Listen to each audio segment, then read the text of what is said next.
taste the dirt in my mouth. You can drag me, you can kill me, to try to stomp the flame out. Oh, painful sound echoes in the darkest hour. You can hunt me and you can have me, but you have no power. It's coming over the horizon like the blinding sun. Oh, let there be silence for the ones we drew our courage from. This is salvation. I can see mercy on the hill. Don't let your faith dim. There is a light the darkness can never kill.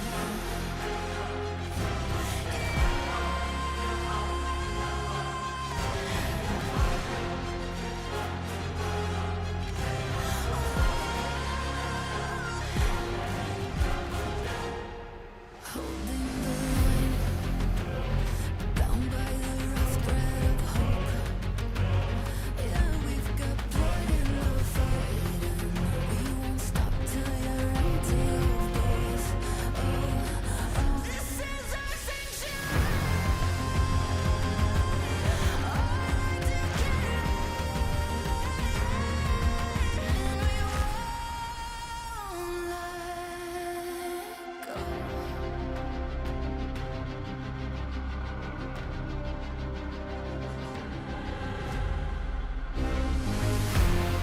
This is salvation. I can see mercy on the hill. Your faith in there is a light the darkness can never kill. This is salvation. I can see mercy on the hill. Your faith in there is a light the darkness can never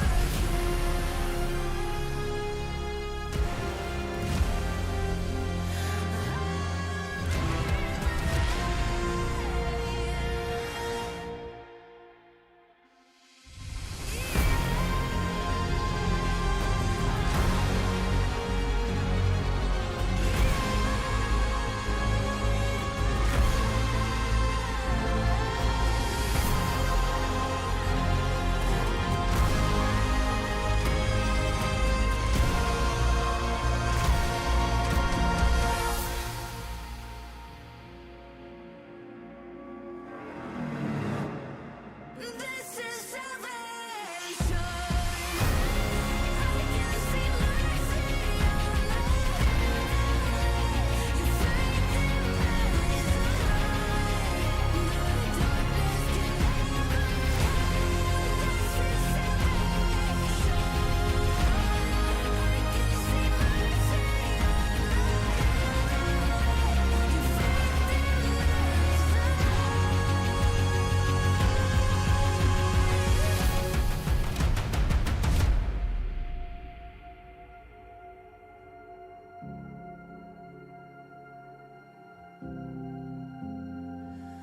Oh, there is a light the darkness can never kill.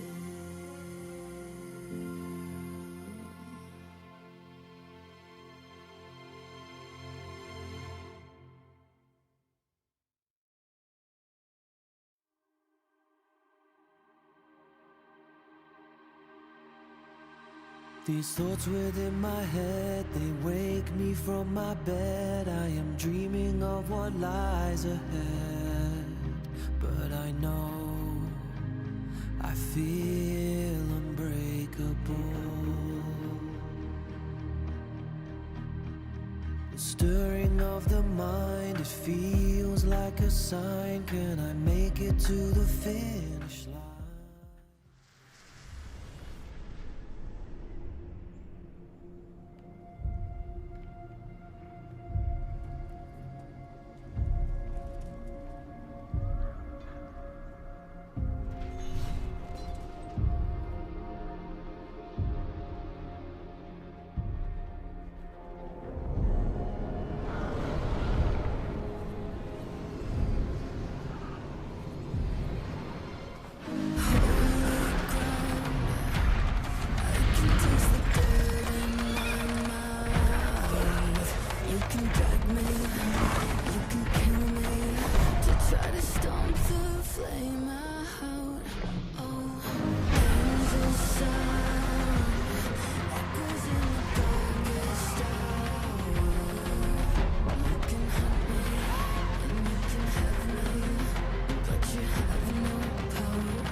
darkness can never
darkness can never kill.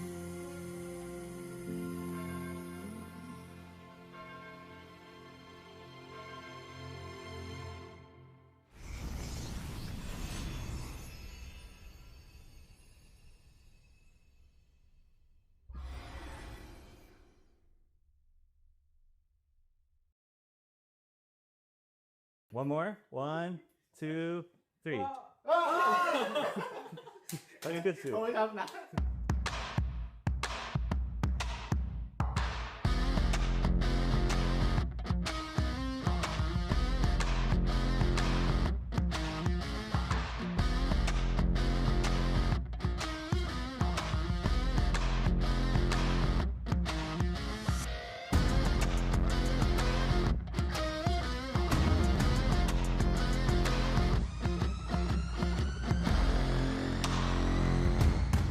I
现在有在录吗？有啊。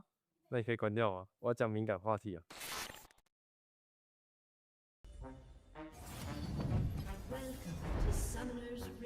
Đợi em xíu. Ê này, đi đâu đấy? Hả? Game bắt đầu rồi kìa. Chuột nổ luôn kìa. Ừ, bây giờ chủ nói tích sát thương. Em vừa làm gì rồi? Nhiệm vụ xong rồi kìa, lấy quà đi. Em ở đó làm gì? Đi về đi. Đi tìm Akasan đi. Ataka bị xóa rồi, độc bản cập nhật đi chứ. À, đánh thường mà đâu ghê. Đồ mới mà. Thôi không chơi nữa, độc bản cập nhật đi rồi tính tiếp.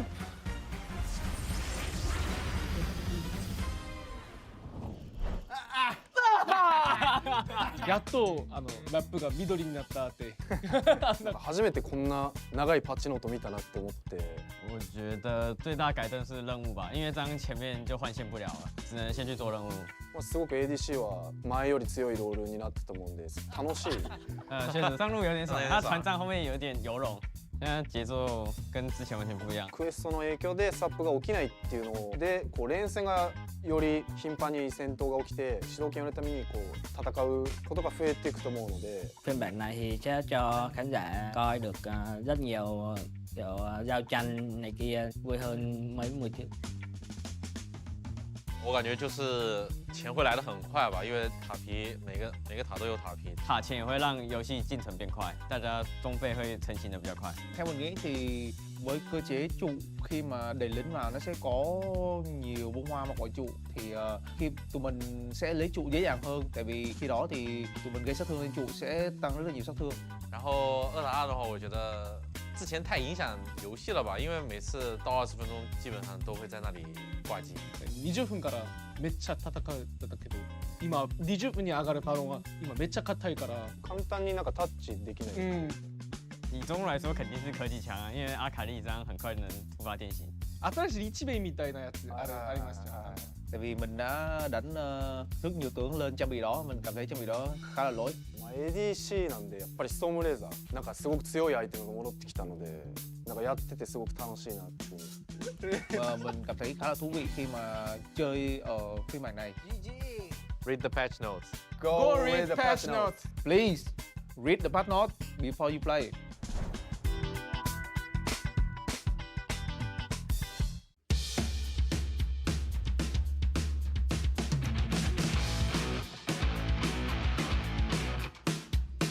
có lợi dành cho Speedwell. Khi mà Bia bọc sau, chắc chắn là Gami Sport họ rướn thua bởi vì họ không biết Bia đang ở đâu. Họ tưởng là Bia anh ta mới biến về và anh ta đang di chuyển ra, chứ không nghĩ là anh ta ở cái solo của mình. Nhưng đường trên này cũng phải lao vào này, còn lôi thần giáng thế trên người đến từ Bull. Lôi thần giáng thế rất đáng cũng tốc biến đến từ kia nhanh, tốc biến lao vào và solo kill dành cho Bull. Quét đi rồi, còn với Artemis anh ta cũng đã hoàn thành tam hợp, nhưng đường trên tiếp tục lao vào có lôi thần giáng thế. Nhưng kìa lôi thần giáng thế hay cái cục đá nhưng bị solo kill bởi đối phương với cái điên cuồng cắn xé. Tiếp tục là tình huống solo kill chiếm tận. Đây là một tình huống mà bên phía của Gam họ phải rất vất vả để lấy mạng của Pool khi Pool này ta đầu tư cái chiêu cuối từ pha trước đó để áp lực vào người Ares. Ares không tốc biến né xoáy đi từ Pool và anh ta outplay thành công người trên đường giữa của đối phương. Ở đây tốc biến lao vào, lốc xoáy đến một người đối phương này, có đại địa chấn lao vào nhưng Artemis tốc người ngay lập tức thấy nhìn sát từ quét đi kìa. Double kill dành cho Dyer. Baron mở ra với vòng xoay không gian nhưng quyết định tìm kiếm Ares. Ares bị khống chế rồi, gọi báo tung ra là đủ sát thương đến từ Pool. 边线的雅尼也在推嘛，他们是没有要打这波团的，但这波竟然是。哎呦，怎么塞？中国闪现进去，要皮打下人头，再滑出来，受不了的红手直接要闪击是吧？中国给斩掉，这是红手大爆发，这波连续的吹风，那叫 double kill。哇，红手在拯救世界啊！哦，这样子其实是有加注的，经济没有因为这个巴龙被拉开哦。这波还在斩，但推得住，很能打，很能打，很能打，大姐限制那边，然后打到了后头啊！这压力杀疯了，还能追，后面 Red 也被留住，有闪现要不要交？这不交闪可能要被斩死当场。感觉不交，正面要被红手再给砍死。哇，这什么伤害啊？一直砍啊！红手刀没有停过。哇，他从高地塔砍到2塔。カイタが20秒ドラゴンが枠20秒前にリコールしたのでちょっと遅れたんですよ。ボイドシーカーからなるほど法的なダメージのトレードオフ。そして当ててる。なるほど。その流れで反転。いやこれもありやがって。多分ですよね。Thì anh ta cũng mất thêm một vài chỉ số lính sau khi mà tên lính đó đẩy vào cái trụ ở đầu tiên ở trên đường dưới này. Đây chúng ta sẽ cùng xem tình huống BE tìm một góc luồn ra vị trí phía sau cực kỳ hay. Pha này gang có vẻ hơi sướng để họ nhìn vào con cua thì phải, bởi vì cơ bản là rừng của họ đang hoạt động ở mảng trên và ngay lập tức là một tình huống BE anh ta tấn công người Artemis bị đánh choáng và tần số là quá nhanh khi có sự hỗ trợ đến. Cái bên vẫn chưa có lý do để đánh nhau cả, chắc sẽ chỉ là những tình huống từ nào ta xung vào một Histo này, Histo bị mất lại nhưng lẻ loi quá Dakar ơi. Dio anh ta đang bọc sau, Dakar anh ta gặp điểm, ta vẫn không biến bản nó sẽ thủ lao vào, bản thân tung ra là khá điểm đầu hoa tung ra, cùng với một thành viên đối phương nó sẽ lấy Histo bị tuần trói và anh ta sẽ phải lên bàn điểm số khi một trận tâm linh lần chuẩn xác, nhưng Artemis bị mất lại rồi, siêu nhanh thế nằm xuống, Artemis nằm xuống, khi nhà có danh năng khổng lồ nhưng ta quá lẻ loi trước cố tình viên đối phương. Đây có thể là còi endgame chăng? Ta khi ăn cầu sống cổng tốc rồi, tốc biến lao và tìm kiếm vào Dio đang là một tiêu tả xung quanh Dio tốc biến lui về nào và đang là khá điểm thua hoàng ba người đối phương, nhưng tốc biến lui về đến Artemis và đang thủ lao vào tìm kiếm Artemis, nhưng Eddie lẻ loi quá, anh ta vẫn trong tay sách cơ nhưng Artemis nằm xuống, Eddie tốc biến lui về tấn công, Dakar cùng với đó là ta tìm kiếm Eddie nhưng Eddie còn sống, bên này tấn công đang bật lên, bên kia Histo đã shut down tấn công Ares, Eddie vẫn còn sống ở trên bản đồ, Dakar nằm xuống, Kia cố gắng chạy về với rằng tí đi, anh ta hết tốc biến rồi, chỉ thiên chưa tới tầm, Kia đang cố gắng đảo diều nhưng ta bị khống chế, bị chỉ thiên, bị lôi phạt và lên phải điểm số. 2v2 side selection showdown. Here's how the game works. There's a ban phase before the match begins. All champions are available. Each champion can only be picked once per team for the entire split. Teams must now strategize their picks carefully, setting the stage for dynamic and diverse 2v2 matchups. The match ends when any of these conditions are met. When a team is first to 2 kills or is first to destroy the enemy turret. Sudden death kicks in after 7 minutes and the winner is decided by the first kill. One fight decides it all. Win the showdown and first selection.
Put your hands up, look back at it, make them stand up, stand up. Shake it. Shake it. Drop, drop, drop, drop, drop, drop, drop, drop, drop, drop. Shake it.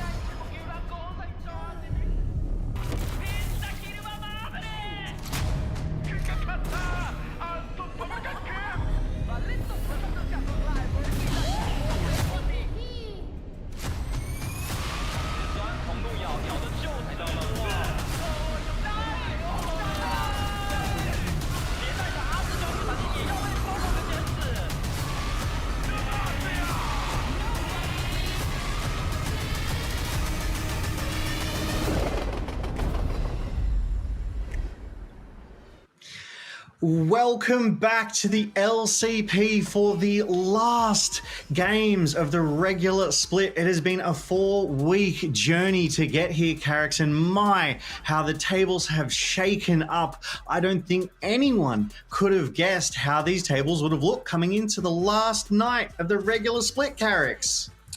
Certainly not. There have been some amazing performances, some real rallies. Ground Zero, a lot of people had written them off. They are now locked into playoffs. MVK fighting for their lives along with the SoftBank Hawks. This is just such an exciting night, and I love that it is going to go down to the final series of the split to lock our last playoff spot. That is the ideal ending.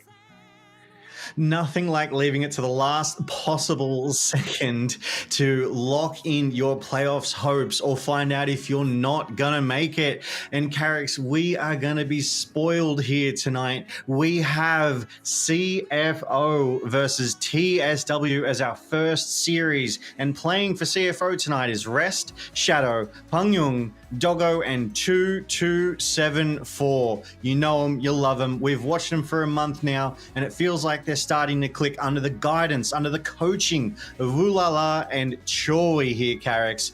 And they have a tall order ahead of them as they go into second on the ladder, Team Secret Wales. But I'm looking forward to seeing what CFO can bring to the table tonight. They have a lot of really strong picks, Carricks. That they do. This is a really interesting one. I think we're seeing Doggo, someone that most people still regard as the top ADC in the LCP, and certainly with his history, with his pedigree, that is not a terrible take at all. But he's actually going up against, in my opinion, his biggest challenger, Eddie, who by the time the VCS was starting to wrap up, was the best ADC in the VCS, has put on the split of his life. We go over to Team Secret Wales. Hero, Hizto, Dyer, Eddie, as I was saying, and BA. And this team is basically just the VCS distilled.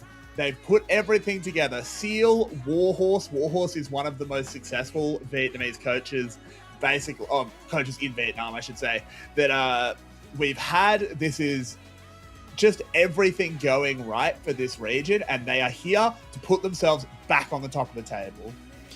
Yeah, and here for Team Secret Wales as well, Hizto, Dyer, Eddie, and BA. We do have Pun shown here. As we do know, Team Secret Wales, they do also have a substitute. They do have Hero, so it looks like it will be Pun starting up the lineup tonight. And I was taking a look at the champions that these players have been absolutely rocking, Carricks, and these head-to-heads will kind of help tell this tale. On the side of Team Secret Wales, we have Dyer. His three best champions right now, Rise, Akali, and Ari. And Akali and Ari, they're not really, I want to say, meta picks at the moment. They're sort of lower end of, the top tier. But because these bans get so deep, they have to adapt. As we take a look here at their head-to-head. And I think the thing with these champion picks that I really want to focus on is the question of agency, because that is what is exemplified with almost all of these picks. The only one I would say isn't a really high agency champion is that Syndra. She's a bit more control. She sort of reacts to what's going to her. But 9 out of 10 of the picks for these two players are really high agency mid laners. They are constantly trying to secure priority. Half of these champions have some form of global that is going that. Dyer, I assume Talia is like the next one. He does play the Talia as well. They are constantly moving around the map. They are constantly linking up with their junglers. And this is the matchup that is going to define our series tonight. Definitely being able to shove that mid lane in, being able to be that proactive mid laner, get that tempo gain for yourself, really speed up the game to your advantage if that's what you're kind of looking for, put that pedal to the metal and drive home those advantages. These mid laners are so important. There's such, dare I say, make or break components of these teams, which is why it's more often than not you see the junglers linking up with these mid laners to get that advantage in mid. We all know how important it is to get that first turret down in mid to give you that map advantage as well. So Pangyung and Dyer, they have tall orders ahead of themselves here tonight to be able to put their best foot forward. And currently, Dyer does have the highest win rate in the LCP, so quite the tall order there. It really, really is, but it's going to be an interesting one because I think this is also going to be the battle for Player of the Week. I think both of these mid laners in their first series put on absolute stellar shows. I think both of them are demanding bans as well. That Yone, yes, Team Secret Wales are a very good team. Maybe they can control Pungyon's Yone, but that's kind of like the whole, well, maybe I could control a bear. Maybe I could. But if I can't, I die. Well, and that's exactly why, speaking of bears, you ban volley away from Pun. He currently has a 100% win rate on that. You cannot let Pun get volley bear. We saw it in the 2v2s. We've seen it in the LCP this split. He is a master of that bear. He will bully under the turret and he will proxy. He will get so much priority. And so I really feel like he is a key piece of Team Secret Wales' success. We've spoken about other top laners before, but with Pun, he's able to generate such a strong lead himself in that top side that Team Secret Wales don't have to send any resources up there. They can just leave him alone and rely on him and focus on that mid and bot side, get all that priority. But counter to that, conversely, because of the priority that Pun gets, any top laner going into him needs resources to be able to answer him, which creates a disadvantage on the opposing side, Carrix. And that is why I want to see CFO prioritize things like this Rise, like this Talia. And it might seem, oh, Carrix, really hot take. They should prioritize Rise on 28.2. Ooh, you're so smart. And okay, sure. But at the same time, it is just so important that they are able to cheat the plays towards topside, because I think that is the one way you can shut down Pun, is when he's overextending. If he plays that volley bear, you can't play safe.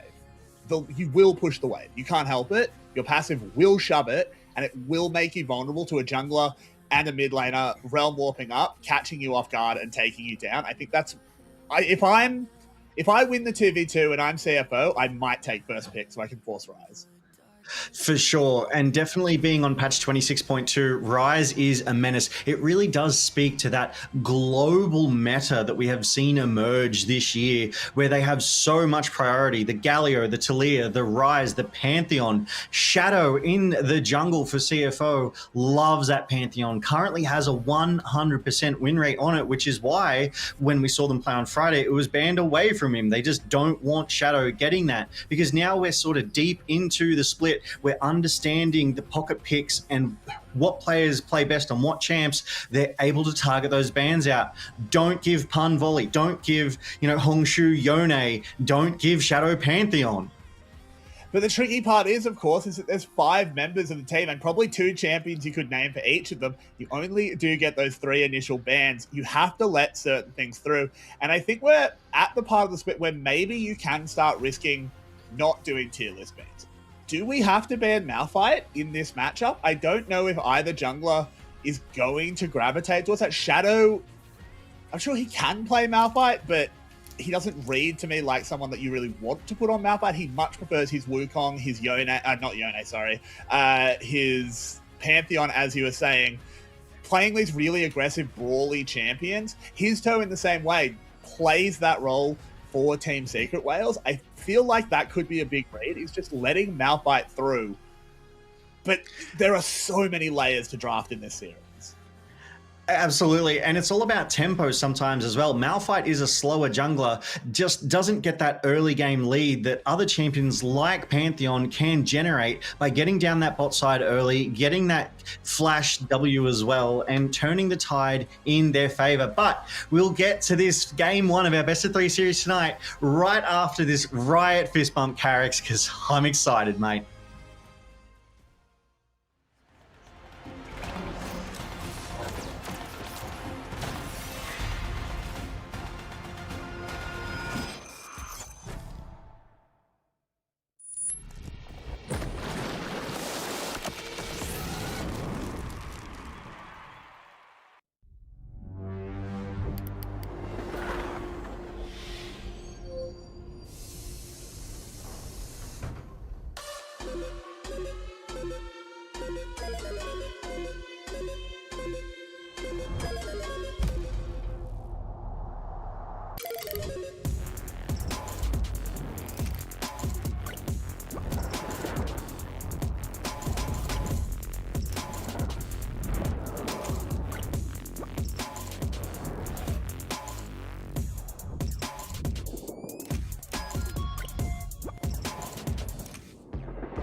And we are getting set for game one tonight between CFO and Team Secret Wales, Carricks. But as we were talking about before we went to that awesome LCP intro, which I will not just shut up about. I love it so much. Whoever put that together, it's the hardest edit of all time.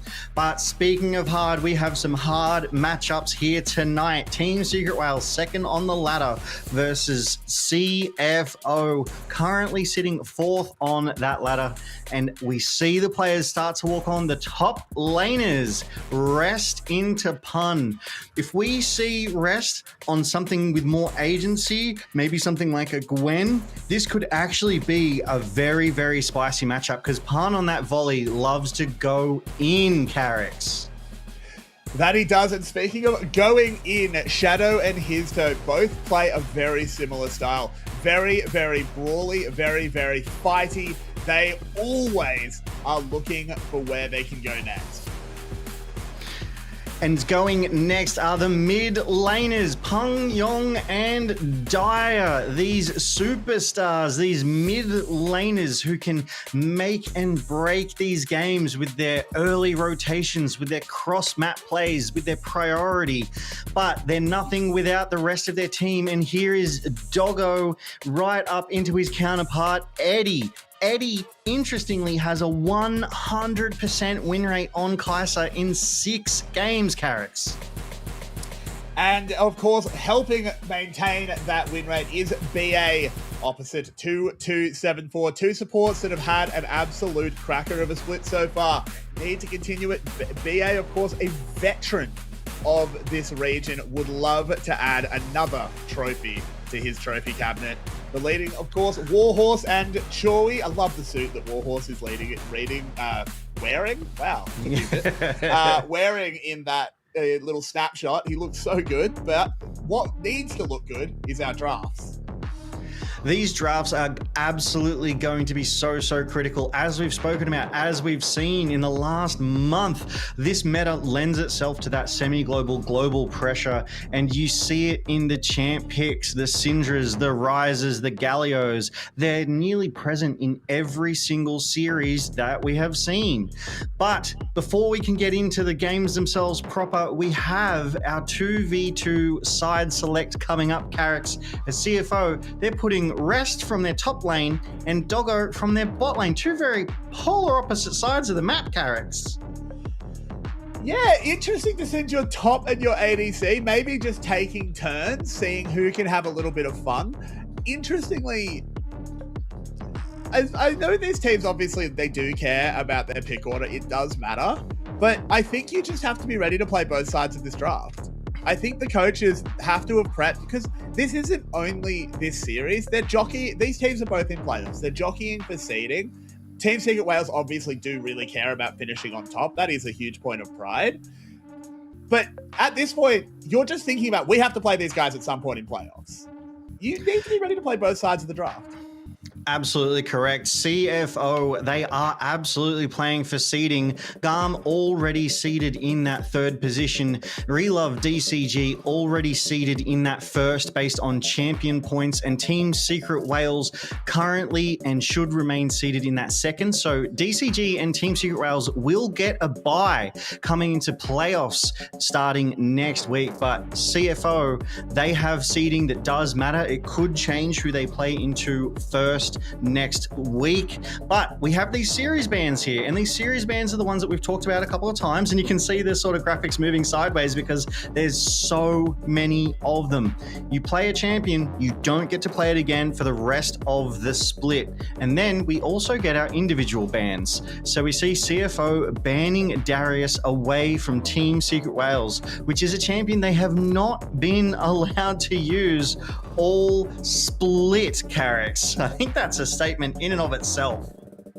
Yeah, you can't let that one through. You cannot let them have it. They interesting with the Silas coming in. This is something we've seen in this 2v2 a lot. Very good in the brawl. I love to see Histo playing it. Maybe hinting a jungle Silas today. Maybe that's you trick Shadow to take that Malphite I alluded to earlier, and then you slam a Silas against him. It is such a natural counterpick into that Malphite, which is why so often the 6 games that Malphite has actually made it through, Silas has 100% ban rate on those games that Malphite has come through. They just refuse to let that ult that they so strongly cherish go over to the opposite side as well. But rounding out these picks, we've got Silas and Set really want to get up in your face. But speaking of up in your face, we got a Lee Sin as well. This is going to be a brawl and a half. It's going to be quick, Carrots. Yeah, I do think they are just going to get in each other's face and just beat each other up. And I'm so ready for it. I do really love this 2v2. It's such a unique thing in the LCP. I love seeing the players have some fun, and it lets us have some fun as well as we load on to the Howling Abyss. Here in the LCP, Carricks, we're made for it. We're made for this 2v2 Howling Abyss matchup. The passive healing from his toe will keep him around. He'll be able to brawl well. Obviously, the shield that Set can generate too, that will help shield him from some damage. The mobility of Lee Sin will definitely help there. Oh, but Pun, walking forward. Walking up, just having a bit of fun with it at the moment. His toe does get that first damage. Obviously, the most important bit of pride, but this will be a fast one when it does happen. If a Q lands from rest, if they go in, it'll be followed very quickly by that kneeler. And I don't know if it's his toe that gets hit. I don't know if he can stand up to it. Immediately going forward, absconding, abducting, rest lit on fire, a flash forward, and bang! Pun knocks him down. Pun was not waiting that one out. That was a fantastic flash forward to just take out rest on that Lee Sin. Had that ignite ticking as well, so wasn't able to get anything back from those healing pots, kind of, you know, with the damage, the healing reduction. So just fantastic play there from Team Secret Wales. Initially, it seemed quite even, and then it feels like CFO swapped over and Team Secret Wales were like, this actually kind of works for us. So they've pushed that wave in. They're going to take a recall, which quite obviously is an affront to the Howling Abyss Plague, Carricks. You don't normally get that.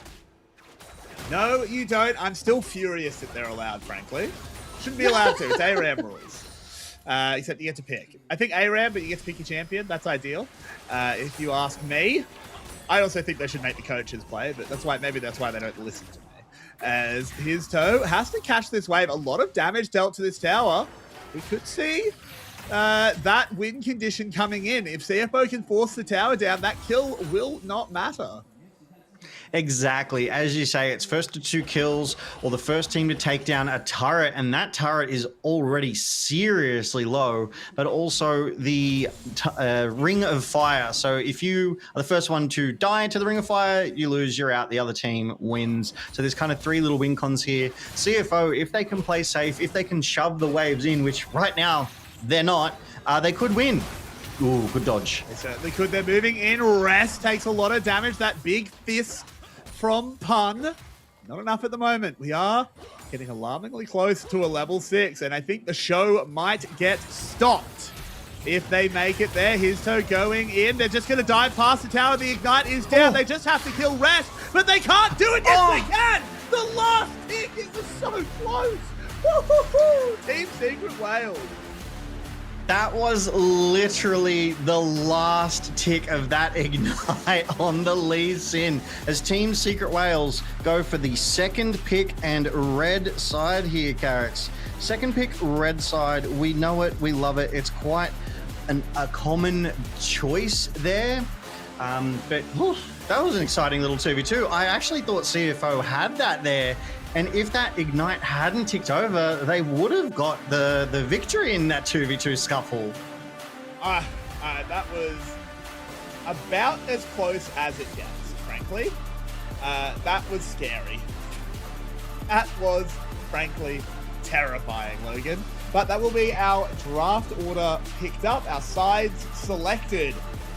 We need to think about what we think we can get through. Where do we think we go? Is a Kaiser making an appearance in game 1? Yeah, so the things that we want to see, the tools that we want to equip these players with, and hear me out, I did go and have a look at sort of their most played and their best champs so far for the split. And Rest, get him off of traditional top laners if you can. He's loving himself that Gwen. We've seen him use Gwen to great effect. He gets really solid angles, deep flanks, and just runs through the back line of an opponent's team. So I hope that CFO are able to get him that. Team Secret Wales, I don't think they'd be overly likely to ban that Gwen out either. There are higher priority top laners. Shadow, as we said, loves that Pantheon. I almost don't expect him to be able to get it. I think Team Secret Wales are either going to ban it or counter pick it for themselves too, because Histo is no stranger to that Pantheon. Peng Yung, though, he could play anyone, Syndra, Ori, or Ryze, as well as Dire on that Ryze. It's going to be a contest around those mid laners, Carrix. I totally agree. We set that up before the draft for the 2v2.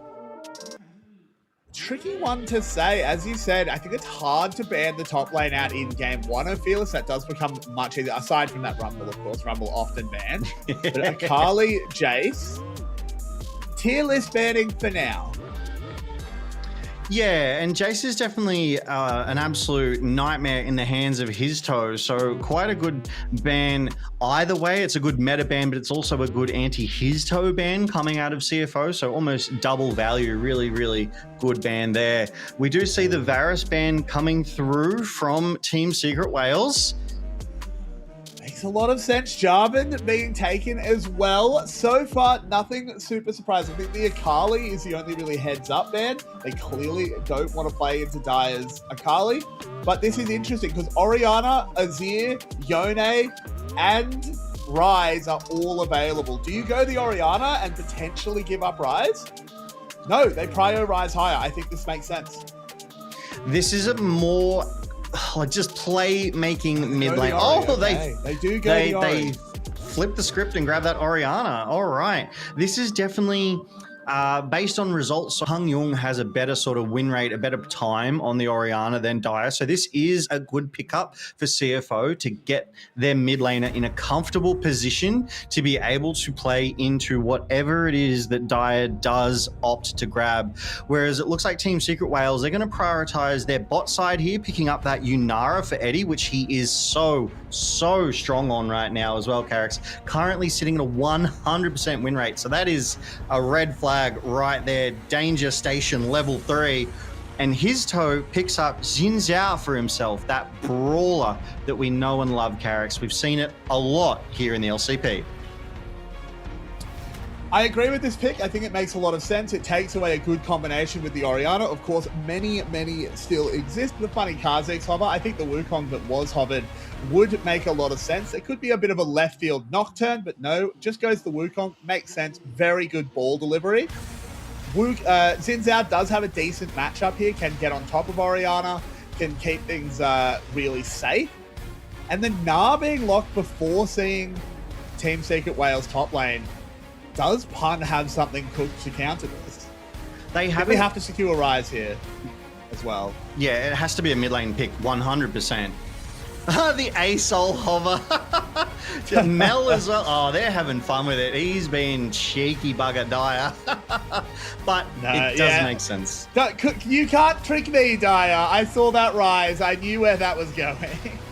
Yeah, so Ryze is locked in for Dire, the mid laner of Team Secret Wales there. But as you say, Rest has revealed that Na on the top side. So this will be an interesting decision point for Team Secret Wales. Like, that volley bear currently not banned. So Pun could just pick that up. Obviously, there'd be kind of a range into Malay matchup, but that passive from volley definitely helps him carry those wave states. Yeah, it would be interesting to see. I think volley into Na can be pretty risky. I'll be the first to admit I'm not super familiar with volley bear matchups, so not the easiest thing ever. Na obviously can bully a lot of those melee top laners, which you see, and Besser being taken away. I kind of don't want to see a Renekton pick. I want to see that left up in case Ambessa gets through later in the series. I think Ambessa has been a real problem for these LCP teams. Nico, Nami, Ban for the bot lane, again, makes sense. Take away some combinations. You soft ban Lucian there. Bard is a big one that's still available. Bard is that playmaking support that has just changed so many fights in such a short period of time, Carrix. But I do like that Nami ban. That feels like a respect ban against 2274, but also preventing that sort of dive, disengage, or prevention that she does bring to that table. Rakan being the last ban coming out of CFO, they don't want BA to get that Rakan. That is one of his more played champs. He would be comfortable on that one, you know, getting that quickness down, charming people up, allowing Yunara just to free fire. But we saw it in the last game last night. I'm going to see it in the first game here tonight, Carrix. Malphite locked in for Team Secret Whales. But where's it going to go? Support. Good question. It has to be top. Like, it just has to be being used as a top laner. Xin Zhao, not really one that you'd flex. I wouldn't want to blind a Malphite support. I think that just has to be, that's just a top lane Malphite. They're just going to give Pun the rock and say, yeah, Na's going to auto attack you a lot, but yep, rock. But to go against Aphelios Thresh. Aphelios Thresh, as we have seen, is such a gnarly combination, but can they answer it? Hovering Pike for quite some time. BA hasn't played. BA always hovers Pike. He loves hovering Pike. I think this is a really obvious Bard, yeah. So Bard picked up there for BA, a Yunara Bard bot side into an Aphelios Thresh bot side. Obviously, the ability for Bard to be able to stun, to mess around with the engage that Doggo and 2274 would be looking for is advantageous. The Na Malphite matchup, I think this may even be the first time that Malphite is being played in the top side here. So that's a interesting decision. 6 games in the jungle, first one in the top side. So Team Secret Whales, they've been cooking in the kitchen, Carrix. They've got a game plan. They're out to show us it can work. It's a different look for them, particularly that obviously the Malphite not being in the jungle is a very strange one. Pun on a more enabling pick rather than being able to pick up his own lead, his own carry. I expect to see him down in lane against the Na, though Malphite has such an odd interaction in the top lane where actually the first couple levels he's really strong because it turns out being able to just click on someone and hit them is really good. But this is our first series, CTBC Flying Oyster and Team Secret Whales. Team Secret Whales looking to push themselves back on top of the LCP and finish up as our Split 1 regular season kings. And CFO looking to keep them down. They want to come into the playoffs in a stronger seeding. And we are on Summoner's Rift for game 1 of tonight's best of 3 series, Carrix. But while we are talking about playoffs, and we do see that unsealed spellbook on that Bard, allowing even more mobility, playoffs. Every single series is a best of 5 series, Carrix, which is phenomenal for League of Legends lovers. Oh, we love a best of 5, don't we, Logan? We love getting the most that we can out of our teams, out of our games, and out of our LCP. I can't wait for playoffs, but we've got to get through an excellent night tonight. I'm really, really interested in this one. I think this does set the tone for playoffs in so many ways. Yes, the bye has already been secured. Yes, the actual material difference between first and second is not necessarily the biggest. There is a huge pride difference, and I'm going to keep saying that. These teams do care about it. They really do. Yeah, absolutely. It's super important, but even ignoring that, if you're CFO, you're going to be in the second bracket of playoffs. You're going to be in that 3rd, 4th position. If you can beat Team Secret Whales now, why can't you beat them in playoffs? Absolutely. They've had time to sort of establish themselves and synergize. So I dare say that this is Team Secret Whales in their best form. The only reason they're not first on the ladder right now is because Relove DCG has played more games. So if Team Secret Whales are able to win tonight, they will put themselves back on top of that ladder. But these teams, they've had the month now of pro play, professional play. They've all got 10 plus, some up to 12, 14 games.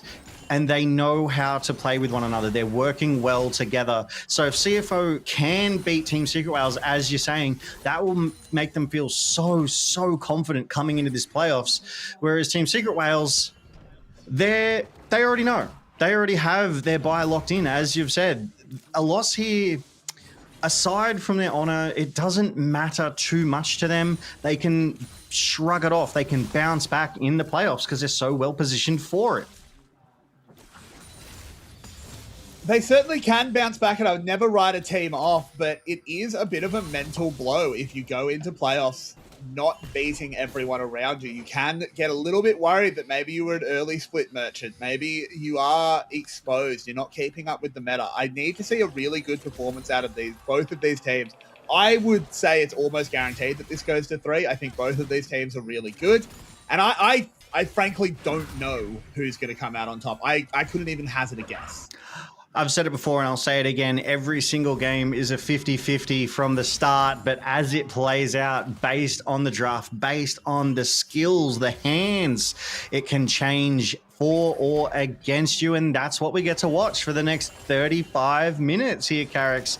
And it's our pleasure, it's our joy to do so. We do have a relatively slow start here right now, though. Only a couple of summoners. We do see that Eddie had to pop that cleanse a little earlier, and the junglers, well, they're on different sides of the map right now. Shadow was thinking about a potential bot side gank, but his toe going top side. Moving in onto Rest, just trying to buy some space here for Pun. Blows the flash, uses his own, is actually going to commit onto this one. Lands everything, wind becomes lightning, and his toe takes down Rest. First blood for Team Secret Whales. Pun's got to be stoked. He got an assist there. He probably threw that slow, so it kept Rest around a little bit longer, and he's just like, yeah, I got an assist. But his toe does pick up first blood and nets himself that 100 gold bounty. So Rest is just... because I didn't see Rest. There. Oh, there it is. Okay. Just a bit early. Yeah, just to try and disengage, but yeah, flashed away. His toe flashed as well, and just clean. There was nothing Rest could do against that one. His toe timed it well. Though Dire under threat. Oh, he's dead.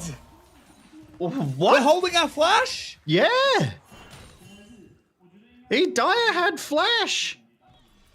Oh, how did that one happen? Out with the reset tempo with the teleport from Dire. Dire comes back, has the tempo, and just runs him down. And Dire just greeting the TP. I mean, the flash, I should say, not the TP. Maybe he's thinking ahead here, Carrix. Maybe he's thinking 2, 3, 4 steps ahead, right? Because the Drake is up now. So if they want to contest that, maybe Dire's held his flash to give him that edge in the dragon fight. But, I mean, Peng Yong still has his flash as well, so it's going to be a flash for flash answer. As we see Peng Yong walk forward aggressively, trading onto Dire. Dire's just trying to clear this wave. I don't think he expected Peng Yong just to harass him so hard. He doesn't think he's in range there. He's on the tip of that dissonance. He just misread the range. I guarantee it. Sometimes a pixel that's is not really all it good takes. enough. You shouldn't be misreading Orianna range at this point. It's, oh, his toe very caught out. We know he doesn't have the flash, gets a little bit of a heal, but CFO are just so much earlier to the play. Team Secret Whales looking a little bit stunned. Speaking of stuns, a great stun from BA there, though, to disengage 2274 and Doggo. If that hadn't have landed, I fear BA might have gone down, as Dire and Peng Yong trading in the middle again. I think Dire is sort of playing for his honor there. He's like, nope. Oh, Carrix. Yeah, Eddie taking so much damage. Doggo flash for flash. They do manage to get away. BA on the run, flashing as well. CFO is winning everywhere. CFO are in... Oh. And they turn around on the top side. Dire realm warps up, and at least there's one lane that Team Secret Whales can be happy with. I believe in Rest. He is a stable top laner. He will just run back into that top lane and he will do his job. As Doggo is here on the bot side taking these turret plates, they were able to buy themselves a lot of priority on that bot side when they took out his toe and then rotated to the bottom, chasing Eddie and BA out of there as well. So really well played by CFO to follow up. Even if it didn't net any more kills, it bought them priority, it bought them gold, and now they are at an advantage. 600 plus gold over to Doggo right now. But overall for the teams, it's pretty even. The Drake is on the Rift right now and the Grub's up in 40 seconds. But we do see 2274 just placing some vision in that river just in case a contest for the Drake wants to break out here, Carrix. Pang Yong, though, willing to trade into Dire at a moment's notice.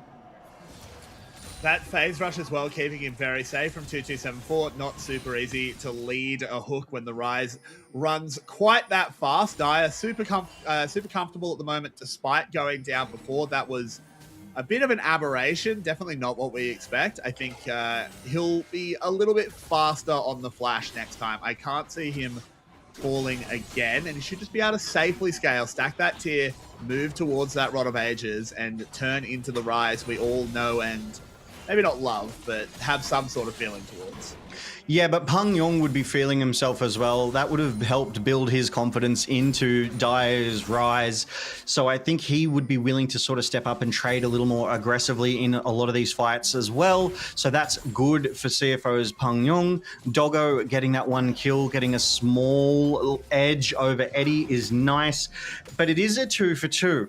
So it's still a very even game state as BA is able to spot out Shadow, who was rotating towards that Drake, and is still going to go for it, I think. CFO does have strong priority in this bot side, so if TSW want to contest, they're going to be doing it from behind. They are getting to it a bit slower. They do want to contest. They're calling a TP. Rest has not responded, can't respond, doesn't have the TP. His toe is here. They're going to move in onto BA, just throws the Tempered Fate. They get onto Doggo. Oh, it's an absolute disaster. There'll be no Ophelio assault. They've traded back onto the Bard, but it's only the Bard. The Shockwave is answered by a big old rock as Eddie takes one down in the bot lane, and Pungyon is just left to run. Can Pun roll that rock? Yes, he can. And clap, clap, clap. No, doesn't get the second and the third. Pungyon will escape, but Team Secret Wales fire back. Yeah, a 1 for 3 there. Team Secret Wales have to be very happy with that. They wanted to contest that Drake. They committed the TPs and gave themselves that number advantage. Rest on that top side, recognizing that he could not follow. His TP only just come off cooldown, so he hard shoved that top lane in. He got himself some gold to at least mitigate that. That's that cross-map play. That's that tempo that you want to keep building. Whereas Team Secret Wales here in this fight, they came in and pincered CFO. His toe just on top of Doggo. Doggo nowhere left to go. Pun was coming from behind. His toe and Eddie were coming from in front. And Pun just able to get that unstoppable force off as well to close that fight out. We do see, though, that TSW have no ultimates up, whereas CFO currently have 2. So if a 5v5 were to break out, however, it is very unlikely, CFO right now would have that ultimate advantage. I don't think a fight will break out. I think they're reasonably happy just to give the grubs away. It's a fairly minor objective. Team Secret Wales was happier for the fight than they were for the dragon. I think they just realized that CFO overplayed their hand, not having the teleport synced. I think if they had waited on that dragon 15 seconds, then Rest TP's down and that fight looks different. He was in Meganar as well at the time as his toe just stealing it away. There's a Shockwave. Tempered Fate. I don't think there's a way out for his toe. Just going to donate the jungler over, and that's a violent confrontation at the KFC. Did you say a violent confrontation at the KFC? Yeah, it's the chicken camp. Oh, I love it. But that Tempered Fate, it feels like I feel like BA could have gotten away with not doing that one. Unfortunately, it didn't help his toe. I think it was more a case of I see a teammate that needs help, I'll try and help. And then, unfortunately, it never really resulted in anything. So now BA does not have that ult. And that was just his toe aggressing forward into CFO's jungle. I think he may have miscalculated just how many CFO players were in the area, but it ultimately was a 3v3. CFO pulled the trigger first. They burnt his toe down, and TSW were left to run away.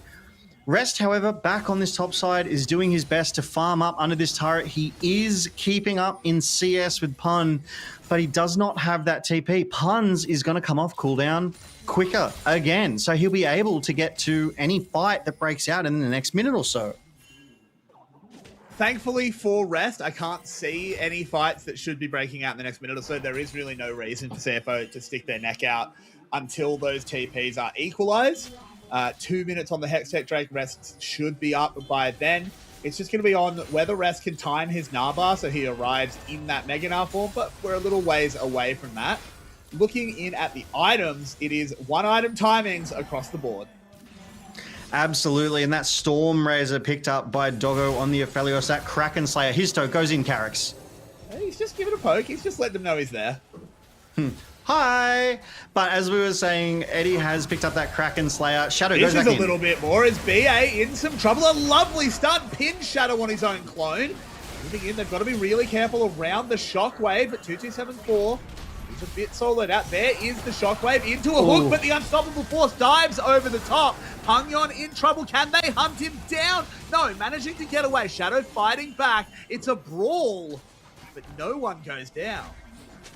So many ults burned, so many summoners used, but ultimately it is a 0-for-0 fight near that Rift Herald Grub Baron pit. Rest here. Oh, a collapse. Moving in onto Dire. They interrupt the Realm Warp at the last moment.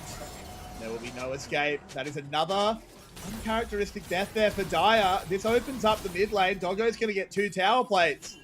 With a minute on the Dragon, CFO have to be very happy.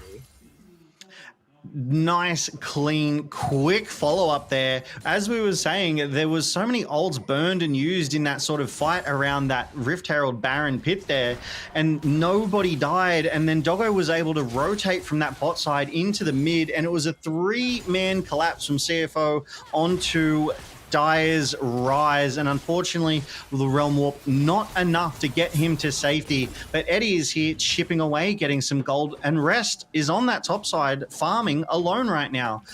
But Carrix, we're 14 minutes in. It's near enough as equal in gold that it doesn't really matter. It's 5 kills aside. It's going to be a big team fight that goes one way that breaks this game wide open, and it might happen at the next Drake. It might. It's so interesting because it's always the philosophy of, do you have to contest the second Drake? It's going to come down to if these teams think they're in the position to do it. With Dire on the top side and no TP, I think Team Secret Whales are indicating that maybe they don't think they are BA here as well. But who knows? CFO getting priority in the mid lane. They can move to Dragon if they want it. They'd only have to go through his toe, who should back off. I think Team Secret Whales should just let this one slide. Right now, CFO are in control of the pace of this game. They have the sort of tempo advantage here. It's up to Team Secret Whales to respond. CFO first to this Drake pit, which means it's up to Team Secret Whales to get through the vision. Oh, his toe caught out, trying desperately to recover the Crescent Guard, doing a lot of work, flashing away Shadow, hunting him down. In comes the Bard ult, actually perfect. Doesn't hold up Shadow, allows Dire to keep firing, but it is double just TP. the jungle down, but in comes the Rock! Gets the immediate ult into the queue, takes one down. Can they continue this fight? Pun gets Mikhail's out of this one. They don't want to keep going. They don't want to fight into this strong Aphelios. CFO, their prize should be... No, the junglers went down. They can't go Dragon. This actually does just delay the play. Pun has to flash.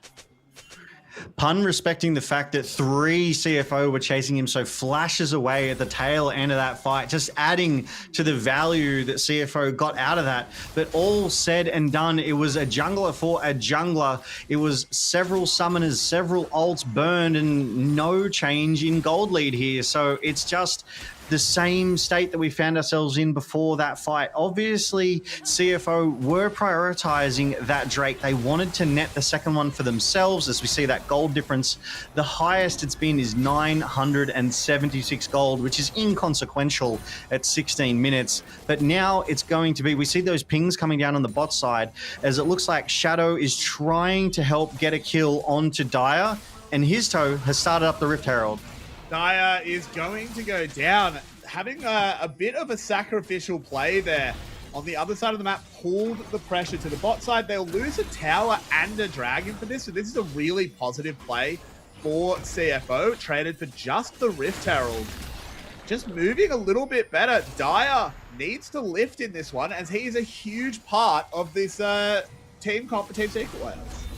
CFO moving with purpose, moving with intent, as that command shockwave kicks off the fight. It catches his toe out. We do see that Tempered Fate come through, so already a couple of ultimates committed. And I love the simultaneous TPs from both top laners onto essentially the same bush there. So Pun, I really like now that it's a dash, your little orbs are next to each other while you race down. Yeah, it's like Speed Racer. Yeah. I like love you're looking at each other and like making eye contact. And then Pun lands and point blank, but Eddie goes in on Carrick's here, just able to take that lantern away, Doggo to safety. And Pun was able to get that point blank unstoppable force as we get to check out this bot side gank that we were calling for earlier, Carrick's. Peng Yong zoning Dire. Dire thinking he can get away is interrupted by the command shockwave and is just left in that alcove. No, knew he was dead, knew that the only way he was getting out was a lucky realm warp. The shockwave invested to stop him. Dire is still strong. He's still farmed well. He still has that Rod of Ages stacking, but does need to get this under control because come 30 minutes, 35 minutes, he needs to be a real juggernaut in this fight. That's why we picked the Rise. We put a lot of draft investment into it. We essentially gave away Orianna to get Rise. And he needs to prove his value here. He needs to show that it is possible for that Rise to be stronger than Orianna. And then every team will see that and they will respond and just ban Rise out now. But we do see Shadow here killing the red buff and Doggo being able to get that onto him as well. He does have the red and white guns, which we all know red and white means fight. So I feel like CFO, they're brewing for it. They want it. The Baron is up in under a minute. Drake in 3 though, so I feel like as the guns are swapped and that puts off any threat of an imminent fight here, Carrick's, it's going to be vision control. It's going to be setting up for that Baron, I think, as we see second items starting to come through for most of these players. Second item's completed, as you said. I'm looking at Doggo on this Aphelios. It's not a champion I necessarily associate him with, but we have seen some absolute massive performances out of Aphelios in the LCP. Pun needs to be a bit careful. Does actually have a lot of members hovering around Pun, just uses the ult, but needs to find the distance because here's Shadow just in the right place at the right time, constantly linking up with Pun Yon. This is exactly what we want to see out of CFO. I actually think Peng Yong baited that out. You made an excellent point that CFO were around. Peng Yong knew he could live through Pun's tank Malphite ult, that unstoppable force not doing as much damage as it would if it was an AP Malphite, and they just turned it around and they got the top laner of Team Secret Wales. They now buy themselves that 4v5 advantage for 10 more seconds, which gives them that tempo, it gives them that control. They're able to take those recalls after pushing those waves out and come back out onto the Rift ready to fight some more. But I would just like to take a second to look at the vision across the map as well. Team Secret Wales, a lot of their vision is in their own jungle. CFO, most of it is in theirs, but they do have that deep topside ward as well. It's not really doing much because the creeps, the minions, they're there, but it could come in useful if a TP is needed a little later, a deep flank for that Baron. It certainly could if that's not spotted at the time, which of course, wards get away with it all the time, Logan. Eddie farming up as well. 2.5 items, not too far off from that third. And there, Dire did just pop the Rod of Ages, but still only level 14. We need to see him get that 3rd rank of the ultimate, so those overloads can hit really, really hard. Rift Herald will crack open the mid lane. A good swing for Team Secret Wales. But 45 seconds for the Dragon, and you can see where the vision's being invested. Yeah, excellent vision being placed down here by Team Secret Wales around this mid towards the Drake as well. They do have that control ward there, but right now there's no vision on that Baron as we see Rest pushing that top wave in, trying to get that priority in case they decide to go for it. Pun waiting patiently here, Carrix. Maybe? No, just a little trade. Oh, I'm always so excited. I get baited into these fights. I just want to see them punch on. Yeah, 15 seconds before Dragon. I don't think we're ripping that Malphite ult. I think we are just going to try and hold that one, get a decent TP. One thing that could be clutch for the top lane is if they can bait the Mega Gnar out. Because it comes out, Rest obviously can't hold it. If they can force a tired Gnar TP, it is actually a really big ultimate they won't have access to, as Hizto evacuates that bush before Shadow arrives. A little bit of a poke back and forth at the moment. The top laners not committing to TPs yet, but I have to imagine both of them will be arriving. Yeah, I love this ward war. It's so tense. One misstep, one skill shot hits that you just don't want, and suddenly the fight breaks out and you weren't ready for it, right? As Dire in so here much trouble. has to realm warp early. Has to respect it. But CFO, no, he can't go too far. And there is a TP coming through as well. It's slightly earlier for the Malphite. They'll have a couple of seconds, but not able to find anything.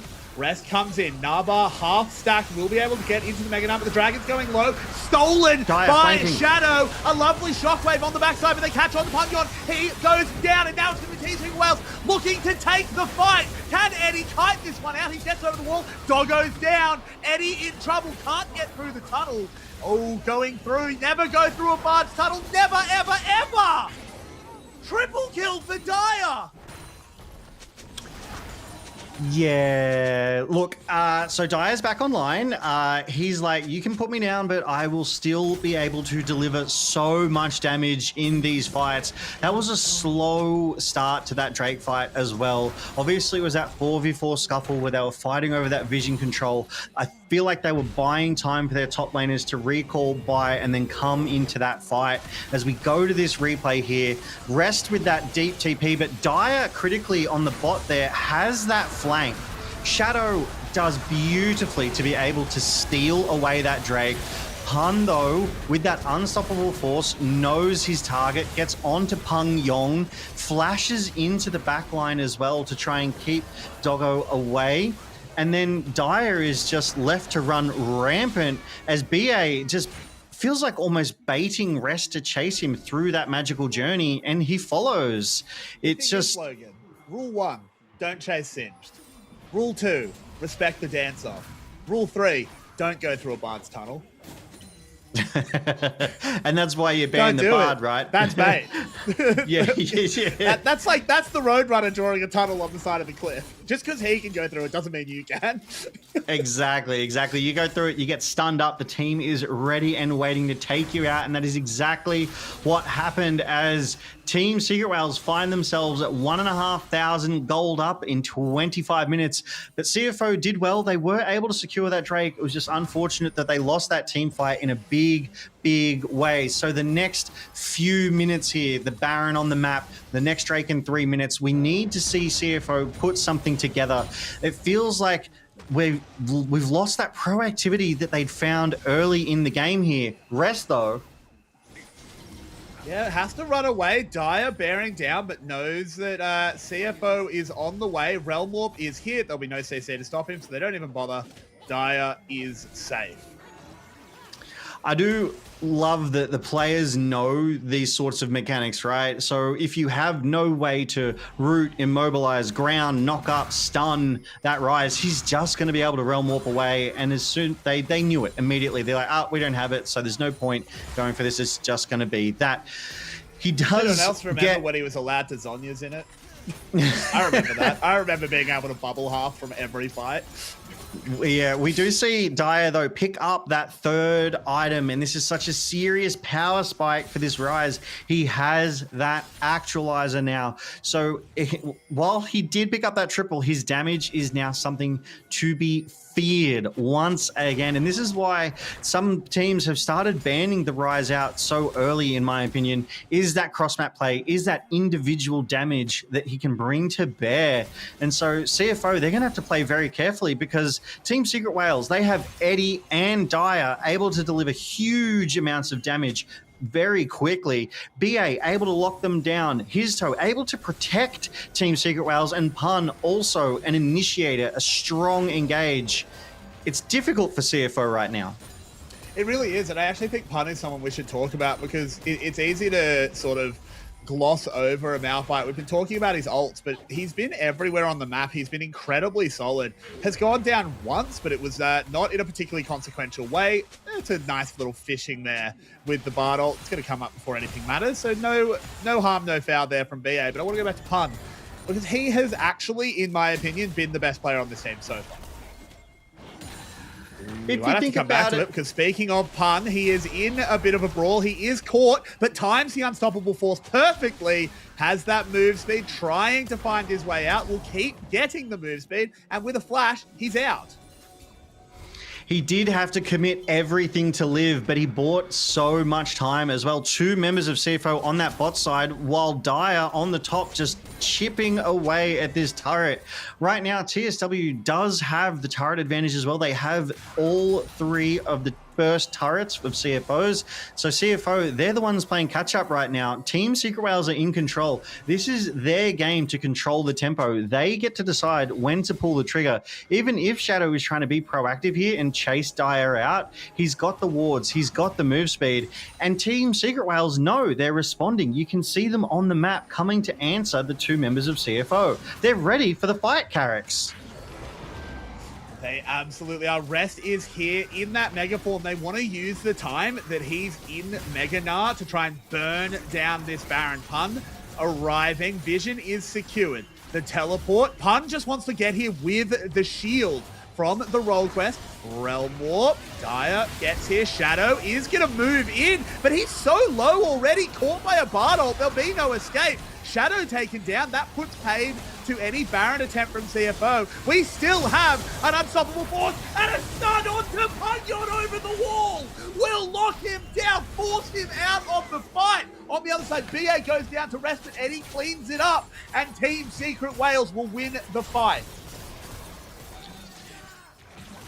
They may... All right, they're disengaging. I was like, they may have overplayed their hand here going back in, but they are disengaging. So ultimately, a 2-for-1, and 4 members of Team Secret Whales find themselves Baron empowered. CFO not having a jungler, just have to give this Drake back over to Team Secret Whales for free. Hizto just able to take that nice and clean. And as you pointed out, that late unstoppable force from Pun did wonders. So we go back to this replay around the Baron pit. So Pun TP'd in. He got that top lane roll quest shield, but Shadow, when Shadow went in, he was already seriously low. And the rest of Team Secret Whales were able to zone CFO off, and BA with that stun onto 2, locking them down, just allowing Pun to land an absolutely unavoidable unstoppable force. BA is definitely putting in some work for contention for the support of the week here with this Bard, and this is why you ban Bard. You can't let these tier 1 pro players have them. They just have the hands, they have the timing, they shut down your plays, and you're left for dead. 100%. Bard, just a champion that can do so much. Something we talked about earlier in regards to the mid laners was agency, but you can apply it here as well. Bard always has agency, is always able to start plays, cheat tempo with that magical journey, with the move speed from picking up those chimes, and that tempered fate is just an ultimate that does something that no other champion in League of Legends does. Realm Warp bringing the minions over, making this siege a bit easier. There is a flamethrower, the Infernum from Aphelios, does clear that wave out pretty well though, so Team Secret Whales will call this one off. Still a good push. They got the inhibitor turret there in the mid lane, and they've applied the pressure on the top side. They take their recalls. 30 seconds left on the Baron power play, and they've secured 2,500 gold lead. Carrick's, I want to take a moment to see if we can work out a path back into this for CFO. Right now, if I'm taking a look, it's not like any one of them has been beaten down too heavily. It feels like it's just across the team. At the start of the game, CFO, they were playing with tempo. They moved with purpose and decision. They had that sort of advantage, if you will. But Team Secret Wales have turned it around here. They're the ones in control of this match. They're the ones deciding the pace of play. And CFO on the back foot and defensive.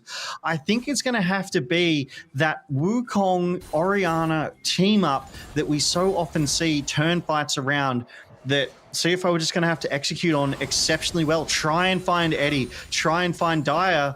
But Carrick's, this Bard, this Tempered Fate makes it so hard. Yeah, this is the tricky thing.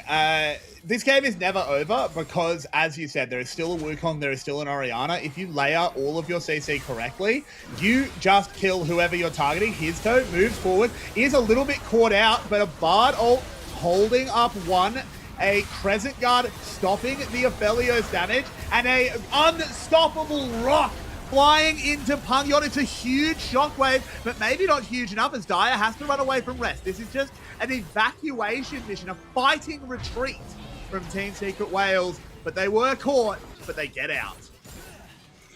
CFO win the moral victory there. They were able to burn the Guardian Angel of his toe as well, so that will give CFO a small advantage, or at least an equalization. But Team Secret Wales, Pun looked nearly unkillable as he arrived late into that fight. Did a decent chunk on the Pangyon, but as you say, it was definitely more of a disruption ult. It was more of a let's get out of here while they're CC'd than a this is a playmaking ult, let's get these kills. We see Team Secret Wales, they've recovered, they've recalled, they're already back on the Rift, and they are inside CFO's jungle. They are applying that pressure that we were talking about. They're the ones in control of this match. We play at their pace right now, and it is a minute until the next Drake, so they are making sure they have deep vision. They are making sure the waves are pushed out and in advantageous position for themselves before what almost feels like an inevitable fight around this Drake, and if not, the Baron shortly after Carrick's. These ultimates, they're all up except for Aphelios there with Doggo, so it's going to be a brawl and a big one. Doggo's ultimate, of course, not far away. He also has very good guns for this one. The red about to switch. I'm not sure what gun he has next, but full ammo on the white gun is exactly what you want going into a potential objective fight. 40 seconds away from the Baron. If he can just maintain that white gun, he is going to be very, very happy. Pun and Rest still just having biffos in the bot lane. I think Pun's damage number after this game is going to be really funny. It's going to be a huge number because he and Rest have just been beating the hell out of each other. They pull the dragon. There is no reason for CFO to contest this. This dragon is very, very low stakes. You need to fight the next one. You need to be ready for Baron. And that's exactly what CFO is doing. They'd already started moving over to that Baron. They want priority in that river. They don't want to let Team Secret Wales in. They have the vision control. But Team Secret Wales, they're going to bully their way forward. And here's that lane advantage, the wave advantage that we were talking about. You can see on the top side, that wave is coming in. CFO, they're going to have to answer it very soon. And Team Secret Wales have bought themselves that advantage. They're going to be able to pull the trigger on this Baron. Fight breaks out, Carrick's. Hook lands, there is a Realm Warp, and there's a rock in it. He goes in immediately onto Shadow, followed by a Bard ult. They should be able to layer on this. Eddie is ready to fire over the wall, flashing in, finds them all. It's a triple kill for Eddie, and he is on the hunt for more. Takes it a Quadra. Rest, the only one left alive. Will you give up the Penta? I think he might. No, never mind. Can't get through the minions. Eddie will have to be satisfied with the Quadra, but I don't think he'll mind, Logan, because not just the Quadra, it is going to be a 1-0 lead in this battle to get Team Secret Wales back on top of the LCP. They take one Nexus Tower, they take two, and they take themselves the game. Game 1 goes over to Team Secret Whales, but not before they ace CFO. They clean up Rest, and then they finish off this Nexus. Well played, Team Secret Whales. That looked like an imminent scuffle was going to break out around that Baron pit. And it did, and not only did Team Secret Whales win it convincingly, they decided, you know what, we don't even need the Baron. Let's just end the game right here, right now. And towards the later stages of that game, it felt difficult for CFO to find an angle. It felt difficult for them to be able to find that fight that could put them back in this game, put them ahead. Last I saw, they were about 5,000 gold down around the 30-minute mark. So they weren't so far gone that they couldn't do it. But Team Secret Whales, they just put it together better. They pulled that trigger at the right time. They played to their win conditions and at their tempo, Carrix. It feels like they were comfortable in this game. They absolutely were. And I called it. I knew his number was going to be something ridiculous, almost up there with Eddie. But look, the damage number for that Malphite obviously a little bit inflated due to all the trading in the top lane. But I do actually think he was just the MVP. Hun was everywhere. Hun's ability to roam and TP very, very quickly, even being able to ult over certain distances, get through terrain and still get value of those ults was very, very mobile, very, very proactive, as you say. But we take a quick look here at Peng Yong's damage as well. 33,500, nearly 10k clear of even Eddie, but it just doesn't feel like it had the impact that it needed with so much damage to turn the fights in favor of CFO. This was a good tempo play here from Team Secret Whales. Rest was pushed up, and Rest was oftentimes pushed up, and Histo was able to answer it, giving himself that sort of early advantage. And Histo kept applying that pressure. He was diving into those backlines. He was crescent guarding to protect his own. I liked the plays I saw out of him tonight, Carrix. I totally agree. I do agree with you that there are a lot of members of Team Secret Whales we could be talking about. Eddie, of course, came online super when the game was really getting hot and just carried the damage, did so much. It was honestly just excellent positioning on the Yunara. But we just saw fight after fight. This was really demonstrative. And Rune Prison lands, Pun makes the call, bang, in they go, instantly kill that Orianna. And now Orianna is out of the pool, as is Rise. These mid laners still have a lot of questions to ask each other. I feel like both of these mid laners did put up good performances. It was more a team diff than, I dare say, an individual skill diff. Rest was matching Pun in that top side.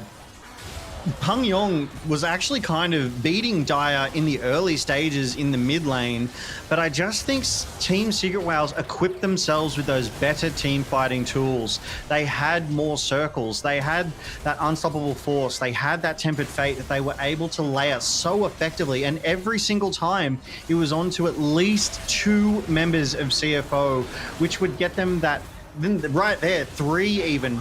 And giving themselves that numbers advantage so early in the fight, just let them run CFO over on the backsides of these fights. But BA deserves a shout out as well. His tempered fates, his stuns onto multiple members to disengage or even kick off these fights was so valuable, Carrix. I mean, it's going to be hard to pick a best for this match out of TSW. I think it is, but we need to see CFO firing back. I still do think this has 3 maps in it. I think this is going to go the distance, but Team Secret Whales, despite a somewhat rocky early game, showed why they are so strong in the LCP at the moment. Showed why they, with a win here, will be on top. What an impressive performance from them. Agreed. Impressive performance all around from Team Secret Whales. Yes, Dyer did have a little bit of a tough start, but he was enabled. He was brought back online with that triple kill towards the middle of that game and then never looked back. He applied his Realm Warps. He applied his damage. Looking ahead to Game 2, I'm hoping we see some change-ups come through for CFO. I really want to see Rest on that play-making top side. See him maybe on, and I keep pointing to it, and I'm going to keep pointing to it. Hopefully he gets it, that Gwen. He has just performed spectacularly on that one, butchering the backlines of his opponents. But conversely, if Pun gets on Volibear, that's going to be a very, very rough matchup in that top side. I totally agree. I think Pun, they pulled a little bit of a sneaky here on the CFO. No one really expected that Malphite to go top. Maybe we should be looking more out for Malphite top lanes in this one.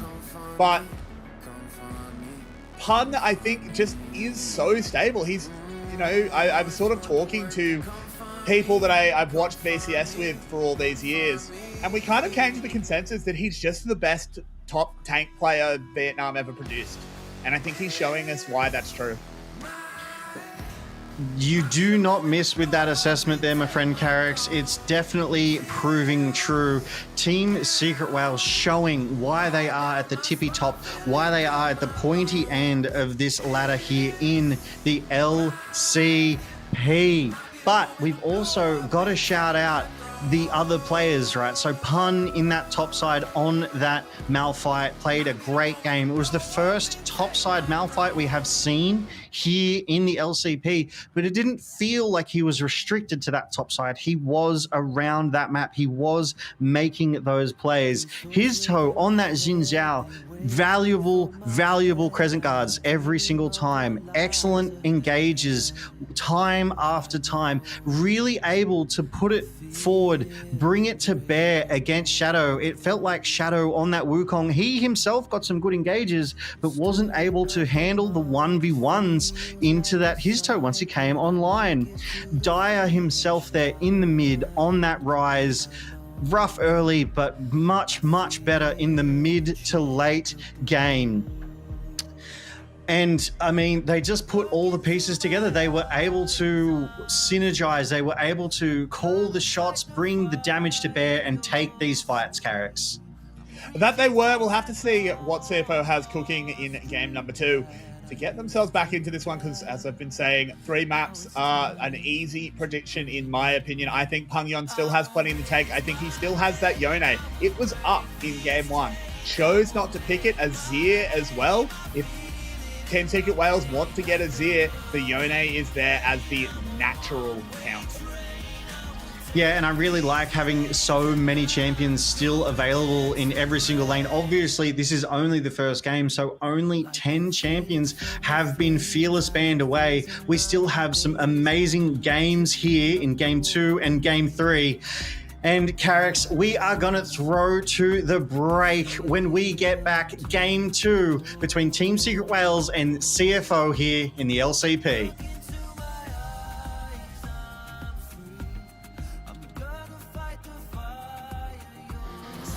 Yeah.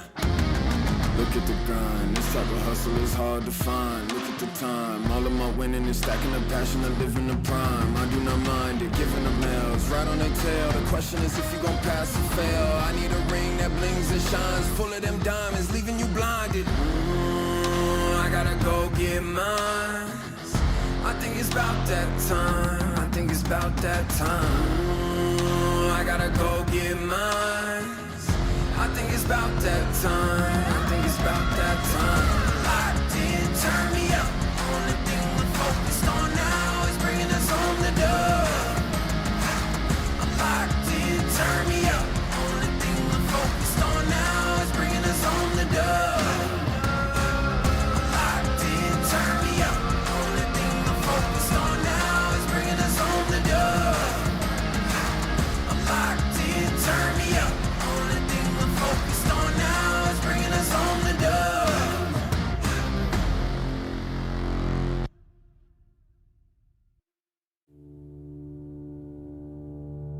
It's close enough to feel, but far enough to fade. The steps I take to close this space. What I believe the more I get a world away. The whispers I hear keep me in place. The steps I take to close this space. Control.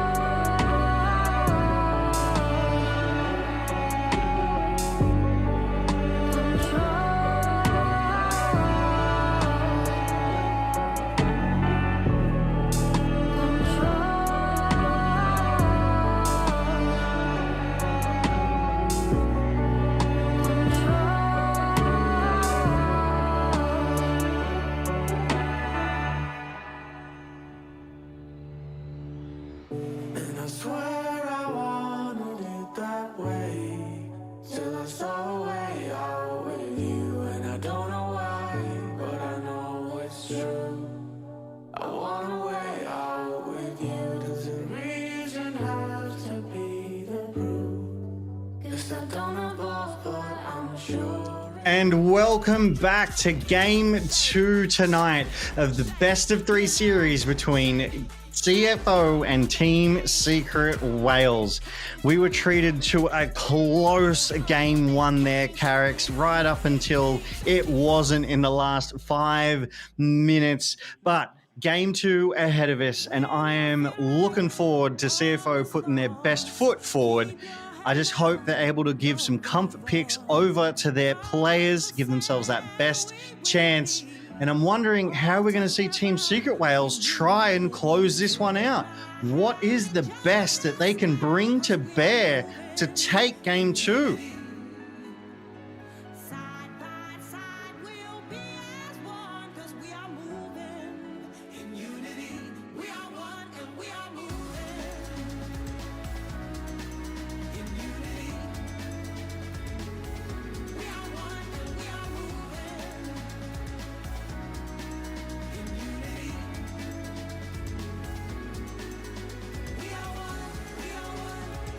Apologies there, apparently a bit of a tech issue. Should be all soloed, all fixed up now. My apologies. But as I was saying, I think the Azir and Yone are the mid laners to watch in this one. I think the Yone has to start hitting the ban list. But looking up to the top side, as much as Pun overperformed, and I want to praise him for that, Rest also underperformed. Was pretty invisible on the Gnar. Need to see something. You've been crying for the Gwen, and I think you're right. Something to play around Rest with rather than having Rest play around someone else.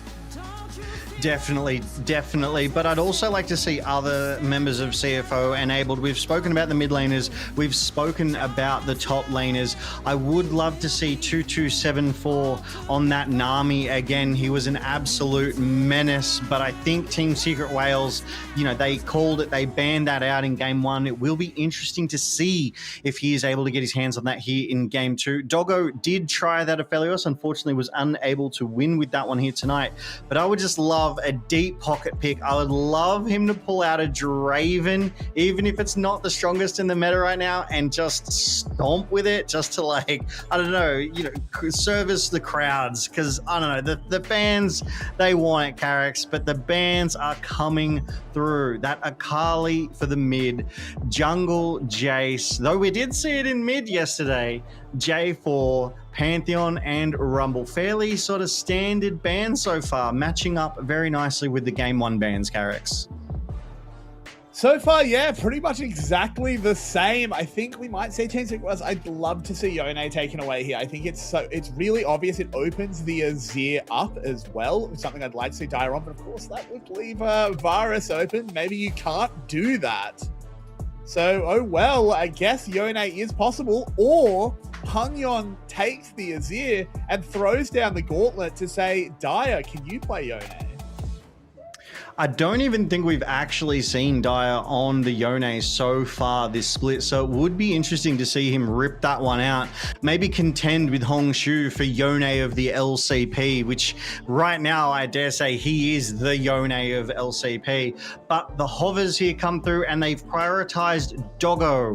They are giving Kai'Sa to Doggo, and I like this pick. Maybe not so early, but because it takes it away from Eddie. We were saying earlier, Eddie is a 100% win rate in 6 games on this Kai'Sa, so he cannot be allowed to have it. So good pick from CFO, and it is followed up swiftly by Team Secret Wales hovering this Corki and locking it in for Eddie. Corki just being slammed here super early is an interesting one. Nico, of course, is open. I think BA taking that one makes a huge amount of sense. So far, very strong bot lanes being considered. Lulu would be interesting. Enchanter with Kai'Sa, not what we typically see, but not an awful pick by any means. Would sort of maybe expect a top laner instead, or a flex. Yeah, this could be jungle or top. We have seen Aatrox a few times. in the LCP, and it hasn't really, I think, had the impact that would be hoped for seeing Aatrox picks, right? Oh, you've picked Aatrox, it doesn't do as well as you picked that Aatrox for. What a redundant statement. But we will see if they are able to turn that around here tonight. CFO have nabbed that for themselves, and the Azir in the mid lane. So Pungyong, as you were saying with the early hovers, throwing down that gauntlet being, hey, Dyer, what can you bring to bear against my Azir? But Dyer does have some options. He still has the Galio, the Ahri, the Aurora, to name just a few. So it will be interesting to see what is picked up. But Ambessa for the top side of Team Secret Wales, it's not a volley bear, which I was kind of expecting here, but not picking that volley into the blind as we go to the round 2 bans. I think keeping the volley bear for a potential game 3 makes a lot of sense. You have Ambessa here and you have the agency to ban Renekton. Again, this is a traditional counter. There are other things that can do fine into Ambessa, but typically we see Ambessa picked, Renekton picked to counter her. That point and click CC, obviously so important. They banned the volley bear. That's interesting. I don't know what read Chorley has on it. Do they think it could be a jungle volley or a jungle Ambessa? Yeah, jungle Ambessa to give top volley, but I mean, it's banned now, and if they were trying to toy with the flex, they can't now. So maybe it is a good ban. It remains to be seen, but that does mean that if we go to a game 3, that volley bear will be available, and I would have to imagine that it goes to really high priority on that ban list as well. You do not want pun on that. Okay, interesting. Yeah. I think maybe Pun feels comfortable, feels confident on that. Ambessa is happy to let Rest pick that counter. But for now, the other bans, Nautilus and Alistar, taken away from 2-2-7-4. So there will be no sort of, or fewer options for tank supports on that bot side to protect Kai'Sa. And we have that volley and the Lee Sin coming out of CFO as well. So that is a ban towards his toe. But that's a really interesting ban as well, because there's still a deep pool of junglers up and available here. I don't know if Lee Sin would be a higher priority. I mean, I would have preferred to have seen something like a Vi here. Yeah, Vi, I think is like a very clear pick. You set up the Public Execution, you set up the Pop Blossom. They pick up this Aurora, still keeping a lot of flex open.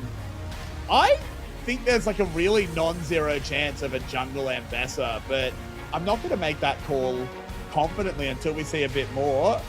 The Taric currently being hovered, I can't imagine that locked in, even though I actually think it would be pretty good against this competition so far. It's a matter of 2-2-7-4 being comfortable on it. Yeah, Taric would be a good choice. Those stuns he's able to bring to bear. Oh, as we get baited, and it is the K'Sante picked for the top side of CFO. Rest will once again bring K'Sante to bear on Summoner's Rift here tonight. And that leaves the support pick for 2-2-7-4 as the... Hey! Janna is picked up her first game here in the LCP, Carrix. Yeah, a really good pick as well. It makes a lot of sense into Nico. It makes a lot of sense into Ambessa. This is sort of a one-button go comp, and Monsoon is perfect against that. That Vayne pick's not real. I'm not going to talk about it. Really smart stuff here by CFO. If 2-2-7-4 has a practice Janna, if he can just enable Shadow and Pungyon, he's not going to nest in team fights. Rest and him will sort of desync a little bit, but that's fine. He just has to play with Pungyon in these 5v5s. Yeah, as Team Secret Wales, they grab that Sejuani for themselves. So I really feel like that's Sejuani jungle, Ambessa top lane, Aurora in the mid. Maybe we're still waiting for that graphic to update. Whereas CFO, they've got K'Sante on the top side, that Aatrox in the jungle, Azir as we would fully expect to go in the mid. Is that graphic, is that really going to be a Sejuani on the top side? That's Sejuani top at the moment. I feel like maybe the graphic hasn't updated because that would be a very strange one. But Sejuani top and Best Jungle would not be what I predict. No, I think that will be a bit of a remake. I feel like we've had a little bug happen. It happens, whatever. I think Sejuani is a really good pick here. It gives some much needed tankiness. Okay, I'm just going to let you reload onto the Rift because they're still not showing a slot. And the coaches are leaving the stage. Yeah, so their picks are locked, and I think it is just a graphic thing. Sejuani has to be in the jungle, and Bessa has to be in that top side. I think that's what's going to come down. If not, I will be so surprised here, Carrick. But we'll find out in a minute. Before we do that, Pun, Hizto, Dyer, Eddie, and BA ready for Team Secret Whales into CTBC, Flying Oyster, Rest Shadow, Pungyong, Doggo, and 2274. Game 2. If Team Secret Whales win this here and now, they go back to the top of the ladder for LCP. They've already secured themselves this bye, but they would be able to enter playoffs as the #1 seed. CFO, if they take this here, they put themselves in a better position. They get a better seeding going into playoffs. And if they lose, it's pretty much going to be the same thing. They'll be around the middle for that seeding, for that playoff position. So ultimately, nothing too much to gain or lose either way for these teams other than their honor. They obviously are professionals. They need these wins. It's good for the mentals. It's good for the confidence here, Carricks. It is super, super important. These teams would love to go in first place. Relove DCG. This is a new organization sort of coming in. They want to come in with a splash. They'd love to see CFO get up today so that they can.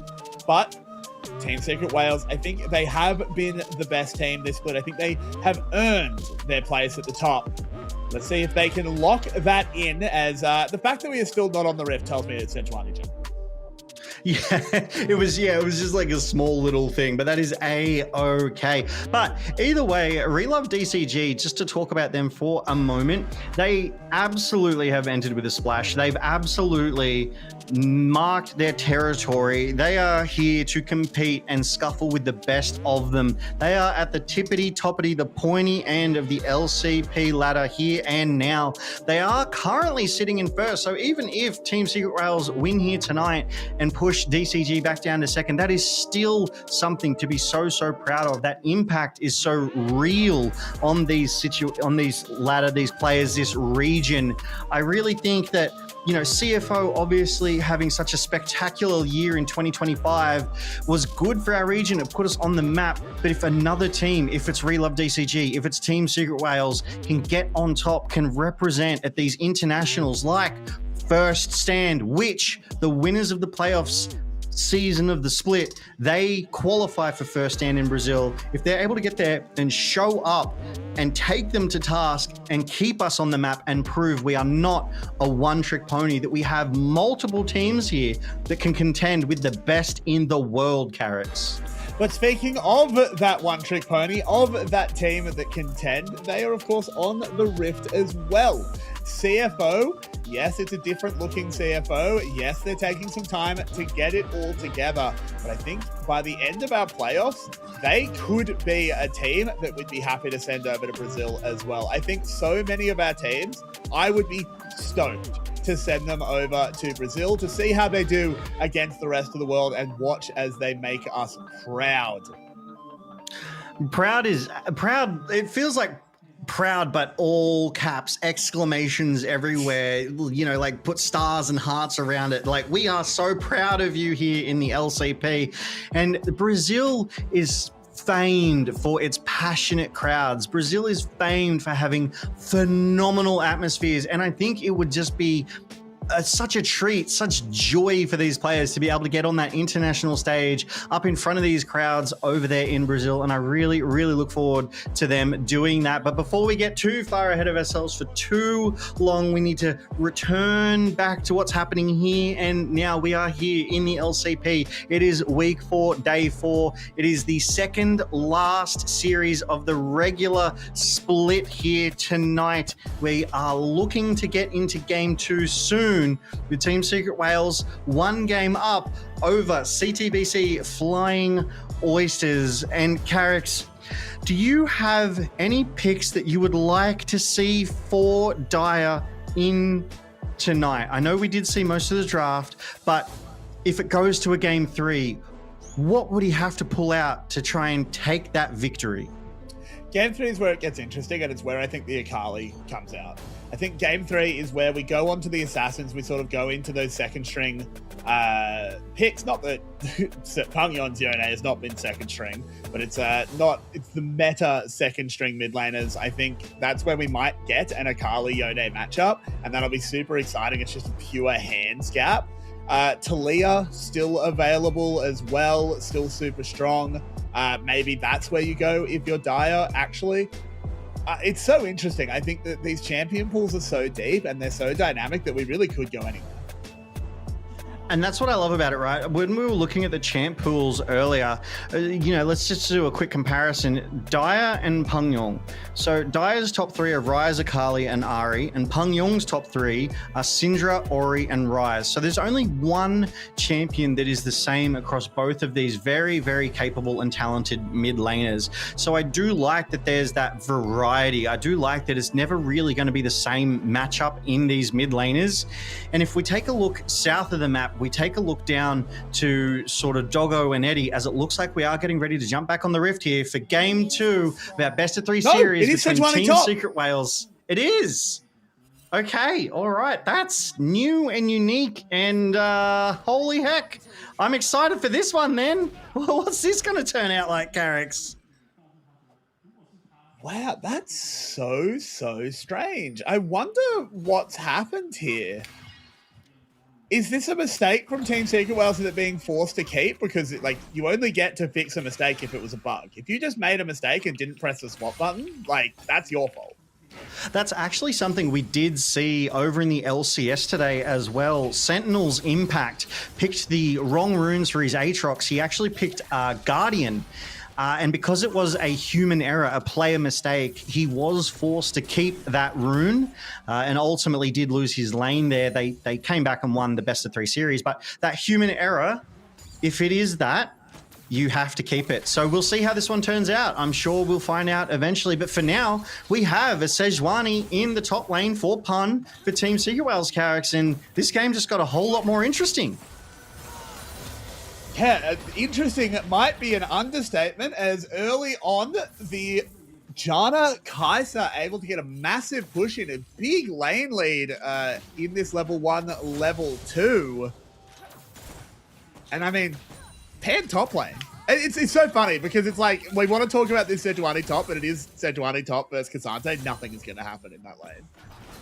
Yeah, these two, they're just going to trade ever so lightly into one another over the course of, the next 10, 15 minutes. They're going to TP down to some fights. They're going to frontline. They're going to do that sort of thing. We can expect to see a Glacial Prison flung out from that Sejuani into the team fights.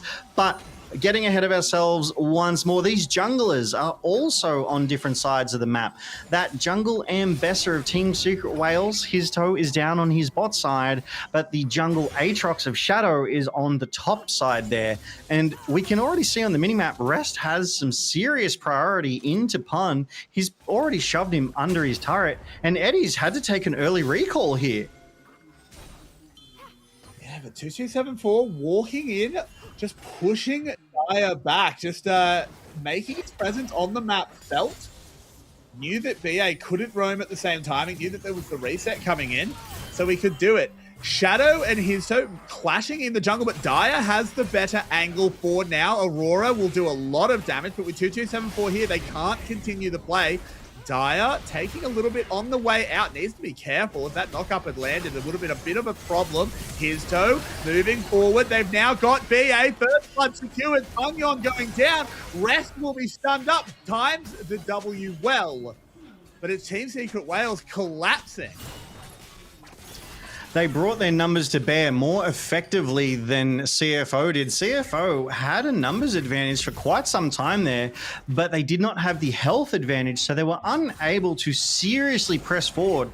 But this is a big fight to start so early. Within the first 3 minutes, there was about 7 or 8 of the players involved here as we go to this replay and we see Shadow just start to trade into his toe, goes behind his toe, sort of showing that he wants to extend this fight, he wants to keep it going. Dire rotates first and Shadow is essentially poked out of the fight here. He can't really trade back in, so starts up the scuttle. Rest is first of the top laners as BA flashing forward, getting that Tangle Barb down. And did you see he flashed the Garm emote as well, BA? BA, of course, was on the Garm team that went to Worlds to get that in. So he's earned it. He has very much earned it. It's always, it still is weird to me seeing BA not in a Garm jersey. Was such a favoured son of Garm. But is doing so well over on Team Secret Wales. It's always interesting. I always felt like he left Garm because he was sick of everyone, when you talked about Garm, talked about Levy. And you had to. Levy was such a superstar. And I think BA wanted to go and forge his own destiny, wanted to prove that he wasn't just the support that played with Levy. He was one of the best VCS supports of all time. And I think moving over onto Team Secret Wales, he has proved that. It definitely doesn't feel like he's being overshadowed. If anything, it feels like they're equals here in Team Secret Wales, and they are all as good as each other. That's why they were able to come together and take that fight to CFO and secure that first blood, giving that gold bonus, admittedly though, over to BA. So not the best place to put that gold, as we see some bot side trading. 2274 is pushed away, Carrix. Yeah, and another landing out of BA, but now Eddie in some trouble, has to barrier. Tagged up, 2274 has no mana, so should be an easy enough escape, but we see how quick and deadly these bot lane skirmishes can be. Yeah, and a lot of summoners burnt there as well. Doggo, no summoners. 2274, no summoners. BA, no summoners. Only Eddie still has his flash. So any bot side fighting, quite, dangerous there. I think it's a prime opportunity for these junglers to rotate around to the bot side, which it appears that they have. Dyer using his priority to walk in and help his toe get priority on that scuttle, but Shadow wants to contest. Yeah, level 6 versus level 5 does just allow him to spread the wings, walks up, smites the crab, thinks about the dragon, might commit to it. No, does just dash away, but a little bit of advantageous timing there for Shadow does allow him to get that slight advantage as MVS are clearing the jungle a bit slower. And this Aatrox jungle is something we've seen a little bit here in the LCP, but so far not getting a huge amount of success. What do we actually want to see Shadow doing with this champion? I want to see Shadow keep committing ults for Scuttle Crabs. That's how you win in the jungle. It's the mental game. It's the mental advantage that you can get when you pop that World Ender to secure the Scuttle Crab. There's no coming back from that. I mean, Shadow's already in his toes jungle trying to take away his camps. He's already found that 10 CS advantage. But what do I want to see him doing?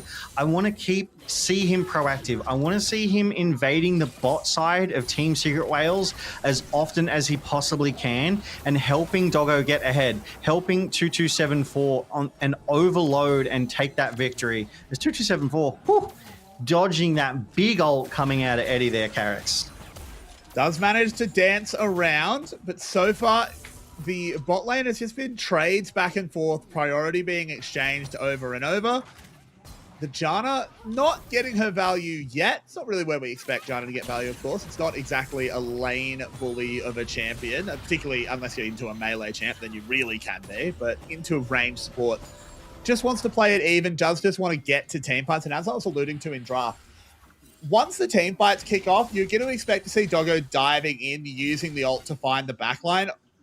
2274 can't exactly follow him doing that. It is sort of, all right, buddy, I'll see you later. He just needs to play with Pungyon. I think that's really good. In the game one, Pungyon was landing some really good ults, but it was just a really concerted focus from Team Secret Wales to solo him out, and having a Janna to protect him will be mission critical. Shadow there, just smiting that one grub, happy enough to take the one, dash over the back of the pit and leave the other two for his toe. His toe able to secure these two relatively safely because it looks like at the very least Team Secret Wales is contesting for priority, if not already has that priority. So they could collapse first if they were going to contend for these grubs here. As Pun is proxying into rest, a little down. Oh, Carrix forcing the flash. Just flashes the wall, secures the crab. Doesn't want to get collapsed on. Shadow again using that World Ender just to secure priority around these Rift Scuttlers. And Pun really proxying. Pun is He can deep. do this. No one can really stop him. He can always just dash over the wall. Who stops him? I love this so much. Like, whether... Oh, Doggo. Eddie in a lot of trouble. I think he just has to try and get a 1-for-1. Valk Flash does find his team. Ooh, not quite onto Doggo. 2274 will just be the sacrificial lamb, but here comes Pun. Doesn't land the initial ult, but does land the flail and takes out the knees of Doggo. And in an instant, Team Secret Whales pull so much ahead. Yeah, that was a really heads-up play from Pun there to TP to that bot side as the fight broke out there. And I just want to point out that Eddie was out damaging Doggo in that fight quite handily, and that's a fight that Doggo picked. He started it off by ulting onto Eddie because he knew 2274 was wrapping around the back from behind, that they had that numbers advantage, but Eddie was taking Doggo to task on that Kai'Sa. But as we saw, Team Secret Whales collapsed. They picked up 2274 and Doggo, but CFO's Shadow able to get that Drake off the recalls that Team Secret Whales had to take. So he was still able to get that cross-map counterplay, and it wasn't for nothing. Carrix. Doggo, taken down. He's caught out again, and his toe was here to punish. I want to see how his toe got into that bush. I want to see that sort of pre-play here as Doggo goes in. This is, I think, the initial play where Eddie managed to solo out. We do see the picture-in-picture. There's a Biffo in the top lane, but it does look like a disengage is going to come through. But this fight was just Team Secret Whales responding to the play faster.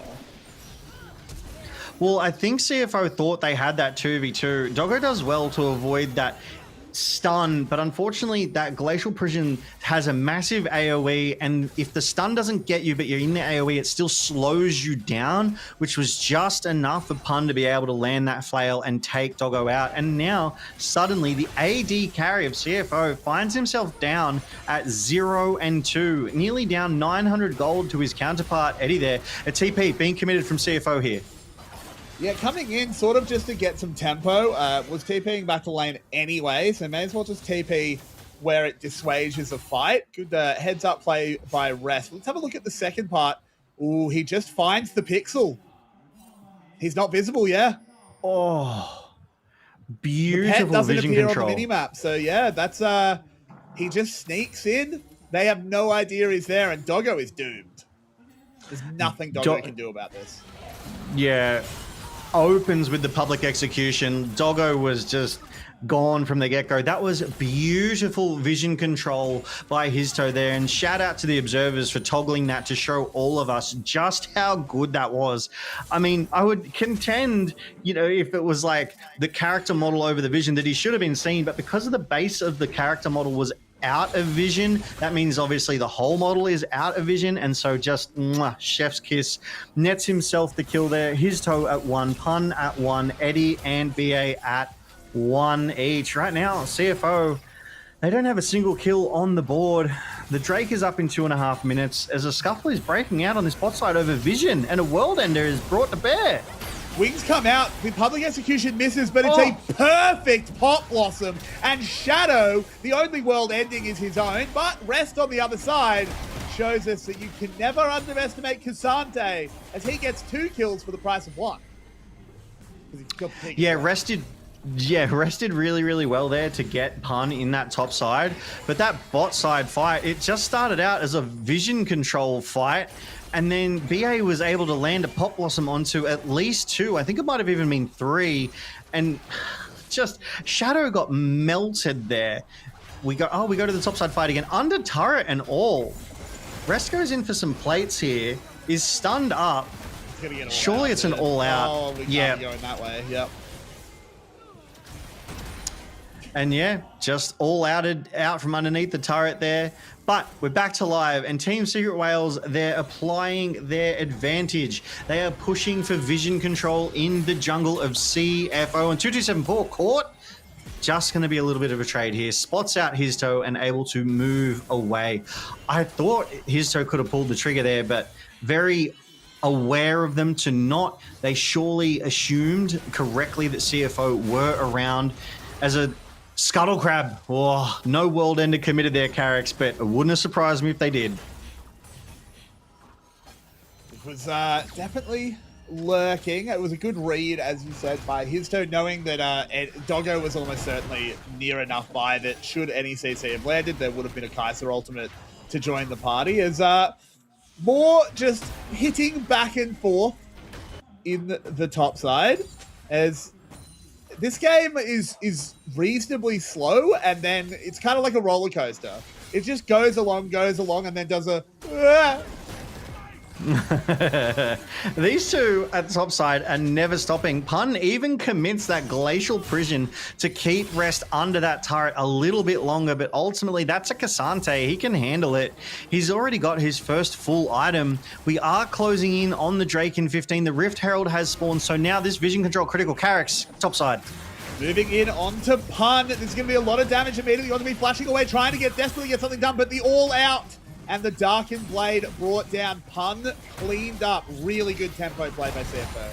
But now Team Secret Whales have the advantage on bot side. They're shoving in the mid wave. They're shoving in the bot wave, and Histo has started up the Drake. But I think Shadow is okay with that. It looks like he's going to start up the Rift Herald himself, if not at least the Scuttle Crab here. So it is cross-map plays everywhere we look. The gold difference absolutely negligible right now, Carrick's. We do see a couple of recalls coming through there. Sometimes those Nami clones can bait you, and those big R's that come out of Eddie, they hurt. That did like 20-30% of Doggo's health there on that Kaiser, and that's just a one-item Corki right now. It's going to be something to watch. But CFO getting things back under control. They were down 4-0. It's now 5-2. I like the movements. I like what Shadow did moving top. I'm still not convinced by Aatrox jungle in the LCP. I think so far I'm yet to see a really good performance, but Shadow kind of showing what it can do, just brings so much damage to bear, is so threatening when that ult's up, and it's such a reasonably short cooldown ult. You can just kind of keep doing it, keep fishing for plays. But as you were getting at, Eddie is going to be a big issue as he has that big individual gold lead, 2274, just flashing away. Yeah, those summoners proving so critical to extend these fights or save themselves. As another Scuttle Crab brawl is breaking out. Carrick's, if nothing else, this game is the game of the Scuttle Crab. Ult's committed, Smite's committed, and more. This fight is serious. Yeah, this is a lot of damage going in, and that's why we picked the Janna, but it doesn't matter as Eddie rips them to shreds with a big one into the backsides. As Rest now has to arrive. He is really strong. Moving forward with Shadow. Can they get anything back? I don't think they can get through the big wall of meat. There's it all out. Goes in onto Dire, but he has flash, gets to safety. It's just going to be the 2-0. Unless Pun can find a little bit more. Doesn't have that Glacial Prison. I think it'll just be a push onto the tower. Oh, Shadow in a little bit of trouble. Brings the edge down. Flashes forward, trying to get it done. Dire will fall. Shadow is making it work. They pick up a second. Janna was the one. Poor Team Secret Whales collapse.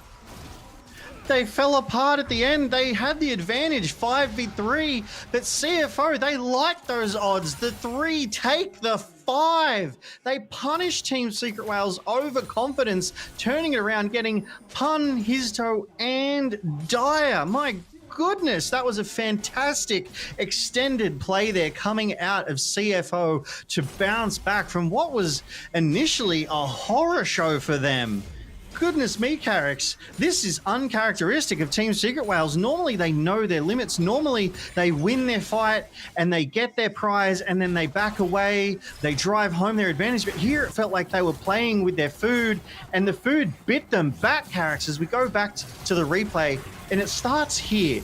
The junglers, they wanted a biff. They're ready for it. And Doggo comes in, but BA is quicker. However, 2274 able to knock back BA, but the damage is done from Eddie delivering a massive ultimate onto Doggo and 2274, and it's a 5v3 for the longest time. But Rest, Rest is unkillable. They can't get through the wall that is Kasante. Peng Yong obviously retreating to the mid lane, and here is where I thought the fight would just end. But Histo, a bit cheeky, goes into Shadow thinking we've got the numbers advantage, we can do this, and Shadow just outhands the both of them, flashing forward, able to take down Dyer. Janna on 2274 comes through, or 2274 on Janna comes through and gets that second kill. It just feels confusing there, Carrix. I really feel like Team Secret, Histo and Shadow were the pinnacle around that fight. They kicked it off, and then they kept it going, and then that's where it ended with those junglers. And that aggression, obviously, is what you need to win these games, but sometimes you need to temper that aggression. Sometimes you need to know when to call it off. Dyer commits the ultimate just to clear out the wave there. Pangyon able to escape. Let's have a look at the replay, as it looks like Eddie got caught. Oh, must have happened in live. Doggo just gets Doggo with him, melted. Yeah. That was really well played there by Eddie, though, in a 3v1 to just turn around and melt Doggo. I think he hit nearly every single skill shot, and Doggo did not dodge one. That is an accelerated Corki there in that bot side. 2.5 completed items to Doggo only just now completing his second item. In the matchups of the ADs, Team Secret Whales right now would be loving how Eddie is shaping up.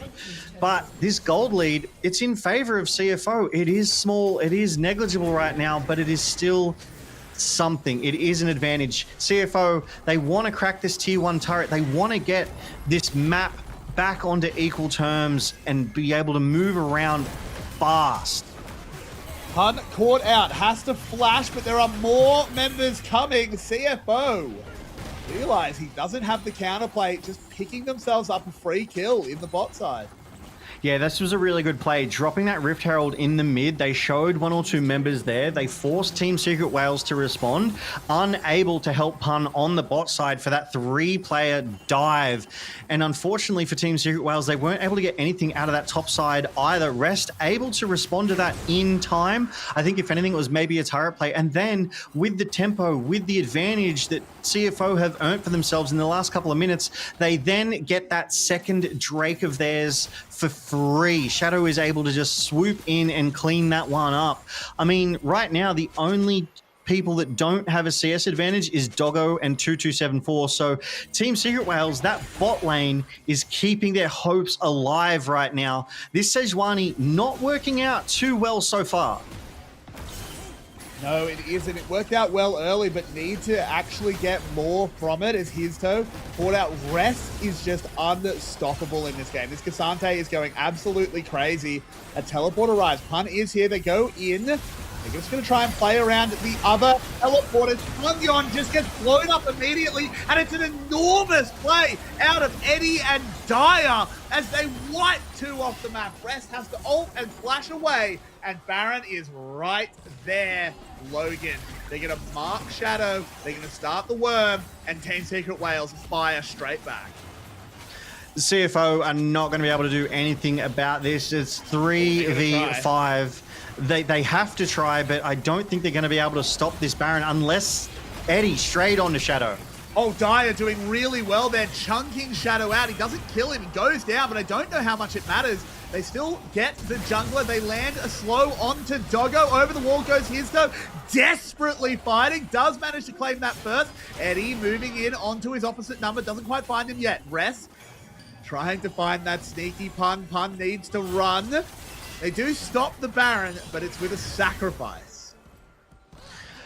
Yeah, Doggo was able to sort of free fire around in that fight as well, and it feels like the damage he was dealing was inconsequential to the outcome of that fight. Team Secret Whales, they knew what they were doing. They started up that Baron after winning that team fight, and they brought a disadvantaged CFO into them, and Eddie just Valkyried over the top into them to kick it all off. As we see the replay here, oh, the Pungyon TP into BA's Pop Blossom that was already rolling. Unavoidable, couldn't do anything about that. Well played by BA to position that, and they're just able to take 2 of CFO's members out immediately, buying themselves that advantage. CFO, they see that Team Secret Wales have started the Baron. They have to respond. Dyer out there poking Rest, and Eddie just nearly wipes Shadow off the map. I like the movement here from Team Secret Wales. They send 3 in one direction, they send 2 in the other. They come back force alive, the and there's immediate another fight as Shadow has fallen. They've caught on to 2274, and it's another double kill for Eddie. He moves up to 8 kills, Logan. He's enormous. Yeah, we thought Eddie was good on Kaiser, but Eddie is better against Kaiser right now. He is showing CFO how much damage this Corki can do. Coming in, he is incredibly tanky. He takes one over the wall. Doggo picks up the kill on to BA. The Baron secured, but they do need to find something. They take down Pungyon. Can they get Doggo? Rest low. He's still all out. Very dangerous. Doggo falls. Rest on the run. But here come the Whales. Can he blow up Eddie? That's a really, really valuable kill. Good stuff there by Rest, but it's better stuff by Team Secret Wales. Rest is playing out of his mind for CFO here. He alone has a 2,500 gold lead over Pun. It feels like he's a big piece of what is keeping CFO in this fight right now, because they just keep getting annihilated in this early fight. Shadow frontlining, caught out, just gets public execution, taken out early. 2274 locked down with that glacial prison coming out of the Sejuani of Pun, and they buy themselves that 5v3 advantage almost instantly. They keep doing this, Carrick. Team Secret Wales know what their comp can do, and they're doing it well. CFO, though, they're able to stick around and play this late game out. Rest all out Dyer away from the Baron, reducing the damage, increasing the chance of his team able to get that Baron. Unfortunately, it did not work out this time. Doggo able to take out BA on the backside, but it just feels like Team Secret Wales in a really strong position, playing to their win cons, and it's forcing CFO to come into them, answer them and what they want to do, which is not the position CFO want to find themselves in. Not at all. CFO have to find a way out of this hole before they get buried. I've been saying this was a 3-map series. I still think it will be. I still think CFO have the tools to come back. I think Rest is unbelievably strong. I think Shadow can solo them out. We need Doggo and Pungyon to be activated. I need to see 2274 playing with Pungyon, protecting this Azir at all costs. Absolutely. Azir needs to be kept alive to be able to deliver that damage. Doggo right now, it feels like he's too far behind, even being that 3-item Kaiser, to really have an impact on these fights. So they need to play around Rest. They need to play around Pungyon to stand a chance. But the CFO, they need to shut Eddie down. He is their #1 threat. And coupled with that Pop Blossom coming out of BA, locking down 2 to 3 members of CFO, it's hard for them to be able to initiate. It's hard for them to be able to respond. I feel like CFO need to get creative. They're going to need to get a solid flanking angle onto Eddie. But Eddie does have that Valkyrie, and he's about to have that flash. So even if they do get it, it's not going to work the first time. They're going to have to run it back and try and get it straight away again, Carrick. But topside, under threat.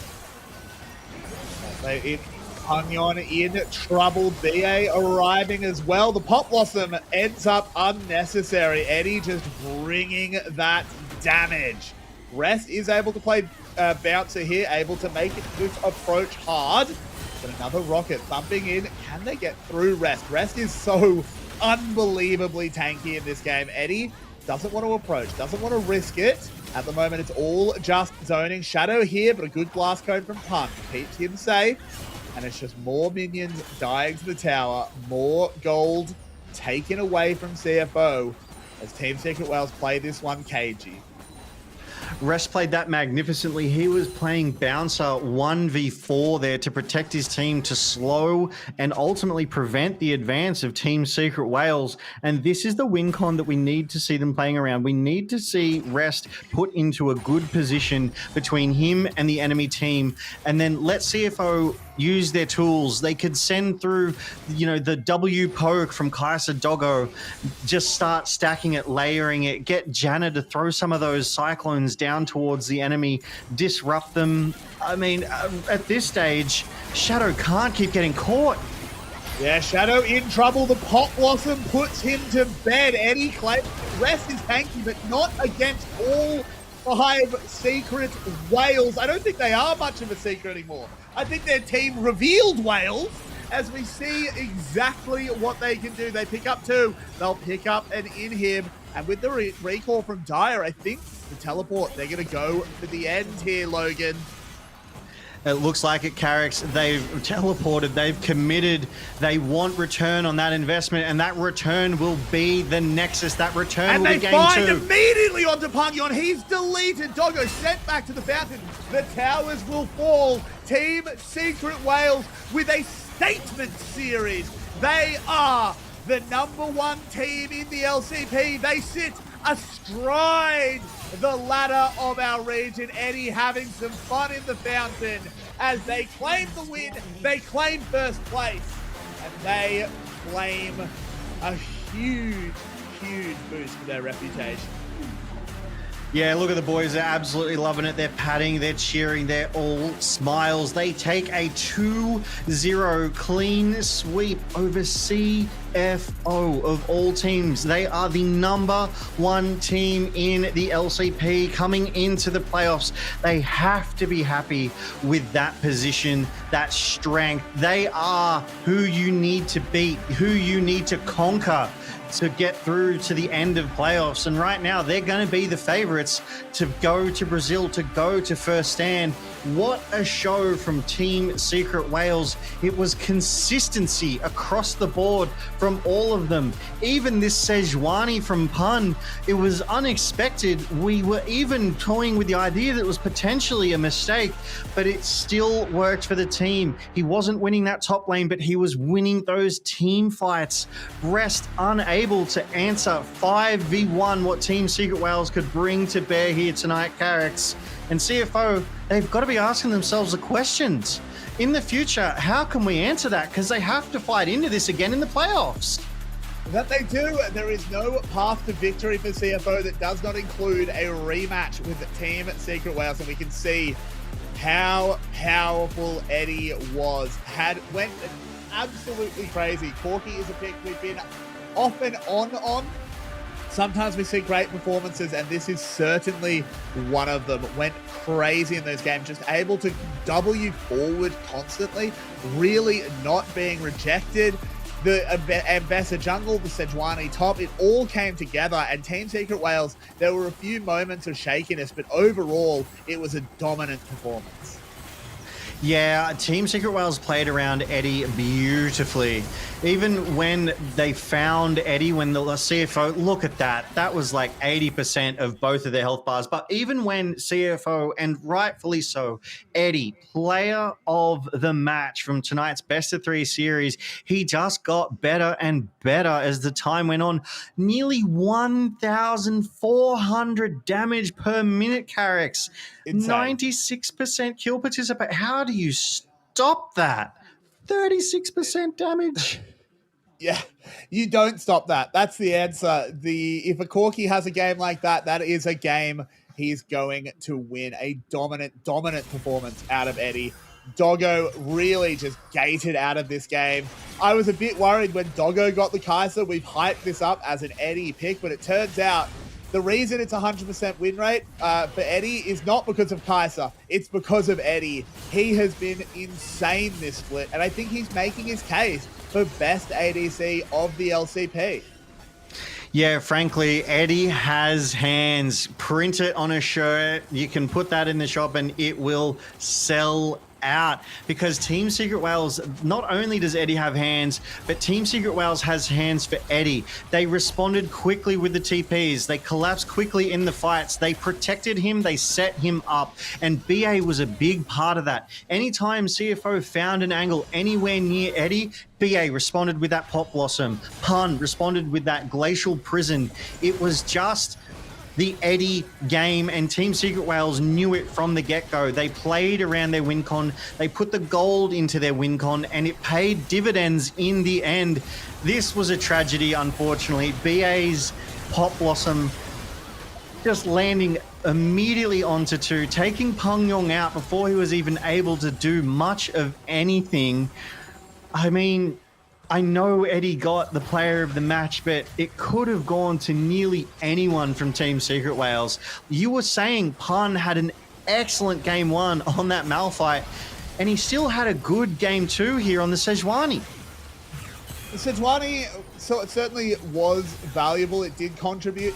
I do think the Cassante was the bright spot for CFO. Rest was pretty unkillable in a lot of these fights. Shadow as well had a fairly good one. It was mostly the carries for CFO that were just soloed out. Pungyon and Doggo were quiet. They were constantly being boxed out of these fights. They didn't link up with the team. And then we just see these fights were going, and Doggo just can't do anything to Dyer and Eddie. And as you say, Rest unkillable. He went down late in the game before the winning push in a 1v5 situation, and it still took Team Secret Wales a solid amount of time to get him. He tanked the world and more. He got great angles on his all-outs. Rest really was the best of CFO in this game 2. But enough about the first series. That's done and dusted. That's in the past. Series 2, Ground Zero Gaming, Yi Zhang, Husha, Jimian, Shun, and Orca with the head coach of Skywalk.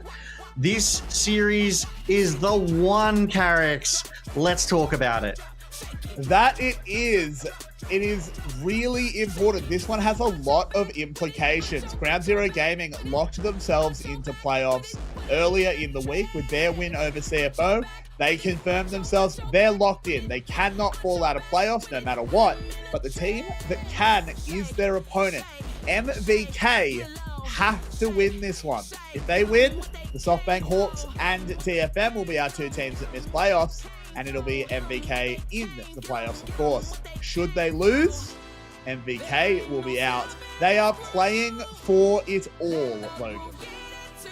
Here in the LCP, we are made for this, and this is these kinds of games. This is the last series of the regular split as Kratos, Guri will be playing tonight. Kati, Shogun, and Elio step forward to bring the best they possibly can to bear to keep themselves in playoffs contention. We have the analyst Sugar, we have head coach Big Koro, SOFM and Shawnee are the substitutes, so we may yet see them both. This is unique in the LCP. It is a 7-man roster, so they have flexibility. They can pull those levers if they need to. If they feel like they're falling behind anywhere, any weaknesses, they can adjust and adapt for game 2 tonight, Carrix.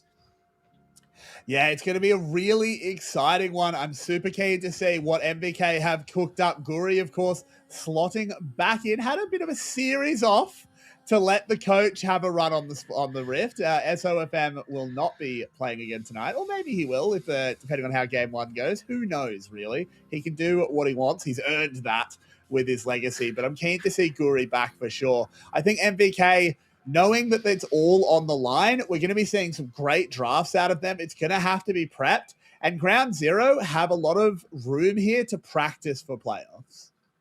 Yeah, and like we've alluded to before, Ground Zero put up a spectacular performance earlier this weekend. I think surprising a lot of fans and ourselves here in the LCP. So if they can maintain that form, it's likely that they'll be able to take the victory here to MVK Esports. But they themselves, no slouches either. They have proven that they can take some series as well. I'm really keen to get into these games tonight, Carrix, but SOFM will not be on the Rift for game 1, is listed as a substitute, so there is a chance if they want to rotate Guri out. But Ground Zero Gaming, they have no substitutes. We get the best 5 all series. And we won't have to wait too much longer because we'll get into game 1 straight after this break. Because here in the LCP, Carrix, we're made for this.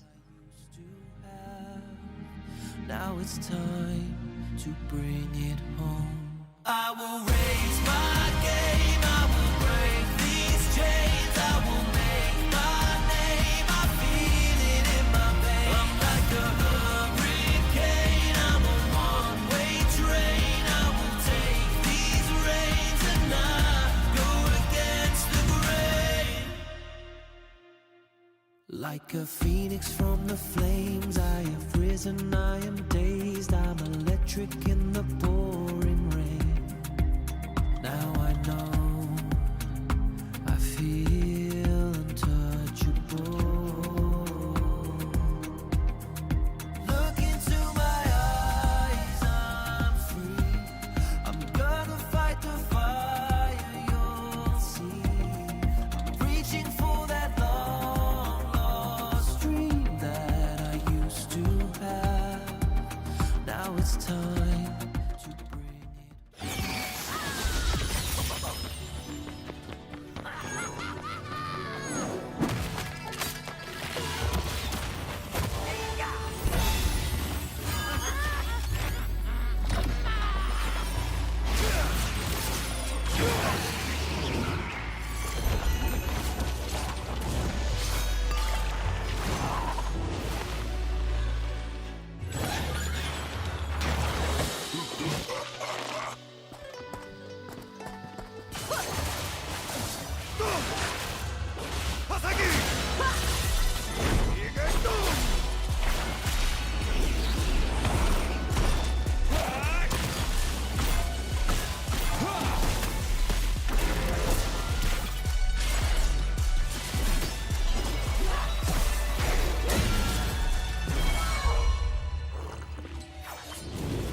Hiện tại là LCP bên ở thời điểm hiện tại thì đã thay đổi cũng như là củng cố rất là nhiều thành viên khác nhau đến từ rất là nhiều chỗ khác nhau nên là rất là khó đánh giá mọi người, và người lớn nhất thì có lẽ là CFO. Hiện tại thì chưa thi đấu cũng như là chưa có làm quen gọi là bắt lửa nhiều nên là cũng rất là khó đánh giá. Với việc qua game và mình không làm đội trưởng nữa thì mình cảm thấy khá là thoải mái và nhẹ nhõm. Như cá nhân mình phải giữ những thứ mình đã làm trước kia khi mà làm đội trưởng để mình còn được làm đội trưởng cho chính bản thân của mình. Mình thấy là anh huấn luyện viên mới rất là vui tính và vui vẻ với lại nhiệt huyết trong công việc. Ban đầu thì tụi mình rất là khó khăn trong khoảng giao tiếp, nhưng mà dần dần thì tụi mình cũng đã tìm hướng giải quyết để nói chuyện với nhau nhiều hơn. Nên là bây giờ cho tới hiện tại thì bọn mình đã rất dễ dàng để làm việc với nhau. Mình muốn nói với Taki với mình rằng là đã rời đi thì hãy chìm trong thất bại, người ở lại thì luôn có chiến thắng. まあ、新しく加入したケインだったりだとか、シトラスたくさんコールする選手なので、そういったコールが、それぞれで噛み合っていけばどんどん強いチームになっていくんじゃないかなと思います。そうだな、なんか久しぶりに会ったアリアはすごい冷たい選手のように見えたんですけど、全然そんなことはなくて、僕が体調悪い時にはエビ体調大丈夫？心配してくれたり変わってませんでした。他的打法应该比较偏向支援队友的类型，而我是在线上自己做压制。会有啊，想起很多的回忆啊，就也希望他可以跟我一起进步吧。只是说非常期待啊，希望你真的会付出。没有到那么好，感觉我们的默契还需要配合一阵子，然后沟通的方面也要加强。我觉得我们算是一个新的队伍嘛，因为其实我们像是 Shadow、汹涌跟厄尔骑士加入，那我们目前也是在处理一些沟通上的问题，然后也很努力在教汹涌一些简单的中文。大家可以期待一下我们的沟通就比去年更烂了。队伍状况的话，目前可能还处于比较不安定的状况。对粉丝说的话就谢谢你们支持，然后我们会努力的。CFO，因为我们这一队都是跟 CFO 有一些渊源嘛，就是可能是淘汰掉了或者就是不被选上的这样。我是不被选上的。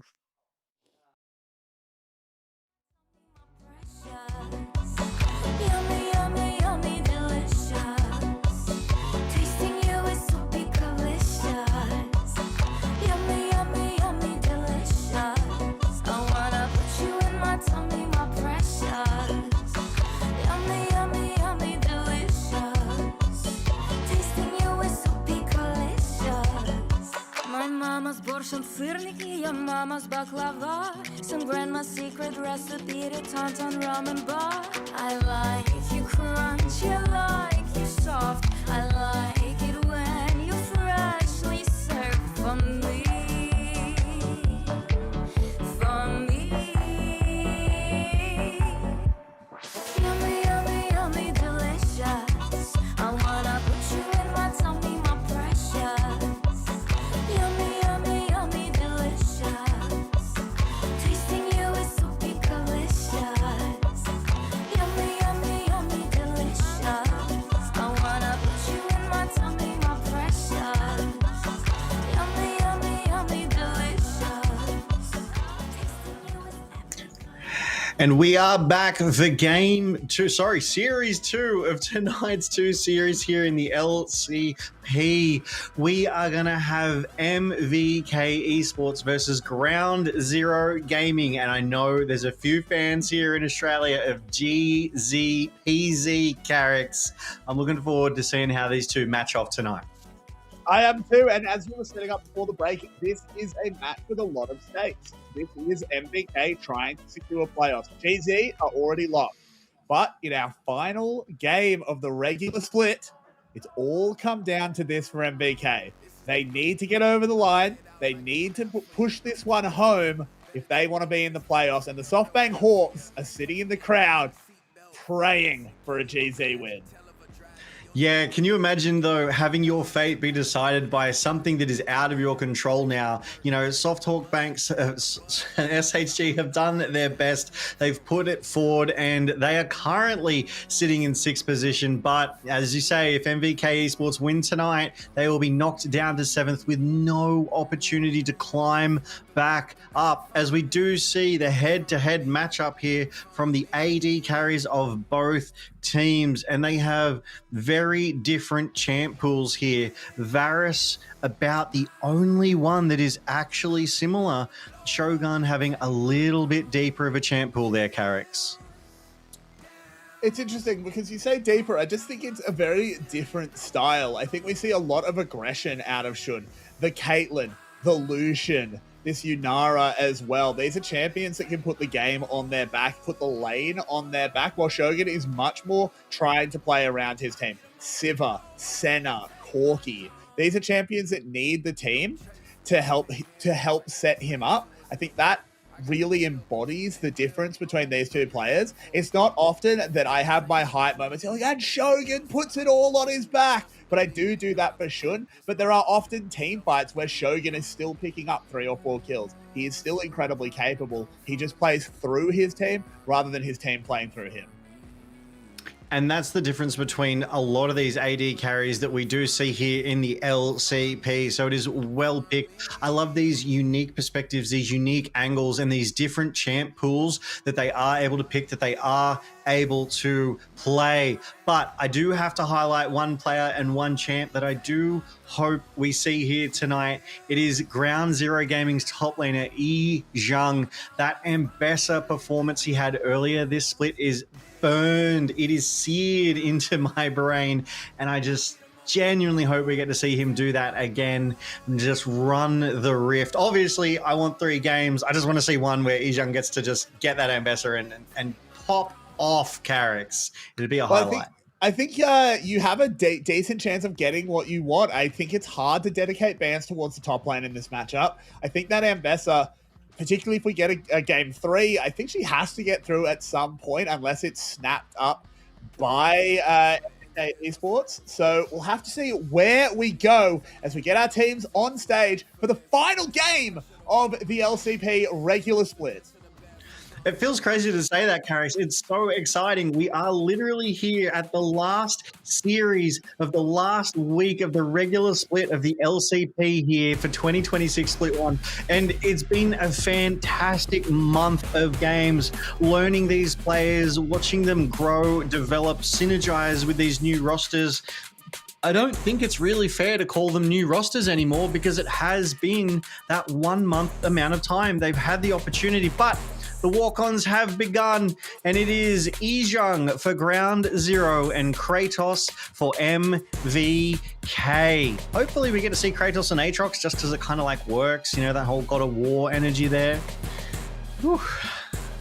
Exciting stuff, and as is our second set, the junglers, Husha and Guri. Guri had a series off, as we said, took a little bit of a break. Maybe he's cooked up something new for us to show why he's back in the roster. This is MVK after all. They do love a good cook as we see Jimmy in mid lane GZ and Carti, the mid laner for MVK. Can you imagine if Carti whips out that Scion again? That would just throw the biggest spanner in the works. But GZ and MVK's bot laners, Shun and Shogun, who we just saw in that head-to-head, will be the ones to watch here tonight if the team can play through them or around them and enable those ADs to really shine in this critical series tonight. And Orca and Elio joining them, the supports. Get ready for this game. I'm so excited. MVK playing with it all on the line. I sound like a broken record as it's just so exciting. Big Koro and Skywalk. Big Koro is someone who has a legacy in Vietnamese League of Legends as a player and now as a coach. He would love to bring his team to the LCP playoffs. But as you were saying before, and as we've mentioned a couple of times this evening, Carrix, Ground Zero Gaming, they are already locked into playoffs, win or lose. So now for them, it's just a case of seeding. It'll be a better seeding, which will influence the matchup in playoffs from next week. Whereas MVK, it is all on the line. They are currently sitting in 7th on the LCP ladder. A win here tonight for MVK would see them make it to playoffs, but a loss here tonight would see SHG make it through and MVK out of playoffs contention. And as we have said, every single playoffs match for the rest of the split will be a best of 5. So we go the distance. We'll get at least 3 games every time we see these playoffs teams match up, and the team standing atop at the end will get to qualify for first stand, will be allowed to go. They've earned their right to go to Brazil at the end of the split, the first international esports League of Legends event for 2026, Carrix.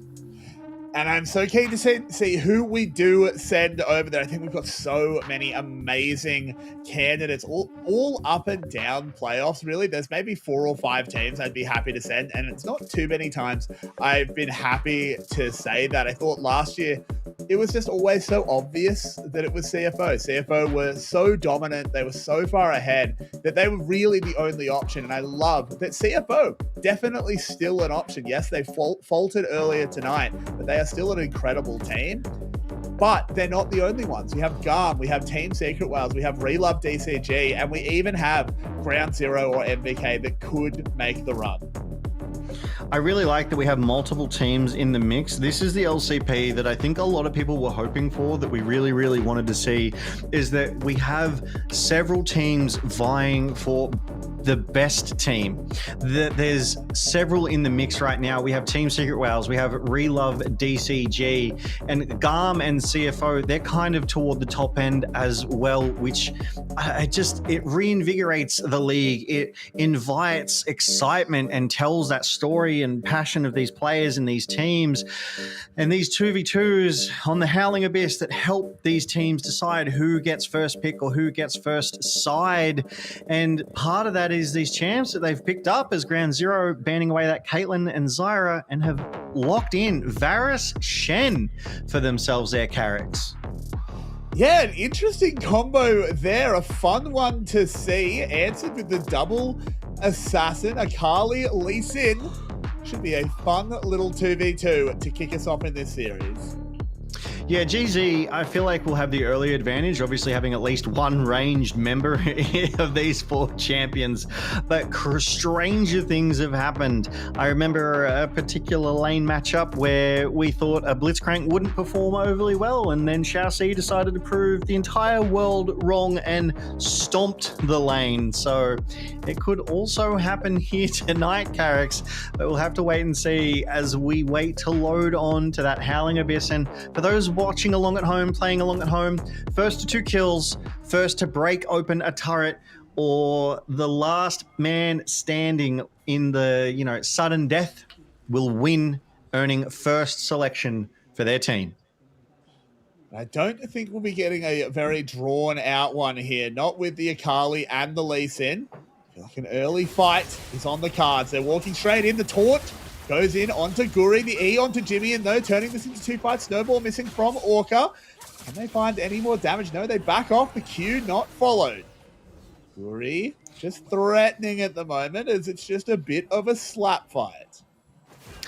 Good trade there, though. I mean, the health advantage, I would say, is very equal between the 2 teams. Guri landing that skill shot, not wanting to go in onto the Shen, though. I think he's really, really looking for Jimmy in on this Varus as they are playing around this wave so carefully. He wants to keep a minion between himself and that Lee Sin as these health pots have come through. These flasks, they are bringing them back up to full health, ready for the next skirmish, and Orca is just looking for this dash taunt that Shen is so infamous for, Carricks. And I do note Shogun has actually opted for the cleanse here as one of his summoner spells. Yeah, really interesting. Just trying to get that taunt off, but managing to roll away. Not caught by Orca. The wave will come in. But if we're winning this 2v2, what champions are we sort of singling out in draft, do we think? Yeah, so if we're going to talk about champions in draft for these 2 teams, I'd love to see Husha enabled in that jungle. I really think that, I remember he had a fantastic, I want to say Lee Sin performance in 2025. I'd love to see him get back onto that Lee Sin. Obviously not, this fight breaks out. Yep, they're okay. Okay, they're just trading. I'd love to see a Lee Sin game out of him. I feel like that's a deep pocket pick that he could win with. But he does play a lot of the sort of classic junglers, the Wukong, the Xin Xiao, but his most played right now is the Mundo, but it needs to be in a draft that it can play around, that he can sort of push forward with, and they can back him up.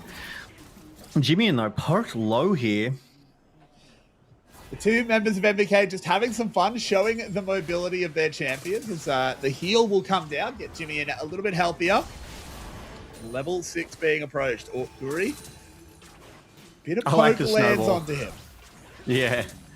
I would love to see Jimmy in on his LeBlanc again in that mid lane. Just that AP assassin threat to just get that, push and just annihilate in a sudden and quick 1v1. Like, I love those explosive, flashy champions that can take over. So Jimmy in on LeBlanc, Husha on, I want to say, Mundo, Izhang though, and Bessa. Ooh, under the tower they go. Shogun and Guri forced very far back. Level 6 has come in. In goes Shogun. He has access to perfect execution. There's not going to be enough save. MVK out of nowhere, pick it up. That was a beautiful Dragon's Rage out of that Lee Sin. Hit the first member of GZ and knock them into the second member of GZ, taking them both out at the same time. You need to clip and ship that one. That's a highlight reel if ever I've seen one, Carricks. So MVK earn themselves the right of first selection here tonight. That mental edge, that early little victory will surely do themselves some favors coming in tonight's series. Yeah, getting that first selection is a nice advantage. But if we think we're going to see all 3, they will have to play it out regardless. Play everything. See what we have on lock for Ground Zero and MVK. And again, both of these teams have to be looking forward to the future. If playoffs for GC, they're locked in, of course. They need to have things ready. They need to be practicing compositions that they'll be using in there. Yeah, and I mean, these guys would have been scrimming all week long. We've seen it before. We'll see it again. When you take a look at the solo queue of these guys, they are playing hours on end. This is what they want to do. So they spend that time, they commit it. I've seen some of them doing 8, 10, 12 hours, just practicing these champions, getting the reps in, building that muscle memory and practicing into sometimes very, very unorthodox picks just in case it is brought to the Rift. So these guys, they're prepared. GZ, they should be prepared for anything that MVK is cooking. But conversely, it makes me wonder if GZ might try and play MVK's own game and bring an interesting pick as well. Like we said, that LeBlanc, she's a very unusual pick, as is the Seraphine. We haven't seen them too many times here in the LCP this split, so they might be able to bring those to bear against MVK one more time. We may well. I would love to see a LeBlanc champion I really, really enjoy watching. We don't get to see her enough. The Seraphine as well, I think, works really well into the current meta. There is a lot of just run at you in this meta that I think Seraphine and other enchanters can really deal with. And here we go. The draft begins. Jace, Rise, and Malphite, as well as J4, immediately removed. These bans are to absolutely be expected. I'm loving the rise of the ban onto Rise, pun intended there. He's proven himself such a problem, such a thorn in the side of so many teams, and it feels like he's very, very difficult to answer. We even saw earlier tonight an Ori into a Rise matchup, and while Ori was able to win in the lane, wasn't able to take over in the team fights because of that mobility and then ultimately the individual damage. So I really like that Rise ban. Obviously followed up by an Orianna ban. She still is a very powerful control mage in that mid laner, and Varus, I don't know how many times Varus can be banned away, but he is currently sitting as the 6th most banned champion in the LCP. And Pantheon Yunara, the immediate response by MVK, a fantastic start for them. Looks like everything's going to plan for both teams. They're just immediately slamming picks. This is the first time there's really been any thought about it. He's hovering on this Xin Zhao. I think this is a good pick for Husha. I think Xin Zhao has been racing up my tier list in terms of jungler. I think he works super, super well into the LCP meta. I always love to see the gamers like slam their picks as well. I feel like they had a chat with the coaching staff. The coaching staff said, this is the draft we want to build depending on what our opposition puts up in front of us. And then when the opposition puts up exactly what you're expecting, you can just slam your picks. It gives you that confidence. There's no hesitation there. And that's like another mental edge. But the Yone was hovered there for Jimmy, and I was getting kind of excited. But as you said, that Pantheon Yunara locked in, that Rumble, Xin Zhao, and now Aurora for the mid Jimmy in there, Ground Zero locked in as well. And yet another classic matchup here in the LCP. It will be Cassante into the Rumble, which means there's no chance of it for game 2. So that's good. It's gone now as we do start our second round of bans here, Carrix.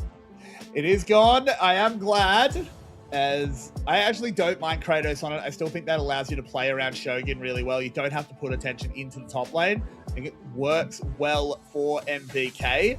Karma removed. That's an interesting ban there. That must be a read on something that they think Shun and Orca were really going to go towards, because they are hiding their bot lane.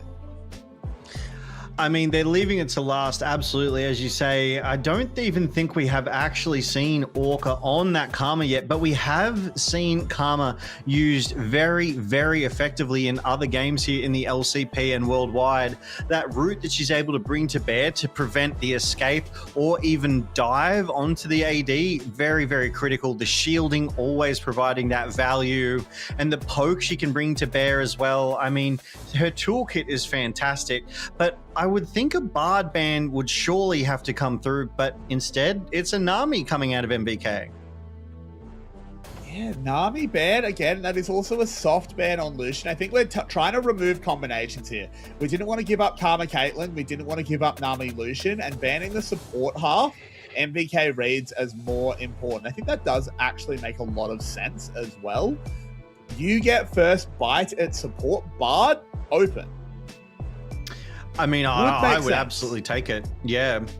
It's almost hard. You've said it before about Rumble, but it almost feels like Bard is a very comp agnostic champion. I feel like Mel is locked in. Interesting. Maybe Mel... Yeah, Mel mid. Okay, so they still got their support choice. Okay, this is still patch 26.2 as well, so she has not yet gone through her rework here in the tournament realm. However, on live, she has undergone that rework. But Mel locked in for MVK Esports as we see Ground Zero Gaming deliberating over what they want to lock in for Shun. Right now, they are looking at that Aphelios and it will be locked in. So does that mean a Thresh will be coming through then? Because that is such a traditional combo. It works so well. It would just make sense to grab that Thresh. No, I think we need a second engage source. I think Leona, Alistair, Nautilus, these are the kind of thing. Bard as well. Bard, obviously, just Tempered Fate. Able to just go in, set up the Equalizer, set up your Aurora. This makes a lot of sense to me. Yeah, Orca slams the Bard.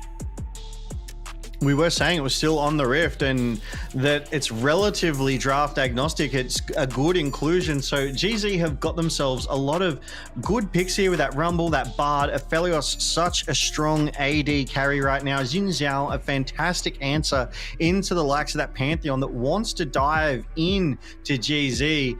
However, Lulu picked up by Elio for MVK Esports. So an Enchanter has been picked up that helps sustain Shogun's Yunara in these sort of drawn out fights, which Yunara enjoys. I really like the Lulu pick here. I don't think MVK needed secondary engage. They've got the Pantheon. They have the Cassante, adds that front line, able to get things going. They also are going to be catching the plays rather than throwing them themselves a lot of the time. Obviously, Pantheon is still able to find picks. They will take it when it's given. But in general, I think we'll be seeing a lot of Ground Zero trying to engage on MVK, and then it's on MVK to catch that and throw it back. Definitely some back and forth fights to be expected here, which will make it that much more exciting to watch, Carrix. Some of the, as we do see, SOFM was on stage there, just lending his coaching voice to MVK Esports. As we do see Kratos, Guri, Cardi, Shogun, and Elio ready to bring their best to bear on the Rift. It is make or break for MVK Esports tonight, and in their way stands Ground Zero Gaming, Ijung, Husha, Jimmian, Shun, and Orca. Ground Zero will not go down quietly. They beat CFO earlier this weekend, so MVK, they have a tall order ahead of them, but we are on Summoner's Rift for Game 1 of tonight's Best of 3 series between MVK and GZ. And we can't stress the value enough. We've repeated it. I'm going to say it one more time. If MVK wins, they make playoffs. If MVK loses, the SoftBank Hawks make playoffs. They are playing for all the marbles. See how they manage it. Early on, it is just Vision being traded. The deep wards pretty much everywhere you would expect them. And I'm so interested in this Mel pick as Guri playing aggressive. He's just going to move in and try and steal away some chickens, not reading that Hoosh is on this side of the map. Oh no! This is a really potentially disastrous start. The Conqueror coming in for Husha, and Guri just has to flash out. Yeah, and Husha doesn't follow, doesn't burn his flash as well, so already has that summoner advantage, but Guri wants more. He wants the marbles and then he gets to slide it away. He stole it. He's going to move in. The chickens will, it's just the little chickens left. But now Husha kind of incentivized to fight, but the early push went Carty's way. So both junglers a little bit frazzled. But Guri is up a chicken camp. I think this is the most exciting jungle start I've ever seen in the LCP. Like, I don't think we see too much of that. So that was fantastic because, Carix, I was going to talk to you about marbles when you brought it up. I was like, oh, did you ever play marbles as a young fella? And then I remembered, there's junglers skirmishing. This is more interesting. Such an interesting one. And now both junglers will adjust their clear as well. Moving to match the bot sides. Yeah, so they are now, as you say, both on that bot side after that little skirmish. But we see Shogun taking a really early recall after getting that ward down. They've shoved the wave in. Cardi popping that Mel W that is so famous, being able to reflect projectiles and prevent that damage landing as well. So part of her rework is it will still reflect the projectiles, but she will take damage, albeit reduced, and the damage that is reflected back will be significantly reduced as well. So a lot of people looking forward to that one. But here and now in the tournament realm, it's a full-blown reflectors. Ijang has managed to shove in a big wave against Kratos here. But as you say, that's expected on a Rumble. That Flame Spitter putting in work, not someone you kind of want to walk face first into, Carix, as the first Scuttle Crab of the game is going down. It does go down. It will be secured as Guri went to his top side. It is just the 1-for-1. These junglers are having a very weird order to their clear because of that early fight, but are still ending up getting full clears, minus a big chicken for Husha, I suppose. Yeah, look, the bigger the chicken... how that's going to play out, though. Like, where are the early games going to come in? Because I really would have expected top-to-bot clears. Well, it depends, right? The bigger the chicken, the more KFC you get. The more KFC you get, the more invigorated you're feeling as a trade breaks out bot side. They're going to turn this one around. They recognize that everything was used, so they can't just aggress onto Shun. Shogun getting the better of that one for now. Does land that Q as well, but a stun from Orca. A flash there by Shun. That's a real summoner invested. Flash is gone on both ADCs. Flash is still available on both supports, however, so let's see who can make the plays. But you are absolutely right. They read that well, that there were no summoners. Shogun went Shun. It unfortunately was at a level disadvantage, so Shun was just that little bit stronger, able to trade back and then turn that aggression around with the flash. Instantly responded there by Shogun. And so that burns almost every summoner in that bot side. So now it's up to these junglers to rotate to that bot and capitalize. It just depends on who is going to get there first. As we do see Guri on his bot side clear, we also see Husha coming out to his bot side. So it'll just be whichever one prioritizes it, if they want to do that at all. With the Drake up in 15 seconds, though, the value of this bot side is compounding, and Cardi knows it. He's got that mid lane priority. He's got that push onto Jimmian. So if a fight does break out, Cardi will be first to rotate and is first to level 6 here, Carix. That he is. Jimmian not getting what he wants out of this Aurora. You always want to see early control, early damage being dealt. But as you said, Cardi in control at the moment, getting that initial lead, that initial push.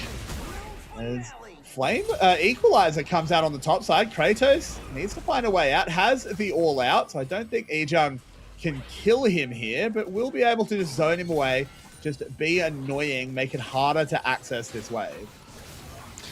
And that's part of the game, right? It's making it difficult for your opponents to play the game.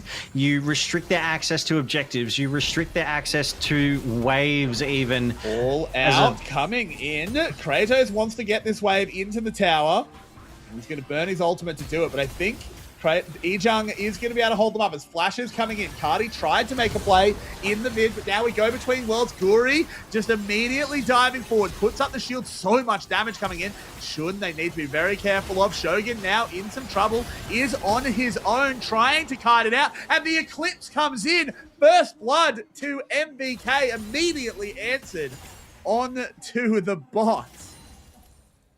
I like that the stacks from the Cardi's Mel were still sitting on, I think it was Shun there, as Husha and Shun went down in that fight. The stacks were still sitting there, and Shogun was still free firing. So as the health went down, that execute threshold came through, which allowed that Eclipse to come down and take that first blood, netting that extra 100 gold bounty. As Jimmy and Cardi flashing forward with the E, and then Jimmy responding with that between worlds sort of kicks this fight off. Shogun is caught out on the side there, though, as Cardi gets the double. And Shogun was caught out, pushed away on the side, and had no flash. So Shogun, unfortunately, just left to fend for himself, just trying to get as much damage down as possible.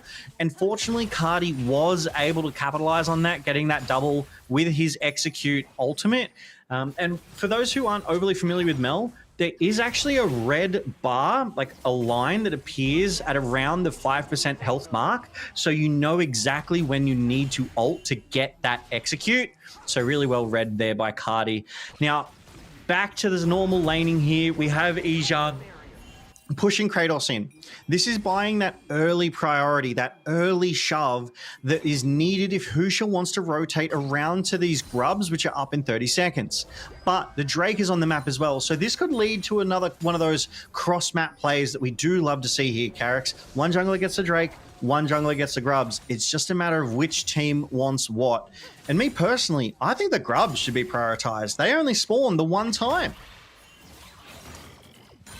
That's true. They do only spawn the one time, but teams do often prioritize getting that first stack of Dragon. They're getting that rolling, really making Dragon Soul your win condition. It really can depend on your comp. Something I really like about these current objective setups, where you sort of do prioritize which one based on how you think this game is going to play out. Do you think you need Dragon Soul to win? If not, maybe you do go towards the grubs. Do you think you can fight around the 20-minute mark? Because that might be when you have to, if you take that side of the trade. But for now, it's going to be a bit of a mystery. Just the junglers sort of setting up vision, moving around. But we could have Husha creeping in for a gank. Nope, it's just going to be exactly as you said, the grubs for Dragon. I really do like the way Husha moved there, though. He came in around behind the Dragon Pit and slid over the back of it, really minimizing the risk of any vision spotting him on that. But MVK got the read. They started up the grubs. They get the full set. GZ had pushed bot in, so they rotated around and ultimately secured that Drake for themselves. So it is a 1-for-1 in terms of jungle objectives. Jimmy in here trying to bully Guri away, preventing Guri from taking Husha's jungle camp. And I'm sure Husha would have said a quick little thank you in comms there, being like, I appreciate you. Thank you for that, because I am currently behind in CS against Guri. These top laners, Carrix, always trading. That's going to be the eternal truth of top lane. You just keep hitting each other until someone breaks, and we love the lane for it. It's why I play top. As another little reflect there by Cardi. I am so proud. Cardi picked this Mel last week, and I was really disappointed in his performance. He seemed a bit lost on the champion. But you know, he seems to have, you know, just read over those tooltips a little bit, as you said in the first fight. Knows that there's an execute indicator now, because his ults last week were a little bit sus. But this time seem much, much more on point. Absolutely. You can tell he's been putting in the practice. You can tell he's been putting in the reps. And now that Mel is something to be feared. And I like it. This is the MVK that we expect. MVK cooks, they don't generally bring traditional compositions to bear. And this is just one piece of that meal. And hopefully they're able to dine big tonight, because Cardi has found himself a 20 CS advantage. Guri has found himself a 20 CS advantage. MVK, they're eking out small leads here and there that are amounting to bigger totals. Currently sitting at a 1.7k gold lead. So I imagine those first items, yeah, they've started to come through. Guri has already picked up his Sundered Sky. So that's a significant advantage, even if it's not for the longest period of time, if he goes into a 1v1. And Husha responds in kind with his own Sundered Sky here, Carrix. But Cardi, proving to be really strong in this Mel right now, up 2 kills over Jimmy's 1. Yeah, that early fight, that double kill on the first Golden Eclipse has given Carti that lead, able to maintain it as well. Just building towards his first item. slowly, doesn't need to do very much. Just maintain this 20 CS lead he has over Jimmy, and they don't need to take any risks. Can always just move Guri around, threaten the Grand Starfall. And at the moment, it is Husha and Orca moving together. Though, again, we're just controlling space. We're just getting vision. We're not really making plays right now. Yeah, it did have obviously 3 kills early in the game, but it feels like it's a slow play right now. It feels like both teams are still feeling each other out, trying to get an understanding of how they're going to play and how they're going to come together as a unit, as a team of 5. So if we do take a quick look at that, we've got the front, a play on the bot side maybe. Okay, just a magical journey, just a cheeky poke onto Shogun, which will ultimately result in nothing here, Carrix. Oh, well, that might result in something, as once again, the Golden Eclipse is a kill for Carti, moving up to 3-0. Every single kill currently on Carti's Mel there. MVK have bot shoved in. MVK have mid shoved in. This is a strong start from MVK. They're the ones who are sort of setting the pace of this game right now. Carti just able to kill Jimmy and almost on a whim now. Picks up that Shadow Flame too. As we go back to this replay here. Okay. So Jimmy's relatively healthy, dodges the E. Oh, it's just a Q poke. Yep. He just cops a full Q from the Mel into the execute.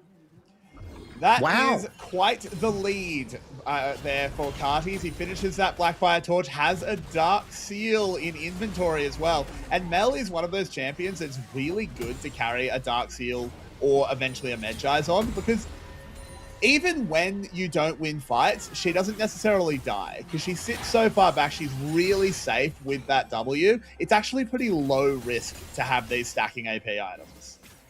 Yeah, so I'm going to write some notes here because I like to play Mel support. So I'm going to pick up Dark Seal and Medjai's and take notes from the pros just steal the kills from your ADC. Yeah, why not? I mean, it's only silver, right? I can do that. Though I will say, after the rework, maybe we don't pick Mel. I saw that 30% win rate, and poor girl. As Ejok and Kratos once again having a fight. Yeah, I did actually grab Mel in an ARAM Mayhem game today, and she still stomped. I went godlike and ended up 14-4. Didn't win the game, but it still felt fine. The Q is just a lot more telegraphed, so it'll be interesting to see how the pro players adapt to that in the upcoming 26.3 patch when it does go live on Tournament Realms. But for now, it is time for the second Drake of the game. Carti. Flashing. Is Bard ult a projectile? You know what? I haven't tested that. I don't think it is. I don't know. GZ have brought their numbers to bear here. If Center ult's a projectile, then Bard ult should be as well. As the Dragon is secured, MVK didn't want to make a real play onto that one. They will just trade it for a bit of gold onto Kratos and Shogun. Yeah, a little bit of gold. They've already cracked one plate, and it looks like they're going to crack a second. Shogun just aggresses on Shun under the turret here. Oh, the jungler's they here too. were calling Guri in, but a magical journey makes that hard. There's a big wild growth. Can they bring anything more to bear? Shogun tagged up, but it's just going to be damage. MVK evacuate.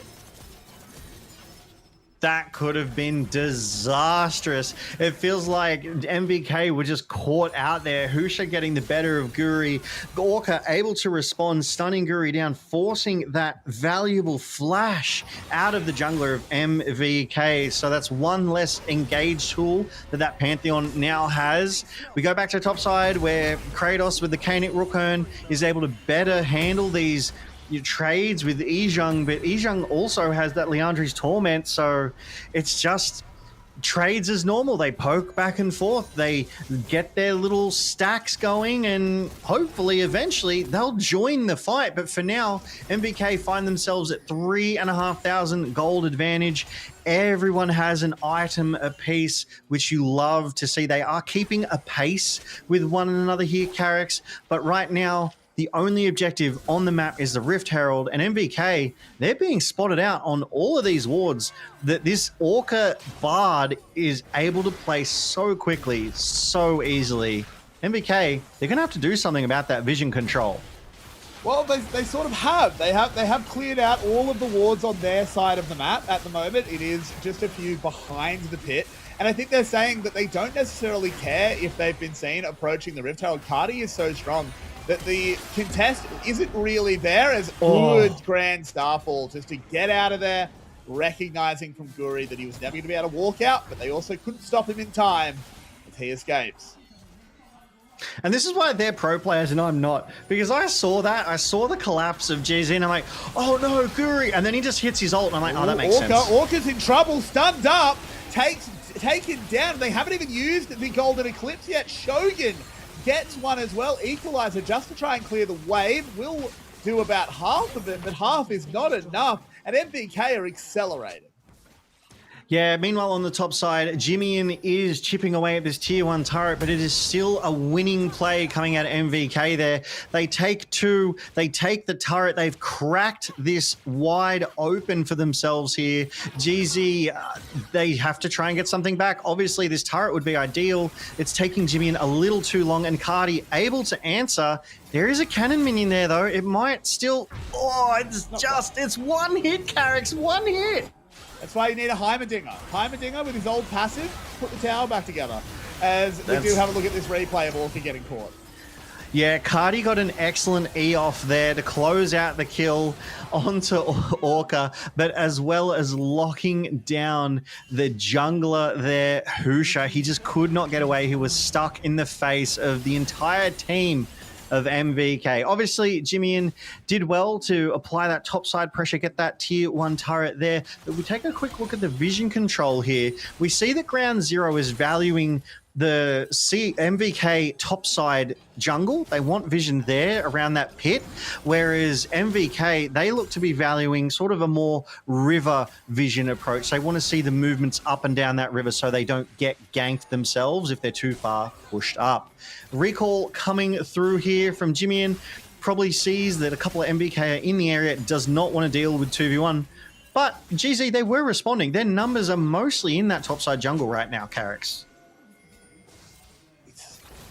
It's such an interesting place for GZ as they are on the ropes, no question. 5,500 gold down. But at the same time, it does feel like they have some really explosive tools that are not super easy to deal with. Yes, Carti is extremely bad. Carti is unbelievably strong, but his champion still doesn't have a dash. If you get enough people on top of him, he does die. Yeah, and being a dashless sort of carry is always a dangerous position to be in. So it's important that you have that flash and use that flash well. But the moment they burn it, you are a sitting duck. But I think there's a way back in for GZ here. And hear me out, and this isn't a fantasy story that I'm about to write you or the watchers at home. It's a 5v5. It's Izhang having the advantage over Kratos. Right now, Kratos hasn't done much of anything. He hasn't really left his lane, whereas Izhang is roaming. He's applying his equalizer across the top of MVK already. And I really think if it comes to a 5v5 sort of front-to-back situation, that Ground Zero could take it home if Izhang's able to apply that pressure. Another dragon falls, this time to MVK. They put paid to the potential dragon stack win condition of GZ.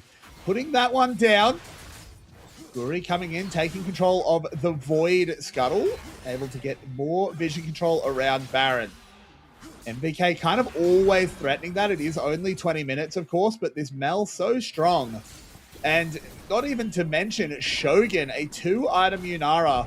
Should a misstep occur from Ground Zero, that Baron dies in a moment. It will go down fast, and MVK looking to exert their top lane priority, their top lane pressure, drop that Rift Herald, crack open the 3rd turret for themselves, netting that little bit of gold, maybe even getting a 2nd Rift Herald here, as we do see GZ, I said 2nd Rift Herald, charge. We do see GG rotating to that top side. So excellent value there for MVK Esports on that Rift Herald. They're recalling out of that top side, having drawn GZ into them. They know that. They're going to recall, spend that gold, and then come back out onto the Rift with the priority that they have bought for themselves. And they're going to get these visions, these wards down, so they have the vision across the Rift so they can make their next play. I want to see more out of Guri, though. These Grand Starfalls, they haven't been used, I want to say, proactively yet. There hasn't been a gank, a pick to put themselves in a 5v4 situation before an objective. I think that's something I need to see out of MVK. Completely agree.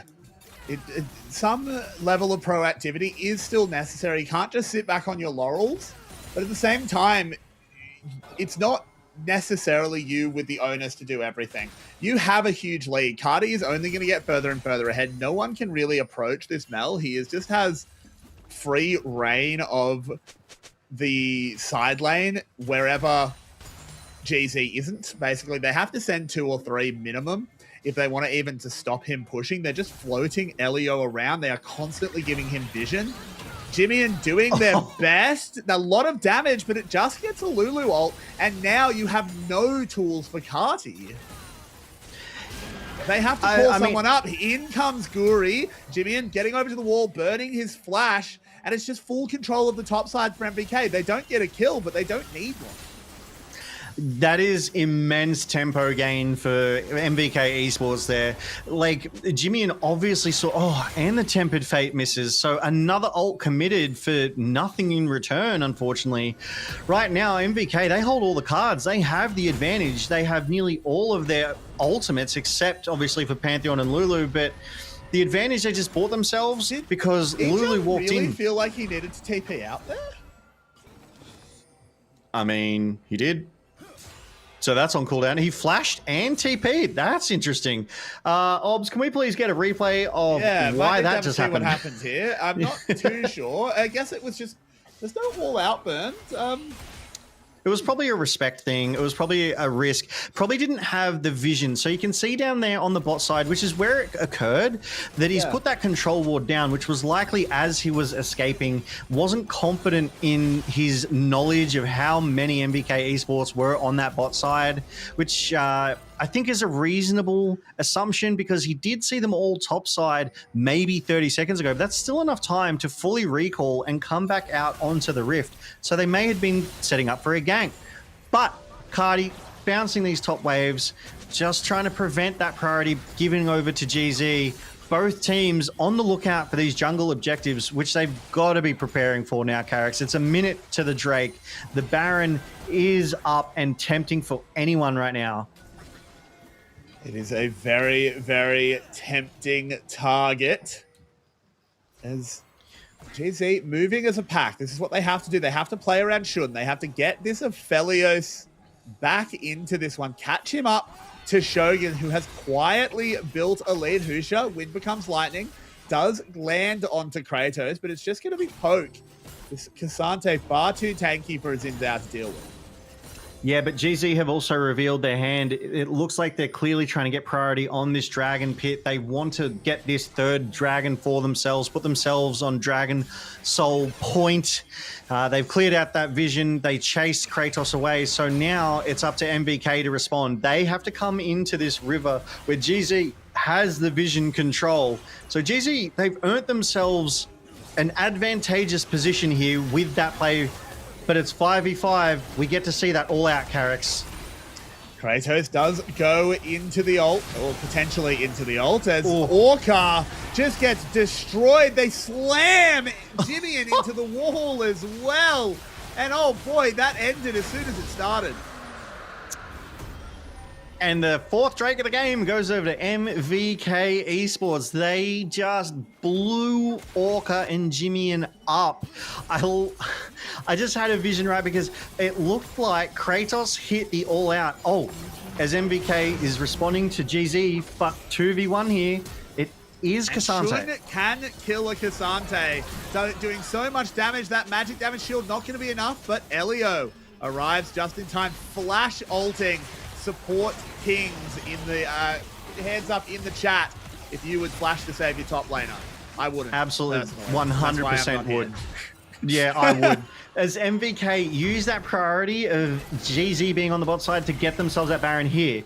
So this, Jimmy unfortunately sets Orca up and just goes down, and then Jimmy himself caught by that Mel Eat there. The remnants of Jimmy's body just blown up over the terrain as he's tying to the Cassante and Yunara simultaneously. It was like this, the soul of Jimmy had left his body in that exchange.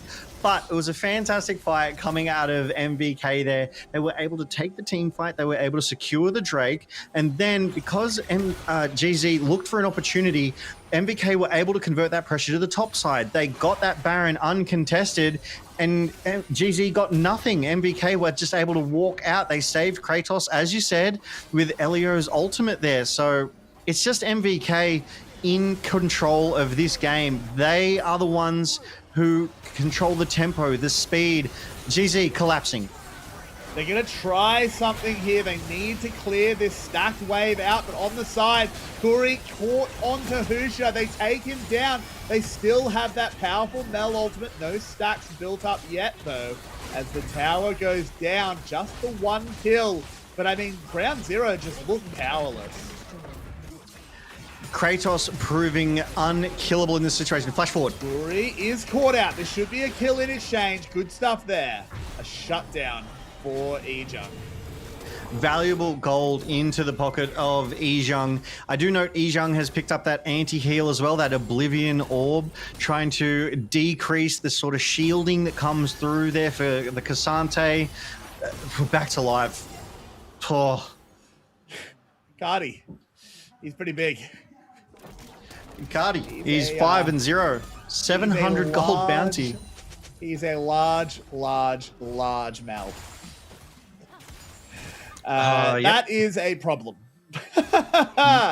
Oh, that's a Rumble that has basically just been trading with a Cassante all game, just like dealing damage back and forth, and still not able to be ahead of the Mel that is really only dealing damage when it results in kills.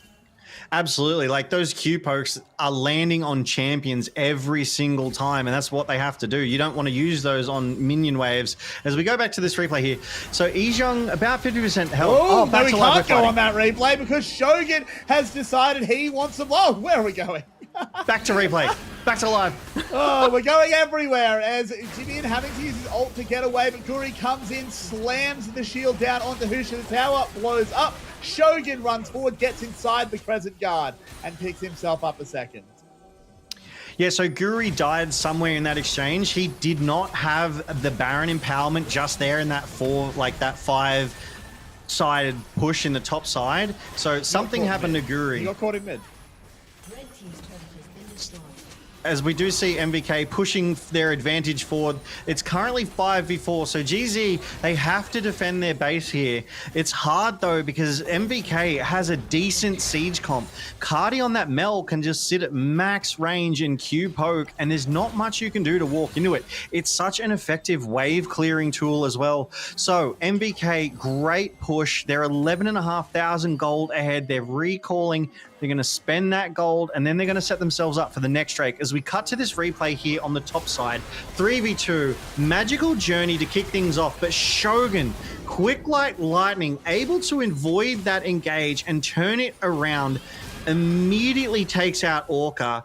The Grand Starfall comes through, Jimmy avoids it. The smites, yeah, okay, used to slow them down, while MVK also take that turret. So MVK played that really well. They avoid that initial engage from Ground Zero. They thought they did. They brought the numbers advantage to bear, dodged the initial engage, and turned it around onto GZ and brought more. It was like, you have friends, I have more, and were able to chase them down and close it out, earning themselves 2 inhibitor turrets at the same time. And now, Carrix, we're here on this Drake. This is the 5th Drake of the game, and MVK, they have priority on it right now. Jimmy in flanking. They do, but GZ realize that it's not going to get better. You have to fight every objective at this point. They do take the dragon for MVK. Guri on the backside, and Aphelios ult gets reflected. Oh, Carti just doing so well on this Mel. building those stacks up. It is an immediate kill for Shogun. On the other side, Jimmy is trying to take out Kati. We'll have to go back to that one. All out. They clean house, 5-0 ace. And that is basically the story of this game. MVK committing those TPs, they're pushing those waves in. There was already a wave in the base of GZ. Carrix, I think this might be all she wrote here. MVK looking so strong, so dominant, closing out this game one against Ground Zero Gaming. And we said it before, this is so critical. MVK need to win tonight to get into the playoffs. And this is such a good start, Carrix. That it is, and the Saigon Buffalo emote coming up. We remember you still. Guri, I love that. But a huge win. That was a one-sided stomp from MVK. Not something we expected. Ground Zero looked so good in their series against CFO, and I fully expect them to bounce back, go into game 2, and turn this one around. Exactly, that's what they did as well in against CFO. They lost the first one and then they bounced back game 2 and took game 3. We know they are capable of it. There is SOFM in the MVK esports team room giving some advice, giving some guidance as well. But it can't be understated how well Kati played on that Mel. I'm fairly certain he went deathless that entire game, doing the single most amount of damage of anyone. And you know that was all champ damage, Carrix. The value was there. They took all the turrets. They ended with 14k gold. It was a one-sided stomp. Yeah, and so much of this game was just the Kati show. Shogun turned it on later on, but the lead was built on the back of this mid laner, on the back of the Mel. I had so many doubts when I saw it picked, and then I saw that early double kill and went, okay, no, he's figured it out. He knows what's up. He had the test run and he's like, you know what, I like the champ, but I don't think I'm playing it overly well just yet, and has clearly put the reps in, clearly put the practice into scrims, and just getting some solid reflex on those Aphelios ults, not allowing that damage to land on his own team. So even protecting his team as well as being such an offensive piece of this game, I mean, it really feels like it was the Kati show. Shogun had his moments of brilliance as well. He had his aggression, dodging engages, pushing forward. It was really a two-threat comp here, and GZ, unfortunately, weren't even able to answer one of them. It is tricky to find much that went right for GZ in this game. They had a few little skirmishes early that looked all right, particularly around the bot lane. I think they started fine. But as soon as Kati came online, it was just the MVK show. And you can tell MVK want playoffs. They want it, and they want it badly, and they are putting themselves in the best possible position to take it. I mean, in this best of 3, they need to win at least 2, and they have won the first game here tonight. And it definitely didn't help that GZ also had a little bit of friendly fire there. Jimmy sending Orca to the Wolves, and then Jimmy paid for it with his life as well. But Carrix, we will get game 2 straight after this break, because here, mate, in the LCP, we're made for it.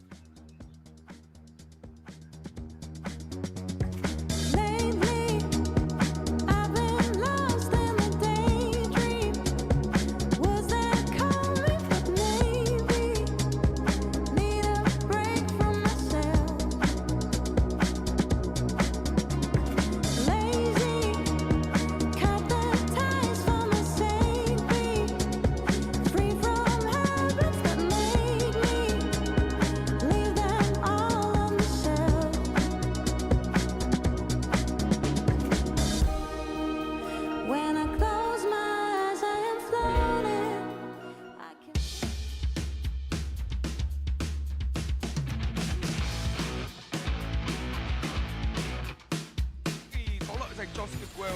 khi mà bia bọc sau chắc chắn là Gami Sport họ ruốn cua bởi vì họ không biết bia đang ở đâu. Họ tưởng là bia anh ta mới biến về và anh ta đang di chuyển ra chứ không nghĩ là anh ta ở cái solo của mình. Nhưng đường trên này cũng cài lao vào này, còn lôi thần giáng thế trên người đến từ Bùn. Lôi thần giáng thế các đám cũng tốc biến đến từ kia nhanh, tốc biến lao vào và solo kill dành cho Bùn. Ready rồi, còn với Artemis anh ta cũng đã hoàn thành tam hợp nhưng đường trên tiếp tục lao vào, có lôi thần giáng thế nhưng kìa lôi thần giáng thế hay cái cúc cá nhưng bị solo kill bởi đối phương với cái điên cuồng cắn xé. Tiếp tục là tình huống solo kill chiến thuật. Đây là một tình huống mà bên phía của Gam họ phải rất vất vả để lấy mạng của Kun khi Kun anh ta đầu tư cái chiêu cuối từ pha trước đó để áp lực vào người Alex. Alex không tốc biến né xoáy đi từ Kun và anh ta outplay thành công người trên đường giữa của đối phương. Ở đây tốc biến lao vào, lốc xoáy được một người đối phương này, có đại địa chấn lao vào nhưng Artemis bốc người ngay lập tức thấy sắp từ Wendy đi kìa. Double kill dành cho Dyer. Baron mở ra với vòng xoay không gian nhưng quyết định tìm kiếm Ares. Ares bị khống chế rồi, gọi báo tung ra là đủ sát thương đến từ Bùn. 边线的雅尼也在推嘛，他们是没有要打这波团的，但这波竟然是。哎呦呦，怎么塞？中国闪现进去就劈到这个人头，再滑出来，受不了的红手直接要闪击，闪电是吧？中国给闪掉，这是红手大爆发，这波连续的吹风，那叫 double kill。哇，红手在拯救世界啊！哦，这样子其实是有加注的，经济没有因为这个巴龙被拉开哦。这波还在斩，但推的感觉他很能打，很能打，大绝限制那边的红手打到了后头啊！这压力杀疯了，还能追，后面 Red 也被留住，有闪现要不要交？这不交闪可能要被斩死当场。感觉不交，正面要被红手再给砍死。哇，这什么伤害啊？一直砍啊！红手刀没有停过。哇，他从高地塔砍到二塔。カイタが20秒ドラゴンが枠20秒前に離婚したのでちょっと遅れたんですよ。ボイドシーカーからなるほど法的なダメージのトレード。ああ、そして当ててる。なるほど。でその流れで反転。いやこれもアリアが釣った分ですよね。Thì anh ta cũng mất thêm một vài chỉ số lính sau khi mà tên lính đó đẩy vào cái trụ ở đầu tiên ở trên đường dưới này. Đây chúng ta sẽ cùng xem tình huống BE tìm một góc luồn ra vị trí phía sau cực kỳ hay. Pha này Gang có vẻ hơi sướng để họ nhìn vào con cua thì phải, bởi vì cơ bản là rừng của họ đang hoạt động ở mảng trên và ngay lập tức là một tình huống BE anh ta tấn công người Artemis bị đánh choáng với tần số là quá nhanh khi có sự hỗ trợ đến. Cái bên vẫn chưa có lý do để đánh nhau cả, chắc sẽ chỉ là những tình huống từ nào ta xung vào một Histo này, Histo bị mất lại nhưng lẻ loi quá Dakar ơi. Dyer ta đang bọc sau, Dakar anh ta gặp điểm, ta vẫn không biến bản nó sẽ phủ lao vào và đang tung ra là khái điểm đầu hoa tung ra cùng chiến một thành viên đối phương nó sẽ lấy Histo bị sập chói và anh ta sẽ phải lên bàn điểm số khi một trận tâm linh lần chuẩn xác nhưng Artemis bị mất lại rồi, siêu nhạc thế làm xuống, Artemis nằm xuống, kia nhà có danh năng khổng lồ nhưng ta quá lẻ loi trước một thành viên đối phương. Đây có thể là còi endgame chăng? Ta khi ăn cầu sống cổng ra tốc rồi tốc biến lao và tìm kiếm vào Dyer đang là một tiêu tả xung và Dyer tốc biến lui về nào và đang tung ra là khá điểm thua hoàng ba người đối phương nhưng tốc biến lui về đến từ Artemis và đang tủ lao vào tìm kiếm Artemis nhưng Eddie lẻ loi quá anh ta vẫn trong tay Seeker nhưng Artemis nằm xuống Eddie tốc biến lui về thành công Dakar cùng với đó là ta tìm kiếm Eddie nhưng Eddie còn sống bên này thành công đang bật lên bên kia Histo đã shut down thành công Ares Eddie vẫn còn sống ở trên bản đồ Dakar nằm xuống Kia cố gắng chạy về với rằng tí đi anh ta hết tốc biến rồi chỉ thiên chưa tới tầm Kia đang cố gắng đảo diều nhưng ta bị khống chế bị chỉ thiên bị lôi phạt và lên vài điểm số. Yummy, yummy, yummy, delicious. Tasting you is epic, delicious.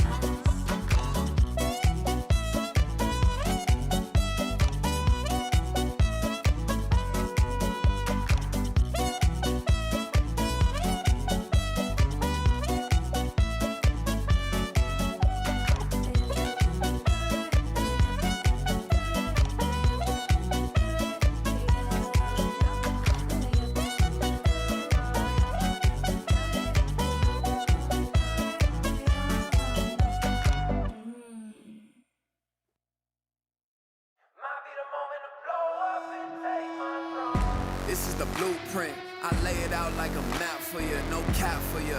Better take notes, this facts for you, real rap for you. Catch me in action, seatbelt fasten. Can you imagine? Tell of a dragon, you'll never get it or get anywhere without all of the passion. Put in the work, multiply that, straight from the dirt, straight out the mud. Catching a buzz now, this a high with no come down. Tune in for the rundown, yeah. Ooh, if you want a problem, then come find me. Come find me. Come find me. If you want the work, then come find me. Come find me.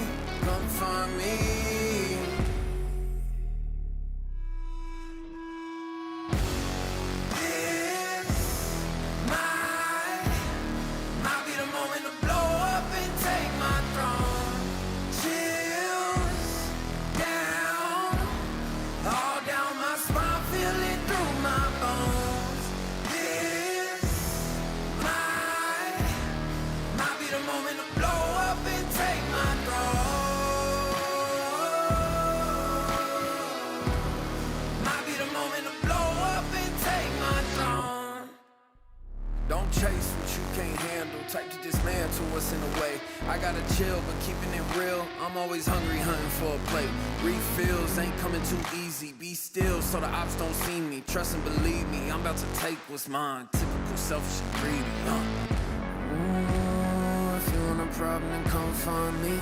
Come find me, come find me. Ooh, if you want the work, then come find me. Come find me, come find me.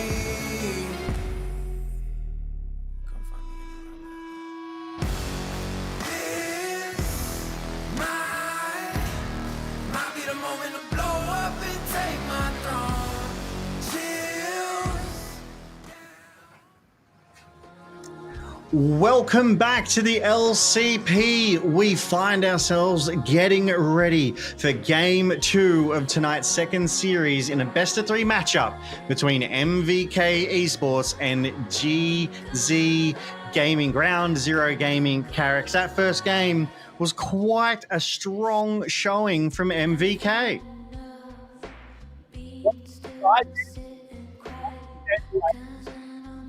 From MVK locking themselves into playoffs.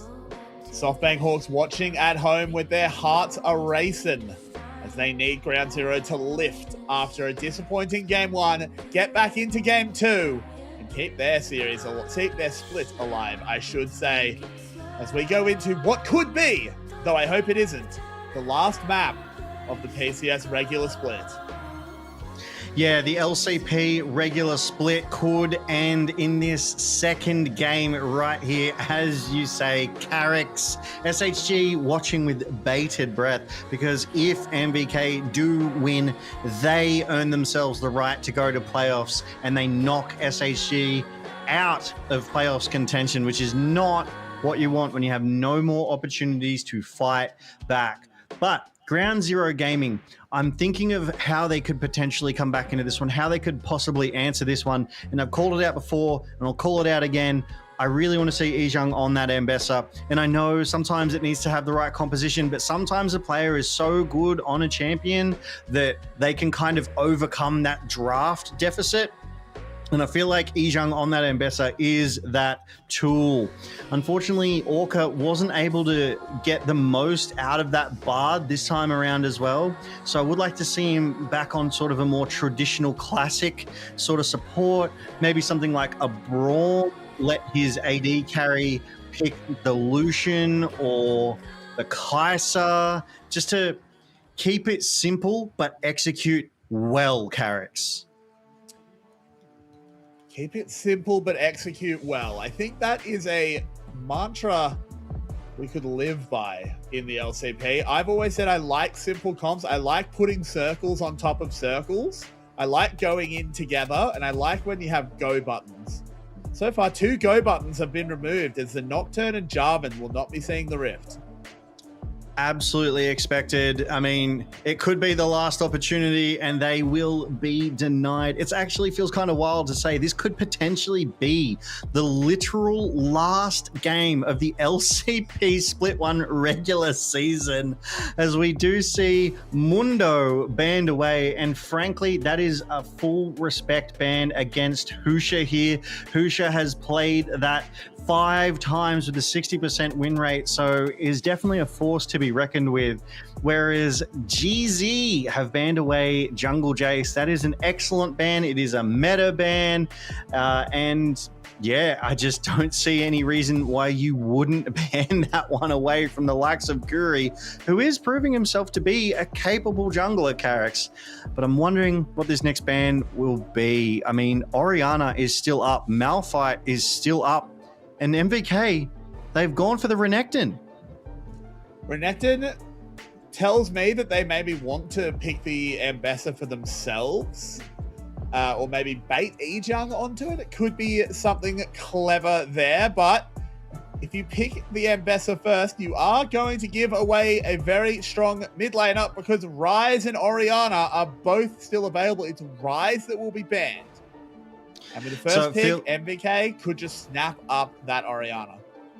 Yeah, it feels like that means GZ is comfortable playing into that Orianna. They feel like they have answers to it, and we have seen that before. It is not impossible. As MVK Esports, they do grab that Orianna for themselves. It doesn't have the J4 delivery system. It doesn't have the Nocturne delivery system, but there is still Wukong possible for Guri to be able to help get that shockwave delivered into the midst of whatever it is Ground Zero is putting in. But there it is, Carrix. They've locked in Ambessa for Ejung. That makes me happy. That makes me feel like GZ are going to have a solid game 2 here. And Varus. Yeah, I was going to say, as exciting as the Ambessa is, I think Varus getting through for Shun is a really, really big thing here. Shun had a decent game in game 1, was overshadowed by Shogun in the late game, but it wasn't really a bot lane collapse that caused any issues. As Siva and Poppy are the response. I love the Poppy. Poppy is such a hard counter to that Ambessa. You cannot dash into the backline. You cannot public execution into the backline if Poppy has that steadfast presence running. That is an inspired decision made by MVK there. Elio will have his work cut out for him. He's going to need to hold it. He's going to need to time it. Akali? But there's a Poppy already. The value of this Poppy just went through the roof, Carrix. The Poppy Ambessa matchup, I just want to dwell on that just a second. It is a little bit interesting because you actually can public execution. Public execution, despite what it looks like, is a blink. She teleports, so that's not stop. But what it is really good at is the follow-up, because you want to try and use that first dash to reposition from where your ult has put you, and that's what gets stopped. This is something I kind of like into Poppy. Individually, you say Ambessa hates Poppy, Akali hates Poppy, but if you pick maybe one more, like Poppy stopping, like Poppy champion, you can't block everything. If Ambessa goes in and Poppy stops it, now Akali can go in. The steadfast presence only works once. Definitely. So, overwhelmed by saturation strategy, really. The problem is, though, I mean, it guarantees the value. It really does strengthen that pick of the Poppy, because your steadfast presence will get value. And not to mention the Keeper's Verdict, it's just going to change these fights in favor of MVK. Poppy only needs to land it on one, but if she hits more than one, just crazy, crazy value. You do love to see it. I think it's a solid pick already. We do see some more bans coming through here, though. GZ not letting Gwen or Kiana hit the Rift this evening. And MVK, they've locked up. They've banned away that Malphite as well. So there will be no unstoppable forces hitting their backline tonight, and there will be no Nautiluses to be able to dredge line or depth charge this Siva that they have picked up for themselves. So Siva, with that spell shield, will be able to handle or survive into Shun's poke on that Varus a little bit longer. Definitely one of the, I want to say, better ADs into that Varus. If for no other reason, it's more able to stay alive, it's more able to survive. But Vi, I do like a Vi. I do like Vi here. It is a bit tricky to play into the Siva, but that is another movement spell that bypasses the steadfast presence, able to just go in, get on top of Guri, do their best. I like it so far. I like what Ground Zero are putting together. As Yorick is currently being hovered, it makes me wonder if they will go with it. Yeah, I haven't seen him on the Yorick so far this split, so this could be... That's locked in, and it is. All right. Kratos feeling himself there. This will be Kratos's first Yorick in the LCP here for this split. Interesting. I like this. This is MVK in the kitchen. This is MVK cooking yet again. They brought that Mel into the mid lane. Not unusual, but not seen much here in the LCP. And then the Yorick topside as Aatrox locked in as their fifth and final pick. Oh, Nico hovered. It did make it through the bans here, Carrix. It did make it all the way through. I don't know how well it interacts with the MVK comp. I think the Keeper's Verdict is hard to play around as the Nico. I like the little Rakan flick there. I actually think that makes a lot of sense, but it looks like they will go the Nico. They just think, you know what? Just play better than Elio. I mean, as if that isn't such a confident thing to say. Just play better. But I did also notice a cheeky hover there from Orca. He hovered the Zahen, and I just know that was bait for everyone out there that saw Orca lock that Zahen early in split 1 of the LCP. It unfortunately did not work out too much. So just a cheeky little callback, a bit of reference, a bit of fun here as we do take a look at these finished comps. Mbessa, Vi, Akali, Varus, and Nico for Ground Zero Gaming, and Yorick, Aatrox, Oriana, Siva, and Poppy locked in for MVK Esports in what could potentially be the last game of the LCP 2026 Split 1 regular season, Carrix. This is such an interesting one. A Yorick coming in, something we saw a lot of last year, sort of got that little mini rework / buff, brought him into the game after being a bit of a dead champion for a while. Haven't seen him so far this season, but I'm keen to see how it goes, how it links up with the rest of the team, or maybe it doesn't link up with the rest of the team, and then it's just, I'm going to hit your towers, the Yorick dream. A menace in the side lanes, force 2, maybe even 3 members to come over to you to answer your demolition crew. But enough of that conjecture, hypothesis. We are for real on the Rift for Game 2 of tonight's best of 3 series between Ground Zero Gaming and MVK Esports. As these junglers, they're already at it, Carrix. Oh, so exciting. I love it. They are already having a little bit of a scrap over the Phaelite, just putting that vision down. The top lane is much more respectful. Able to stand near each other without immediately fighting, as that is the gentleman's role.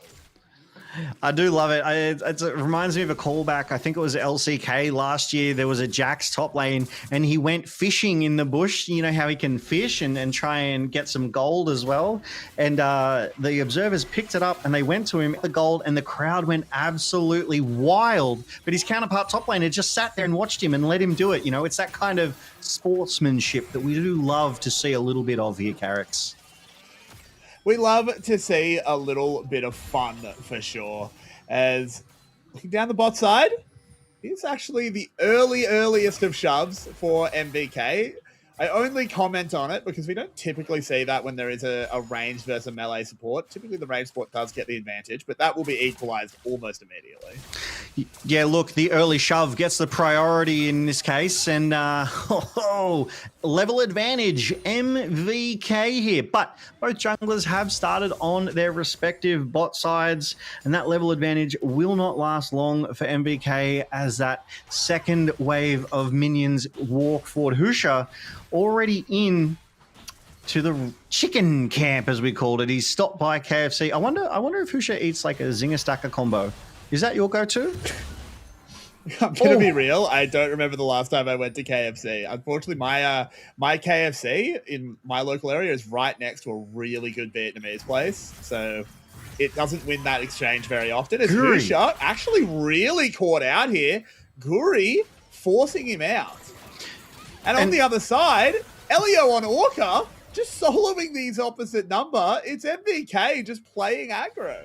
Yeah, Guri did really well there. I want to go back to that. He actually smote that last jungle camp. He took it away from Husha and then played around the vision control really, really well to get deep, really close there to Husha where he wasn't expecting him and able to trade so heavily back into him. And it was a really heads-up play by Elio as well to kind of rush to match his jungler in Guri and keep GZ out to prevent them from collapsing on him. I like that proactive read from Elio and that heads-up play from Guri. As these top laners, they're just going to trade all day, Carrix. It's the norm for them. And this is a really fun matchup because we talk about Renekton as the counter pick to Mbessa. The reason is, we might have to come back to it, as Guri is in the mid lane finding something onto Jimmy, but it's hard to lock this Akali down, but the flash used, Husha here to stop any further play. Guri traded the flash as well, but it's Kati in full control now in mid. But just to get back to what I was saying, we talk about Renekton as the counter to Mbessa because you press W and then you just click on her. it kind of holds true with Yorick as well. You press Q and then you hit her with a shovel. A mighty big shovel as Ijang is really, really low in that top side. I'm so glad we have these tools in the HUD to like keep an eye on everything there. But I think Guri deserves a call out there again for that mid lane fight. He just walked up really, really well, avoided vision. Jimmy was right there and he was able to just start trading into Jimmy suddenly. So was able to get a lot of pressure down, force the flash out of Jimmy, obviously at the cost of his own, but he just gave so much tempo advantage over to Cardi in that mid lane on that Orianna. It was just well played. And these small plays are what makes a winning team here. Obviously, you need to close those plays out, but it's that initiative, it's that willingness to pull that trigger, to play around that vision control so effectively that will win you these fights. The creative angles. Yeah, it's something I didn't notice earlier and explains the way Elio's been playing is he's on Hail of Blades. I mean, that's a very, He's beating people up.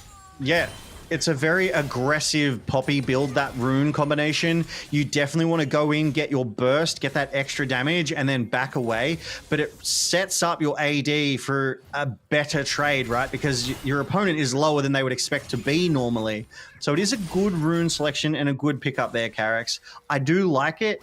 Typically, you do see the tier 1 poppies, when they are allowed, go kind of either the Hail of Blades or the more tank support, and it just leads to a different style of play as Guri in the mids again, but on vision. So Jimmy should be fine this time around. I just think it's a really smart call. Often we see Poppy going unsealed spellbook because if the other support has unsealed and you don't, it feels really bad. But Nico doesn't go unsealed spellbook, so he just realized he had the freedom to be like, no, I can just play aggressive. Go Hail of Blades. It's a heads up read by Elio, and I just want to shout it out as we have a scrap developing. We have a kill. And we'll have to come back to it as Kratos has been caught out too. Puts up the baby cage. The shockwave comes in. A lot of damage onto Ejung. Kratos going low. Will go down. Traded back to the Ambassador. But now Jimmy joins. The steadfast presence already used. Elio melting away. MVK are being pushed out of this fight. Yeah, that was sudden and shocking. Suddenly it went from 0-0 to 3-1 in favor of Ground Zero Gaming here. Jimmy rotated towards that top side fight very, very nicely. But down on the bot side, Shun nets himself first blood against Shogun and gets that bounty as well, that extra 100 gold. Jimmy takes a turret shot for his troubles. He dove in a little too quick, so was forced to retreat. As we go to this replay here. Okay, so health advantage. Okay, so it's the E, the Q. Oh, just a really good Q there. Unfortunately, Shogun unable to dodge it and is damaged deep under tower and gives over first blood. I'm not sure what else he could have done there. Maybe backed off sooner, potentially try and dodge it, but it was just so well placed by Shun that it was difficult for Shogun to answer that one. Really, really excellent from Ground Zero, bouncing back after a disappointing game one, able to steady the nerves, steady the hands, and get themselves off to an early lead. Of course, Guri did pick up a kill as well. I like when an Aatrox gets an early kill. I feel like if this champion goes even, it can fall behind. Particularly the guaranteed value of Husha, just being able to click on someone, press R, and go from there. Yeah, and this is the Varus that we were expecting to see as well, that poke Varus with that arcane comet.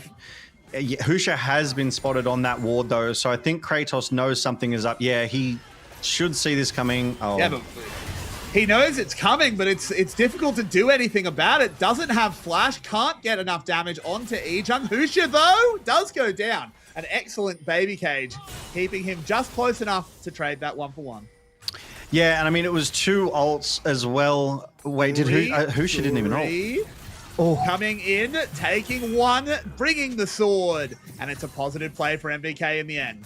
Yeah, really well done there by Guri. He saw the play happening and raced out to that top side to at least get something back. So ultimately, a 1-for-1 trade there. You got to be happy with that. Jimmy and Cardi just trading in the mid side. Elio answering Orca's presence too. this game, it feels so fast-paced compared to Game 1, Carrick. Everyone is everywhere. Fights are breaking out at a moment's notice. And it just feels like if MVK want to stay in this one, they're going to need to slow it down a bit. This feels more like GZ's style. They prefer the fast skirmishing, the constant skirmishing. But MVK, they need to adapt. They need to slow GZ down again, get them on their level. The pace is just getting away from them, I think. Does seem like the pace of play, as you said, is picking up. MVK needs to adjust to it. I do think it was a good play by Kratos. He trades 1-for-1 on the dive, has Guri coming in as well, but they're just going to go in onto him again. This is dangerous. Yorick with the Maiden up. You don't want to fight a man when he has his wife. Guri arrives as well, and this is going to be a big turnaround. Sweet Spot lands immediately onto Ejung. Kratos moving forward. The wife and the kids are out for a picnic, and he gets the big bonk. And I told you, leave him alone. Or you're just going to get the shovel in the face, and that is exactly what happened. But GZ look to turn that pressure around, and they are invading Guri's jungle right now. They are taking the buffs. They are keeping MVK out of it. The TP from Jimmy responding to that mid lane pressure as well. So yes, 2 members of MVK went topside, and yes, Kratos did get that kill onto Ejung, but GZ proactive. Sivaralt being used. Shogun desperately just trying to turn the damage around. He's going to manage it. Shun will go down before Shogun. And now Elio is here. Kratos arriving with the teleport. They can go in. The Pop Blossom has to be flashed. But Husha is locked in the cage. Orca the first. Husha running under the tower. But does safety exist? Can that kitty get the claws out? Not quite. Husha does survive. Well played by MVK. This feels like they're adapting. It feels like they've read that Ground Zero Gaming are not going to relent. They're not going to relinquish. They're going to keep fighting all the time. And so they're like, you know what? That works. We can swing that. They're moving their assets around as well. They're responding in kind. They are ready to fight at a moment's notice. Kratos TP'd down to that bot side to answer that fight, and ultimately is rewarded. He gets that kill as well, and very nearly got the second one onto Husha, forcing that retreat. I'm liking this response coming out of MVK. Ground Zero Gaming and MVK, they're here for this, right? Because this matters so much for MVK Esports tonight. They have to be better. They have to be stronger than GZ. And we know GZ have it in them. They are a tough opponent, and they're starting to show that here tonight. As we go back to this bot side play, it's 3v2. Shogun to recognize how to get out of this one. Oh, he did so well to survive for so long there, popping his ult, his spell shield, his barrier, forcing GZ under the turret too long, which gave Kratos that time to respond. They got the Pop Blossom out as well. They got the flashes. MVK, they got everything out of a play that GZ were the ones that went for it. We come back to live, and it is still the push in bot lane. Nico Virus so hard to actually deal with. It doesn't really matter if you trade evenly. Ooh, public execution flashed away from there. Carty staying safe for now, but a big cooldown blown. Yeah, public execution for the world ender, though. I think you're happy with that. That means Guri does not have that for a little over a minute and a bit. Kratos in trouble. Kratos in trouble. The Vi ult is necessary, but Jimmy needs to be so careful. He can turn this around. Yeah, he's not going to rejoin the fight. Husha has to do it alone, but does clean him up.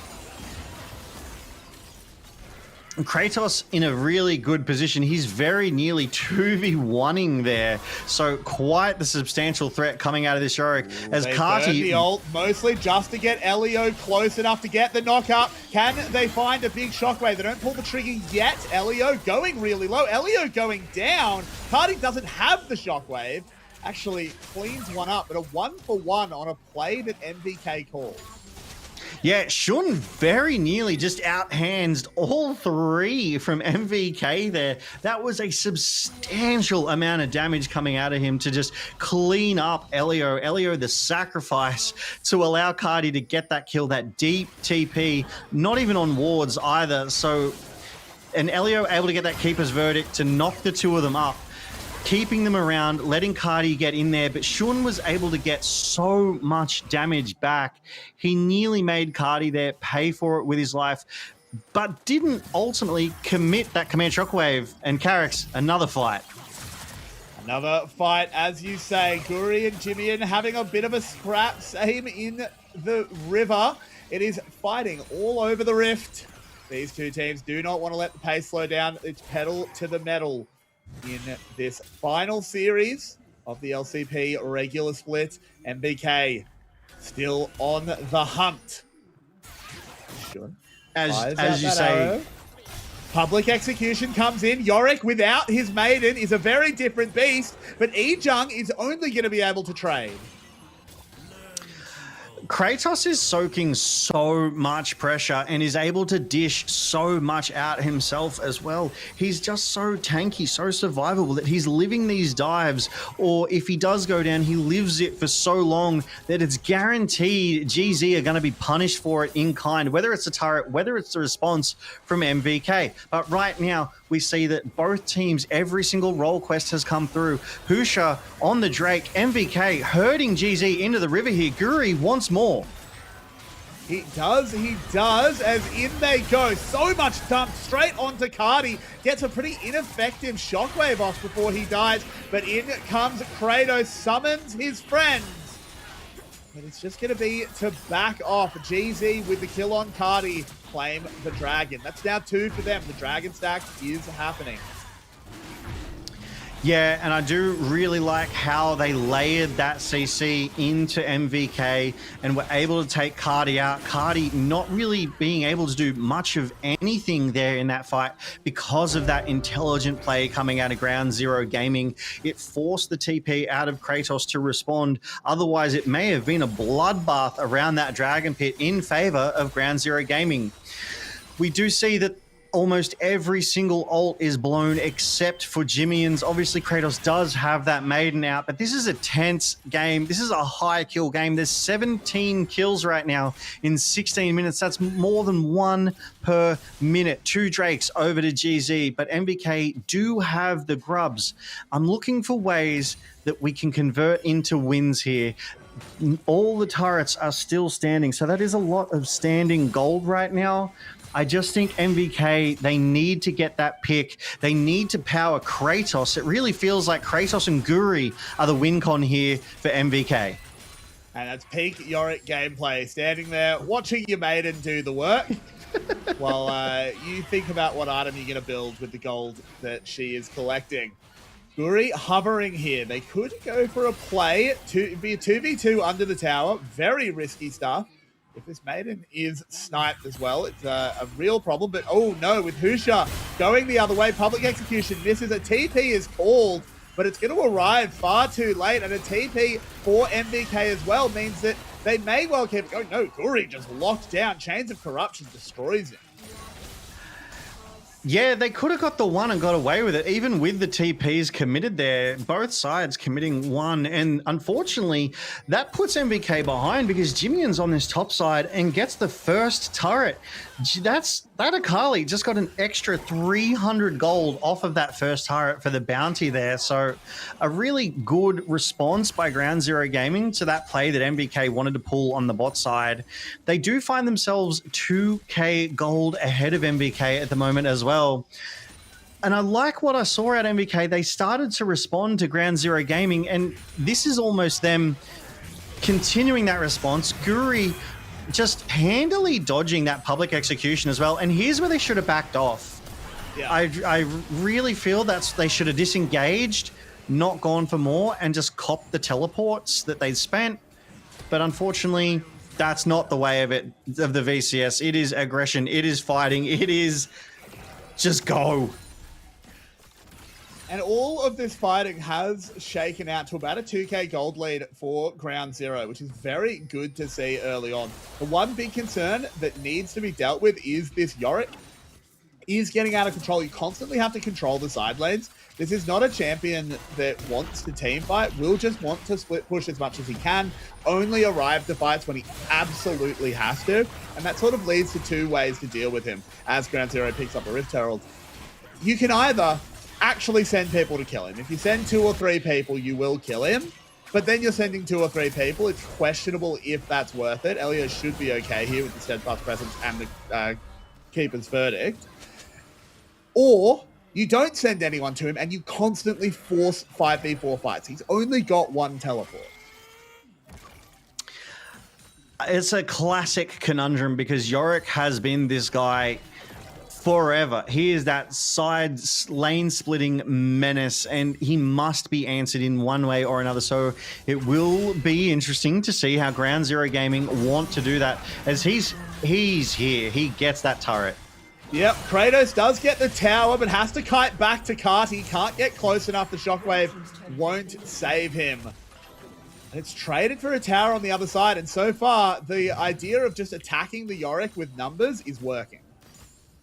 They're definitely eking out a lead. As you said, listen, a minute ago, they were at 2K. They're now at 2.5K, and that was only MVK's first turret. But in exchange, MVK lost their second in the face of GZ's brutal play here.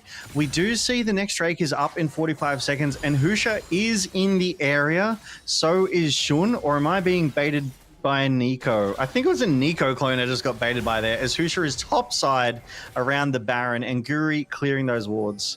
Ooh, Shun missed that Q. That could have done a lot of damage. That is a 2-item Varus. He does have that Edge of Night, which also buys him that extra protection. But I want to point out Orca. Orca has been pretty good on these Nico Pop Blossoms so far, Carrix. He's definitely protecting his AD with his ults and probably later in the game with his life. That is the way to play it. Sometimes you have to be the sacrifice for success. Ground Zero pushing in this Varus, the Edge of Night completed. So much safety. It's so difficult to access him now. Who is actually getting onto and killing Varus? I feel like it has to be him getting caught out. But he should be able to stand so far back. I'm just not sure how that would happen. Yeah, because you're right. There's public execution. Public execution, and there's a teleport behind. Kratos has to use his own TP. There's no CC to stop him. He does get out. Yeah, very heads up from him. He probably read that, you know, Yizhang was willing to fight a losing 1v1, which meant that help was on its way, and he very wisely TPs out. But that bought time, that bought an alleviation of pressure for MVK because 2 GZ were committed. Oh, Orca there, just as the minion, surely MVK see that is a Nico moving around and they back off as that Rift Herald just goes down for nothing, unfortunately. I do want to point out that there's a 30 CS lead, Shun over Shogun. So he's definitely using that long range to keep Shogun at bay. Shogun unable to kind of connect with these waves and, dare I say, get involved in these fights. But they are all at 2 items apiece now. And MVK are first to this 3rd Drake of the game. They definitely want to prevent Ground Zero Gaming from stacking even further here, Carrix. That they do, but it's going to be close. As you said, Husha is in range. It will be a smite fight unless the Poppy ult can have something to say about it, which it absolutely can. The Dragon is secure, but the fight is on. In they go immediately onto Cardi, who does manage to find his way out. Shogun in the backside, bullies Jimmy it away. They're winning the backside of the fight, but they're losing the front. Or are they? They're onto Shun, but it's not going to be enough. Husha picking it up, and Ground Zero fighting back, winning the fight. I can't believe my eyes, Carrix. Ground Zero Gaming just took the fight. Yes, that was a great timed keeper's verdict to get Husha out of there and just give that Drake over to MVK. So they came, they saw, they got what they wanted, but it came at such a hefty price. I don't know if it was really worth it, losing 4 in the back of that fight. Yizhang on the back side of that Dragon Pit gets such an excellent flank angle, and BA with the Pop Blossom onto 3 sets Ground Zero Gaming up for success. I mean, Yizhang got the world's longest range public execution down the backside as well to just take them out and come back to the rest of Ground Zero Gaming To me, this fight was about Yizheng and BA. Yizheng with the flank and execution, and BA with the 3-man Pop Blossom to let GZ position themselves, to let GZ get that damage down onto MVK and set them behind. It is, and now 5,000 gold, becoming a little bit insurmountable. 2,000 of that lead is purely in the ADCs. Basically, the entire lead is the bot lane. It's hard to see Siva really coming online this game.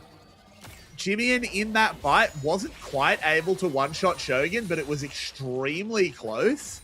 And that's like, he's only going to get more damage. If it was close now, it's not going to be close the next time.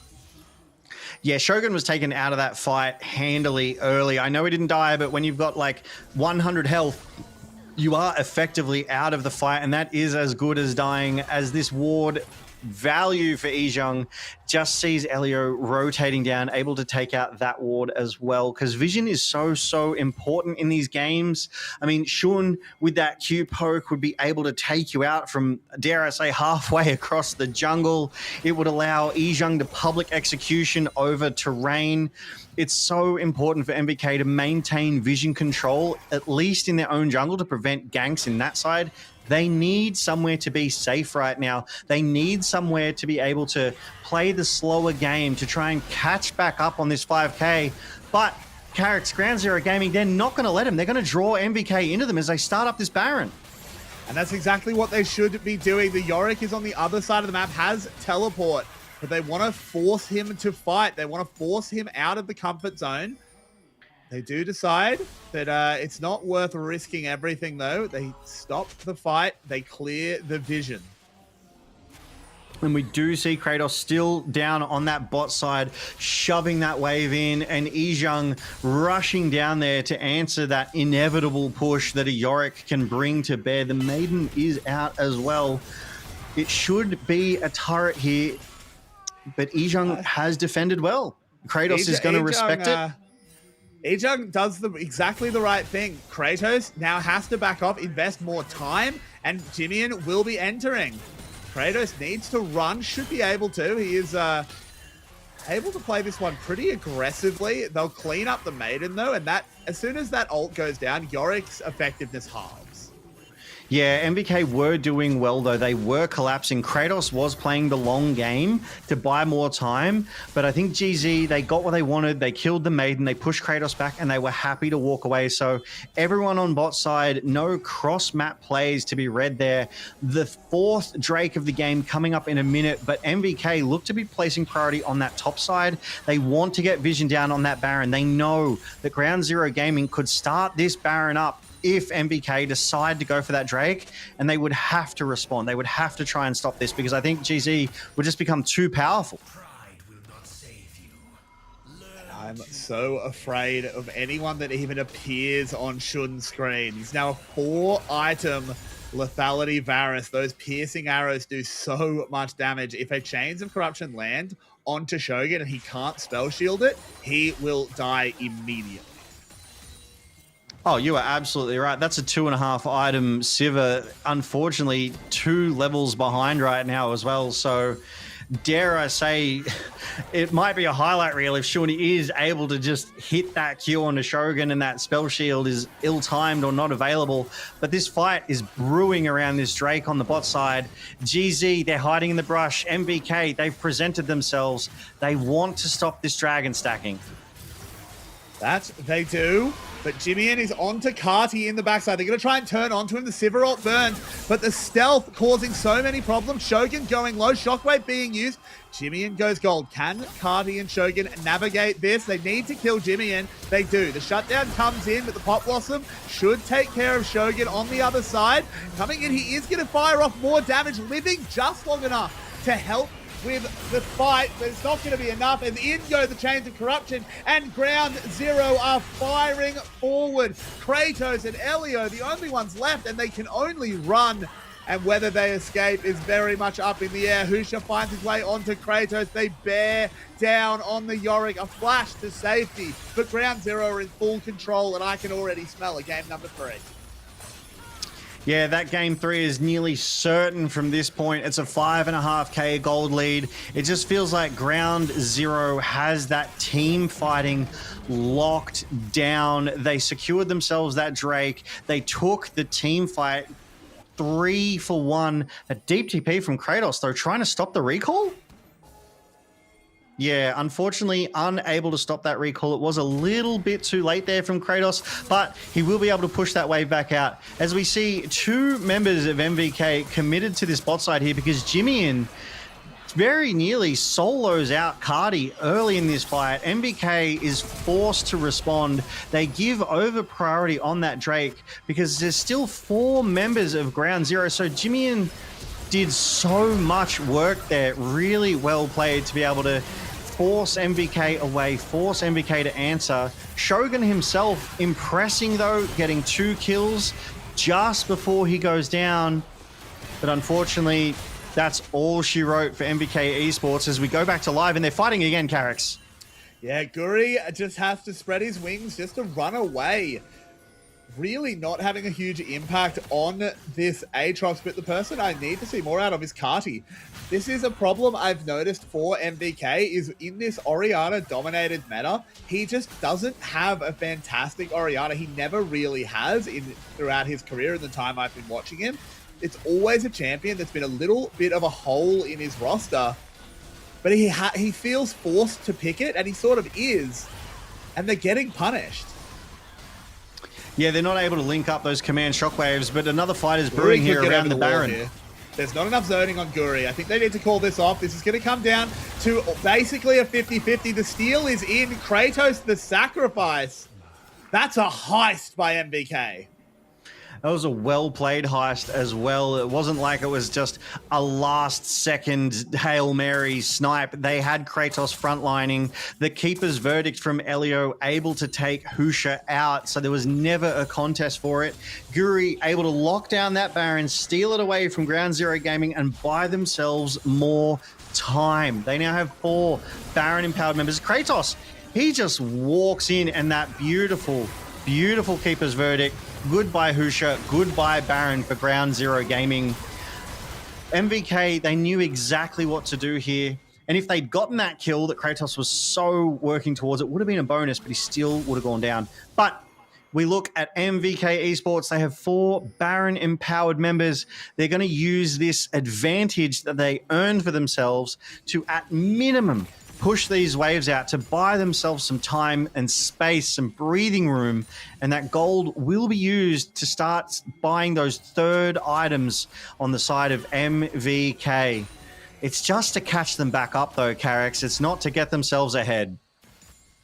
No, it is not. It is just to catch up. As you said, they're already minus gold in this Baron power play, but it's perhaps less gold than they would have lost in the same amount of time if there had been no Baron, and certainly less than if GZ had secured it.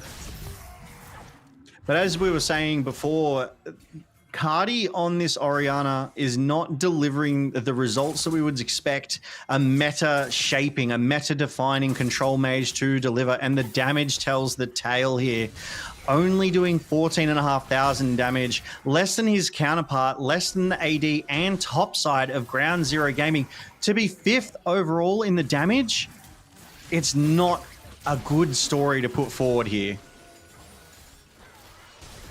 No, it isn't. And this mid lane tower still being up at 32 minutes kind of tells a story. You have Baron, but you can't break a tier 1 mid tower.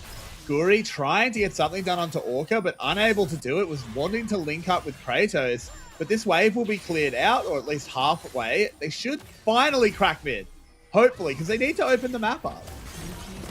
Yeah, they will absolutely get it here. That crystalline growth, something new here for 26.1, just allowing a massive, massive chunk to go down. TP committed. They're letting Jimmy get that turret on top side, except he's going to TP. Jimmy flanking MVK here. This is dangerous, Carrix. This is really dangerous. They immediately put him into the wall. Jimmy has to go gold on no HP. Taken down before the fight really starts. And now there's a test for Shogun and Carti. How do you navigate fights when the Akali's not there? The answer is you don't. because Ground Zero recognized the mistake and just decided not to go for the Dragon. Moving in onto Orca. Elio doesn't want to get juked by a clone, just decides that there's nothing there that's worth it. I think that's a smart play from Ground Zero Gaming. There was nothing more to play for once that Dragon went down. You know, MVK, they read the TP coming in. They got that control ward down. Elio was ready and waiting with that steadfast presence, knocked Jimmy into the wall, stunning him up, forcing that Zhonya's to crack, and just got themselves the kill, got themselves the Drake. So they got the Baron, they've got the Drake.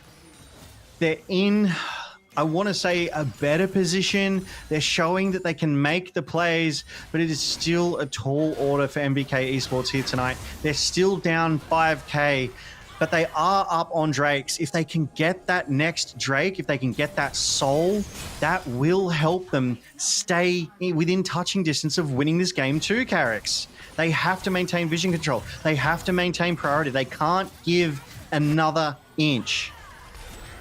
Kratos has a vibe and an ambassador to deal with. He will not be able to 1v2 this like he could earlier in the game. Taken down very easily. It's now 4v5 on the map. No objectives to immediately pounce on, but a good pick nonetheless. It definitely stops that threat of him pushing in those waves. It now gets GZ that priority on the bot side. Ijung's sticking around to keep pushing it in.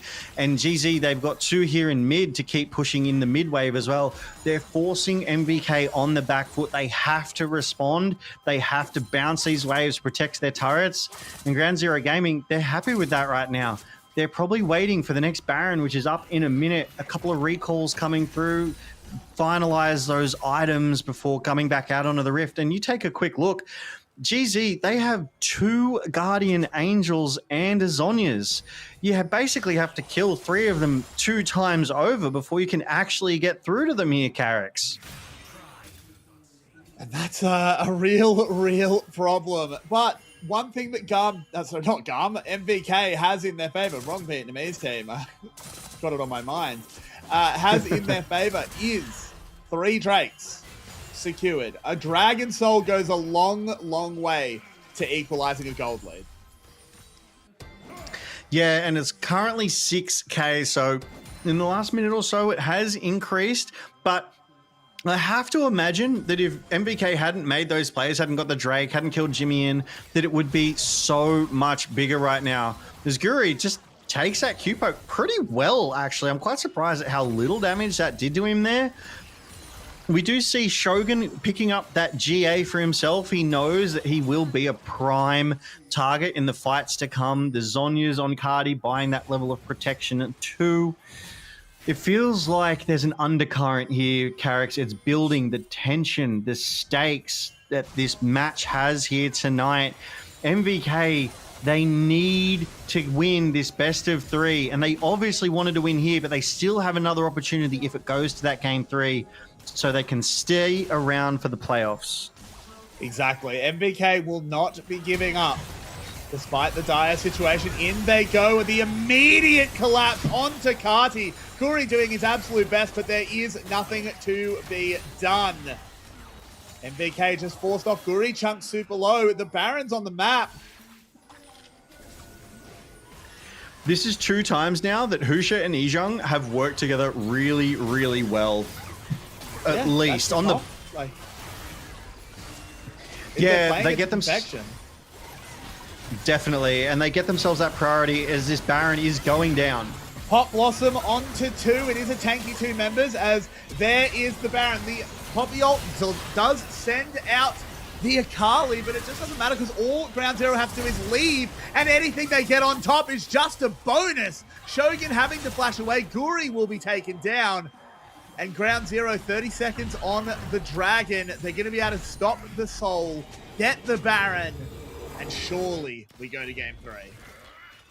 We are about to enter the 38-minute mark here. GZ in a commanding position, an 8.5K gold leader, 2,000 gold Baron power play so far with over 2 minutes left. MVK, they're without 2 members for another 30 seconds here. This could be Ground Zero Gaming's push for victory right here, right now. Their members are running back out onto the rift. They're ready for this push here, Carrix. That they are. One inhib falls, another will swiftly follow. It is last chance saloon for MVK. They're picking up the dragon just in case as well. I like this. Just cover your odds. You don't actually need Husha here for the next 30 seconds or so that it takes him to catch up. You just push the waves in, just crash these minions. You don't even really necessarily need to win right now with the respawns coming in from MVK. Will there be a misstep? Will there be a catch from Jimian or from Ejung? I did like a little play there, though. Kratos went and pushed out that top wave, so their top lane is protected. They still have their tier 2 inhib and inhibitor turret on that top side. So now he's rejoining this fight, Carrix. It will be a more evenly matched 5v5. 5v4 for now, actually, because Husha has responded to that top side to try and get that wave shoved in. Still a minute on the Baron. Chains of Corruption thrown out. Do go through the uprights. Husha taking that top lane tower that you mentioned before. They're going to try and move over there to respond. Kratos should be able to clear that wave reasonably safely. Elio, very tanky, but doesn't look it in front of a very powerful Varus poke. 7-2 for Shun. He is absolutely ginormous. And there's just not a huge amount of agency here for MVK. The Yorick isn't an engaged threat. He can't do anything if he can't get out onto the map. The public execution is thrown out, doesn't quite land, as Ejung has to run away. But this is all just a distraction play to try and open the top side. 2 cannons pounding away. And they immediately go in. Guri caught out, Pop blossomed up. He's gone. Kati as well, caught by a stray Nico E. Flashes away, does survive for now, but no. Found by the rocket belt from Orca. And with that, the Baron power play comes to an end at 4,700 gold. Ground Zero leave the MVK base in tatters. There is no inhibitor turrets. There is no inhibitors. There's only one Nexus turret left. It almost feels like the next push GZ is able to execute. If they're able to win that team fight, it should be the end of the game here. There's 2.5 minutes before any objectives come up on the map. I have to believe that they want to win before that. Ejung caught out here. Really nice by Kratos there. Just able to collapse by MVK the time they need to get that advantage in their own base. That probably helped snuff out that GZ push, but it feels like a doomed game from here. I don't see a way for MVK to come back into this. They don't have the powerful front line to live up to the damage that Shun is bringing with this Varus. And once 3 inhibitors go down, you very, very, very rarely see a comeback. It's so hard to hold off that many super minions and the enemy team. Worst comes to worst, GZ can just reset in 2 minutes, go towards that soul, pick themselves up a mountain, make themselves even tankier. But I don't think they want to wait that long. They want to get this game done. They want to see the rift one last time. Orca will go in, get it started. Ejung immediately piles in on top of him. Cardi is deleted from the game. It is GZ looking absolutely resplendent as they chase MVK towards that. The towers have fallen. The Nexus, the only thing left. A lovely Poppy W denies Jimmy, and it just does not matter as they will be taken down. Shogun MVK fighting back. Hang on a second. Husha has to try and get it done. Orca goes. They did it. And MVK holds. Oh, MVK hold GZ off in what looked to certainly take us to a game 3 here tonight, Carrix. Ah, that's so exciting. That's so hype. I absolutely love it. Well done to MVK to defend for now, but they still have so much time as Orca kicks this off with that Pop Blossom onto 2 and Ground Zero go in. Elio pushed away from the fight early, but Kratos and Shogun do so much work. They're able to get that damage down. Jimian unable to get that execution off, forced to crack the stopwatch here. Kratos and Shogun. They were the two members of MVK left standing. They did the work. They survived the brunt of that attack and turned it back around. Now, MVK, they've bought themselves some time. Admittedly, they're still going to be under so much pressure with 3 waves of super minions. Sorry, 2 now with that mid inhibitor respawning. Carrix, they do not want to let this game go yet. And the hard part here is that you just can't contest Dragon. If they move towards Dragon in any force, GZ just run up mid lane and immediately end the game. Shogun, is on this top side. They know he's there. This is going to be Soul for Ground Zero. But a Mountain Soul into a 6-item Sivir, it's not the worst thing ever. Look, it's still a really, really strong lead here for Ground Zero. But a 6-item Sivir might be the X factor that's required. These Nexus towers are going to respawn. I do like what's just happened here. So Izhang's come in to let Husha respond to any sort of Baron attempt that MVK might try and sneak, as Ground Zero Gaming do secure that Mountain Soul for themselves. They get that physical damage shield and some small resistances, just making that little bit harder to kill. But on the top side, Kratos, he was busy pushing out that wave. He's buying time on their weakest lane here. MVK not willing to let this game go just yet. They're doing everything they need to keep playing. They have the ward down on the Baron so they can see if GZ do decide to pull that trigger. I don't know if they'll be able to respond, but they're probably going to have to try, because if GZ get that Baron, it's surely over. You would certainly think so. Guri caught. In they go. The Poppy ult finds nothing. Guri desperately trying to survive, but does fall. That will be the Baron, unless Shogun can pull off an absolute miracle. I somehow don't think so. Poppy ult missing there is a real just tragedy. Kratos not going to be able to get close enough. Baron will be secured. MVK could try and force a fight here while there's that little bit of shred from the Baron, but no, the calls look a bit indecisive. Jimmy in there, Elio's going to sacrifice himself. It's going to be 5v3 on the map once they catch this Poppy. Jimmy is going to have to commit a flash to do it. It's a 3-man miracle defense. Carrix, if they pull this off, it will be the greatest defense of all time. It is so difficult, the task that is being asked of Shogun, Kratos, and Cardi.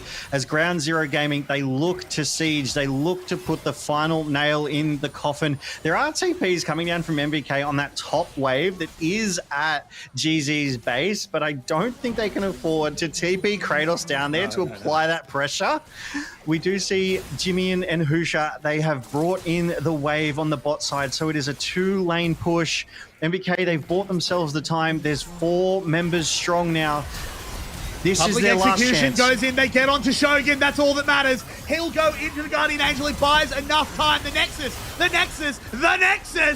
GZ get it this time. They secure the 1-1, and we go to a game 3. That is right. This game 1 went to MVK. Game 2 going to GZ. We will absolutely be seeing a game 3 here tonight in this best of series between MVK and GZ. I like that. If GZ won to MVK, who's in 4th? Because that's what we're playing for right now. We're playing for ladder position. We're playing for seeding, except for MVK. MVK, they are playing to make playoffs. If they win, if they can take this game 3 against this strong-looking GZ now, they will get to playoffs. But if they go down, if they lose to GZ, they're done. They're dusted. MVK cannot get to playoffs, and their season will end here tonight at this best-of-3 game, Carrix. Oh, my. This is a nail biter, and I'm not surprised at all by these damage graphs. That Varus was doing absolute crimes. Not only Varus, obviously that is so much damage, 20k more than his counterpart, but Jimmy on that Akali was just getting angle after angle, able to really find those picks, disrupt the back line that MVK wanted to bring to bear. Shogun despite those damage numbers, ultimately felt less than impactful here, as he was just bullied by his lane counterpart Shun, landing these fantastic Qs time and time again. Even in the late game where they didn't feel like they were doing as much damage, it was still value, it was still good poke damage, and it was still a threat that had to be answered. And Elio did a good job. The steadfast presence denying a lot of dashes and some critical keeper's verdicts. He was able to keep his verdict Husha off a Drake. He was able to keep his verdict Husha off the Baron, even buying MVK all of that time to stay in the game. But ultimately, unfortunately, proving futile in the face of just an overwhelming combination of Husha and Ijang, that Vi and Bessa combination, the CC layering, Orca getting multi-man Pop Blossoms time and time again, Carrots. Yeah, it was a really good performance from GZ. I liked that they bounced back from game one. This was not as decisive of game one, but it was basically as dominant. And yet, it was a miracle defense. There was a 6-item Shiver, but it was never really in doubt. Yeah, I mean, even the game, though, closing out with a 2K gold lead. At one point, I think it was at 11 or 12,000, so props to MVK for bringing that back there. And Kratos put in some work. Kratos definitely came out of the gate swinging and strong. He was very, very tanky, very resilient in the face of what GZ were able to bring to bear. But ultimately, GZ just able to so effectively pull the levers on all the tools they had. They just had so much. I can't believe this happened. Just this replay. I kind of can't believe the game doesn't end here. I mean, it's credit to MVK's resilience. It's credit to MVK's desire to win tonight. They weren't willing to let the game end here. They simply refused, and they were able to answer what GZ were doing. I think maybe GZ might have thought they had it in the bag there, and so they might have toyed around to get a kill or two. But the second go around, they didn't mess around. They cracked that turret, and they all immediately turned onto that Nexus and closed out this game 2 here tonight. Oh, taking us to a game 3, Carrix, as we take a quick look at the coach room. I mean, the coaches must have so much to say to these players. How do you steady the nerves? You're basically playing a best of 1 for playoffs now. And that is a very, very tenuous position to be in, right? Can you imagine, arguably, you know, a very, very significant, the most important game of the split so far is down to 1 game. The pressure, the nerves that these guys have to soak up, that they have to work around, come up with a new strategy, because a lot of tools are off the table here now. You know, there's no Ambessa, there's no Poppy, there's no Vi. These powerful tools gone. Oriana, unfortunately, Cardi had an underwhelming game on that Oriana. It felt like a great tool used ineffectively there, Carrix. I totally agree. And like, I was impressed by Cardi in game 1. How could you not be on that Mel? Yep. He was electric. But unfortunately in game 2, it was super quiet, just didn't really get anything done. The shockwaves just weren't landing. We need to see more in game 3. And oh boy, I love that the final series of the LCP regular split has gone the distance. Absolutely. We will be going to a game 3 as soon as we are back from this break. See you in a minute.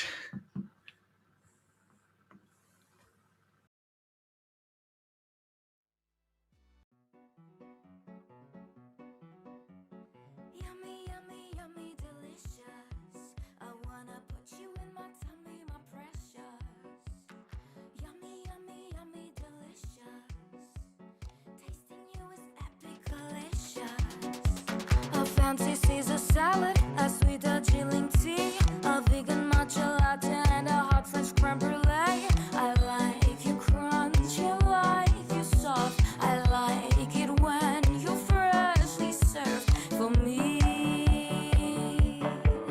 for me. Yummy, yummy, yummy, delicious. I wanna put you in my tummy, my precious. Yummy, yummy, yummy, delicious.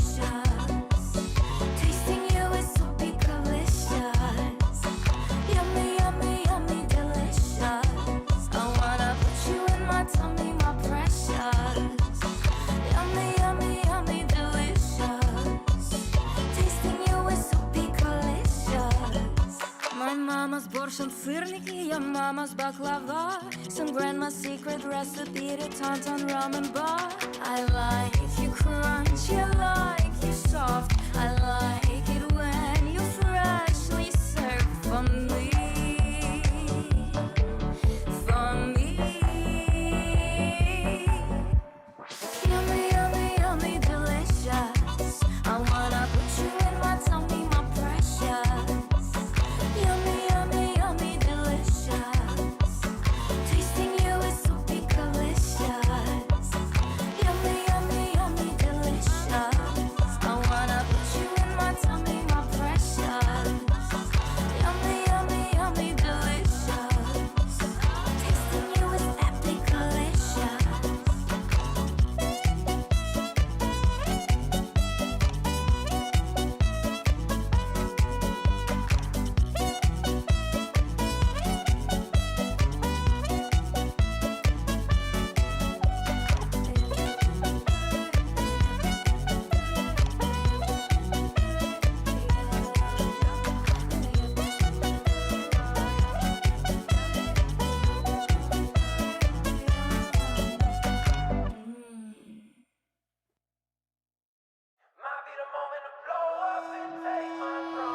This is the blueprint. I lay it out like a map for you, no cap for you.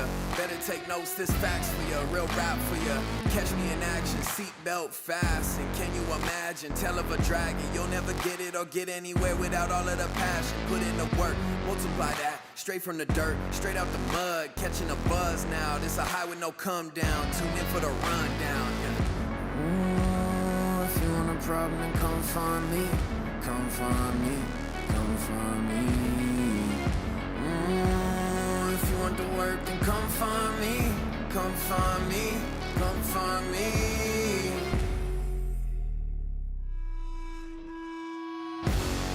This might be the moment to blow up and take my throne.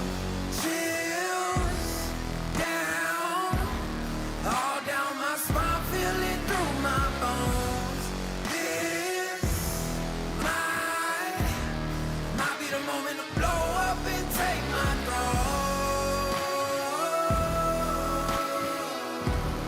Might be the moment to blow up and take my throne.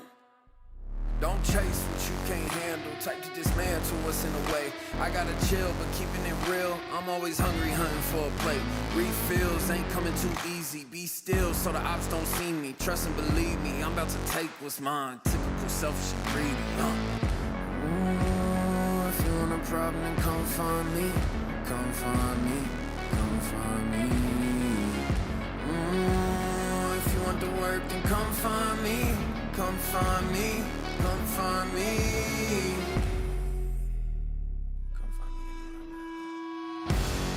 This might be the moment to blow up and take my throne. Chills down, all down my spine, feel it through my bones. This might be the moment to blow up and take my throne. Might be the moment to blow up and take my throne. Carricks, we are back here in the LCP. It is game 3 of tonight's best of 3 series between Ground Zero Gaming and MVK Esports. Ground Zero Gaming, they've already made playoffs. They're just playing for honor. They're playing for seeding. MVK Esports, they have everything on the line. They must win tonight or they do not make playoffs, Carricks. This is it for MVK, and oh, they pulled the ripcord. SOFM on the rift. Yep, SOFM has been called in. Guri is out. They've decided that that clutch factor, that X factor that teams need in moments like this will be SOFM. And they've got second pick on the red side tonight. And this is why we have substitutions. They also have Shawnee as a substitute, but they have not elected to bring Shawnee in tonight. I think that makes a lot of sense to keep Carty in. He had a disappointing game too, but his game one was really, really excellent. He needs to be on a champion he's more traditionally been strong on. Oriana, as I was saying, this has never been a Carty champion. We've always said, Carty, you need to learn the other side of these matchups. The Oriana is not for you. Unfortunately, the meta was demanding he picked it, and it did not work out. Now with SOFM in, what does this change, Luke? It's that difference maker. It's that you're not used to playing against SOFM, and Carty will definitely be on a champion that he's more comfortable on, he is more familiar on. I don't have the Fearless bands in front of me right now, but I do know Oriana is gone, and I think if I recall correctly, as we do go to the drafts, that Rise should also... It is not. Rise is available, but Rise it will is likely fully be available. banned. I would like to see Carty put on that Rise, Sam. Yeah, if Carty can get Rise, I think that's a huge start for MVK. MVK do have first pick as well. Just has to make it through this ban. Oof. It's so hard Nocturne. because... Yeah.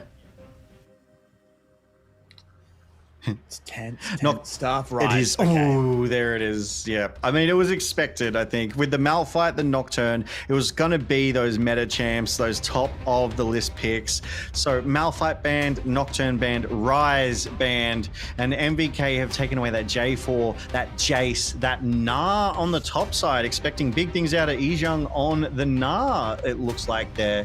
I mean, he has played it 3 times, so he knows his way around it. He knows how to pilot that. But GZ, they've picked themselves up the Dr. Mundo to kick off tonight's drafting. Yeah, and immediately answered with the Karma. 4 supports obviously already removed from the pool, but no other bans were committed, and the Syndra. Now, we want to talk about historical champions. Carty Syndra has always rocked. Well, I look forward to seeing it then, because he has not played it here in the LCP and Split 1 yet. So it will be interesting to see how well he's able to pilot this Syndra into whatever it is that Jimmy is locked in for. Jimmy himself, obviously the Rise unavailable, still Azir up and able to be picked out. Could definitely be an option. The Aurora here, though, is Fearless banned, unfortunately. Maybe a Talia for just global play, you know, kind of give the mid lane, but help your side laners out. Seraphine. The Harbor Ash Seraphine makes a lot of sense. I think this is a good pick. The Ash and Seraphine work so well together, yeah. The passives that they play off of each other and get the root from the Seraphine skills and abilities is just, it's such a good, strong pairing on that bot side. We haven't seen enough of it, I dare say, in the LCP, as Jhin locked in for Shogun. So it's a Jhin Karma bot side here. Ooh, this is an interesting matchup. Yeah. I like this a lot. I think this makes so much sense. You just open up the pizza slice, you let others do the damage. Shogun doesn't have to put the carry pants on. It's just poke, poke, poke in lane, and then in team fights, just sit back, just be really, really safe. But it does mean we need a lot of engage in top and jungle. But I really do like this follow-up ban as well. They've banned away that Galio, so there will be no Galio taunt or Hero's Entrance to kind of collapse onto Jhin, who wants to sit right at the back of the pack and just plug away. We do see, so GZ, they had a read that potentially a Trundle could have come through here for SOFM. So they have banned that one away. He is a strong split pusher as well in times. So potentially they didn't want to have to try and deal with another Kratos Yorick situation. And they have just taken Trundle off of that table. It's so interesting that they put so much priority on Karma. They picked her first as the support. And now they have banned away that LeBlanc. They do not want Jimmy getting on that LeBlanc again. He does have that 100% win rate there, Carrix. 100% win rate. Ban that. Don't give comfort to Jimmy in this one. Push him down his champion pool. Galio removed as well. I like that a lot. Where does SOFM go? The Kiana is up. He actually had a really good game on the Kiana. They didn't end up winning, but he was very good. Oh, don't tempt me.